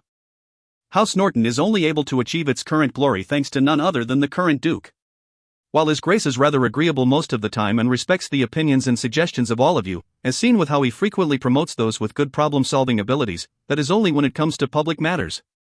It comes as no surprise that the Duke, most impressive leader of House Norton, to be consumed by anger if he was criticized by his subordinates on a private matter like his marriage. But worry not. His grace was only angered by the fact of the matter, not the people involved in it. The reason for his grace's rage was because you interfered in a private matter. If you contribute well in your duties, his grace will still reward you fairly without question. What you need to know is that the marriage between his grace and Her Highness Princess Sylvia is already set in stone, and that your objections will not sway his grace's dedication in the slightest. I advise you not to waste any more of your attention and energy on this matter and carry out the duties you ought to in service of the house. Naturally, if there are those who can't to accept this and decide to leave, the house will not stop you. Naturally, no one did. Only idiots would leave at a time when House Norton was in its prime. The officials and knights only had their current positions because of Lorist's leadership. Many had only joined in the objection because they didn't want to feel left out and went with the flow. When Lorist showed his anger, they were already drowning in endless regret. Who wouldn't take the opportunity to step down after Charade's pep talk? Think about this. His Grace brought us to the Northlands and turned the desolate dominion into paradise. Which one of his decisions has been wrong? Ours is not to reason why, ours is but to do and die. One can only look afar from a high vantage point. Given His Grace's high position, it's only natural that he'd be able to look further than we can. His decision is not something we should question. Only time will prove this decision right or wrong. He adjourned the meeting and went to Lorist to report the results of his consultation. Lorist wrote a letter of explanation to Hansk that carried a hint of scolding to remind him of his position as an official and not to meddle in his private affairs. But at the same time, he praised him for his loyalty and expressed his recognition of Hansk's contribution to the house given how Silos had entered a new age of prosperity under his management, turning into an island with filled fishing and trading activities. Lorist's letter to Spiel contained one simple message. Either he shut up and obey his orders to serve as the chief financial supervisor or go mine for gold in Goldridge since he likes it so much. It was said that Spiel was so mad that he couldn't even eat after receiving that letter. It was only after Sid's consolation that he came to an understanding. Since Spiel was one of the house's old officials, it wasn't that hard for Sid to convince him. He reminded Spiel how much money the Bastide had when Lorist first inherited the title and how much the house had now. A simple comparison showed the immense difference which wouldn't have been possible without Lorist's efforts. And, since he practically earned all the money, he should be allowed to spend some of it. All Spiel had to do was supervise and record the spending for Lorist's reference. He had no right to tell Lorist how he should spend it. Spiel was initially vexed and believed Lorist had wrongly blamed a loyal official like him for worrying over the house's expenses. But after Sid's explanation, he realized his shortcomings and no longer said anything. Lorist's third letter was addressed to Lowe's. In it, he didn't scold or criticize him. Instead, he thanked the soldiers for resisting House Feiseblin and fighting to wrestle Sylvia from the Duke's hands. At the same time, he wrote that he would be making commemorative gold badges to be distributed to every soldier who had participated in the war and asked Lowe's for his opinion. Lorist understood Lowe's well. He was a freak for battle who would fight in every conflict that came his way regardless of whether it was for conquest, or, as Lorist put it, wife-taking. The reason Lowe's objected to the marriage was that he saw House Feiseblin as the loser instead of being against Sylvia herself. As expected, Lowe's was happy to receive the letter and incredibly pleased by the notion that they'd fought for the sake of Lorist's marriage. He quickly replied that the soldiers were looking forward to receiving the medals and had already forgotten that he had objected to the marriage in the first place. The last one Lorist wrote to was Potterfong. He didn't hold back in this one and rebuked him with 2 whole pages before sending it to him with a messenger eagle. Charade laughed when he read Lorist's letters. He understood the reason he was so cordial with Hansk was that he didn't trust him that much. As for Spiel, while it was apparent that he trusted him, there was a hint of annoyance at how stingy the supervisor was being. It was also apparent that Lorist not only appreciated Lowe's as a general, but also understood his personality incredibly well. The letter was completely on point. As for Potterfong, it could be seen that he was the knight that Lorist trusted the most. Otherwise, he wouldn't have dared to scold him that harshly. Your Grace, don't forget about Josk and Yuri. Lorist didn't intend to write any more letters. He just nodded. I know. I plan to visit them personally at Jaeger's camp and give them an explanation. They only have so much animosity for House Feiseblin because of the loss they suffered. I'll tell them that even after taking Sylvia as my wife, House Feiseblin will still be our enemy. I trust they'll understand. As for Dulles and Belnick, they only joined in because of their positions. There's no need to write back. Let's spare them the awkwardness. Lorist sighed after dealing with the house's opinions. Before he resumed his days of bliss with Sylvia, Friar and Belnick hurried to Firmrock to report. The 2 barons were summoned to deal with the reorganization and expansion of the local defense legion. After Charade briefed them, the 2 were called to attend a meeting. The local defense legion will be expanded into 4 units. I plan to have the 1st and 3rd take care of the Northlands. The 2nd and 4th will be stationed at Delamock and Winston respectively. You 2 will serve as the commanders for one of the legions. In which would you prefer to serve? The 4th, Your Grace. Given that Pedro and Southern might come under attack in the near future and that I am already familiar with Winston, I'll stand guard there, said Friar first. Belnick complained with his arms opened wide, Friar, that's not fair. You chose the spot where conflict will break out again. Your Grace, which legion will defend Goldridge? The first, Lorist replied. It will also take care of Firmrock and the Dominion. Goldridge will come under the first after the renovations there are complete. Alright, I'll take the first then. If the barbarians come, I'll get to Vent as well, said Belnick. Then, do you guys have any commanders you could recommend to head the second and third? Knight Jades is a decent candidate, offered Freyar. Even though Ovidus has been serving you for so long, he's only the leader of a brigade. It's high time he's promoted, recommended Belnick. Then, what will we do with Siloas? We need to station a gold-ranked knight there. After some thought, Freyar said, let Pajik serve there for a few years. He's mentioned that his wife and children quite like the scenery there. He also said that his prospects for training are already limited and that he will find it hard to break through to the 2-star gold rank. It's a little dangerous to have him serve in Tigersaur's vanguard. Makes sense. Lorist thought of the 2 times Tigersaur had charged into battle as the vanguard. While Lowe's hadn't been injured, Pajik had gotten some light injuries a few times. His skills paled in comparison to Lowe's. Alright then, we'll have Pajik stationed on Siloas. If you find any errors, ads pop up, ads redirect, broken links, non-standard content, etc., please let us know. Report chapter so we can fix it as soon as possible.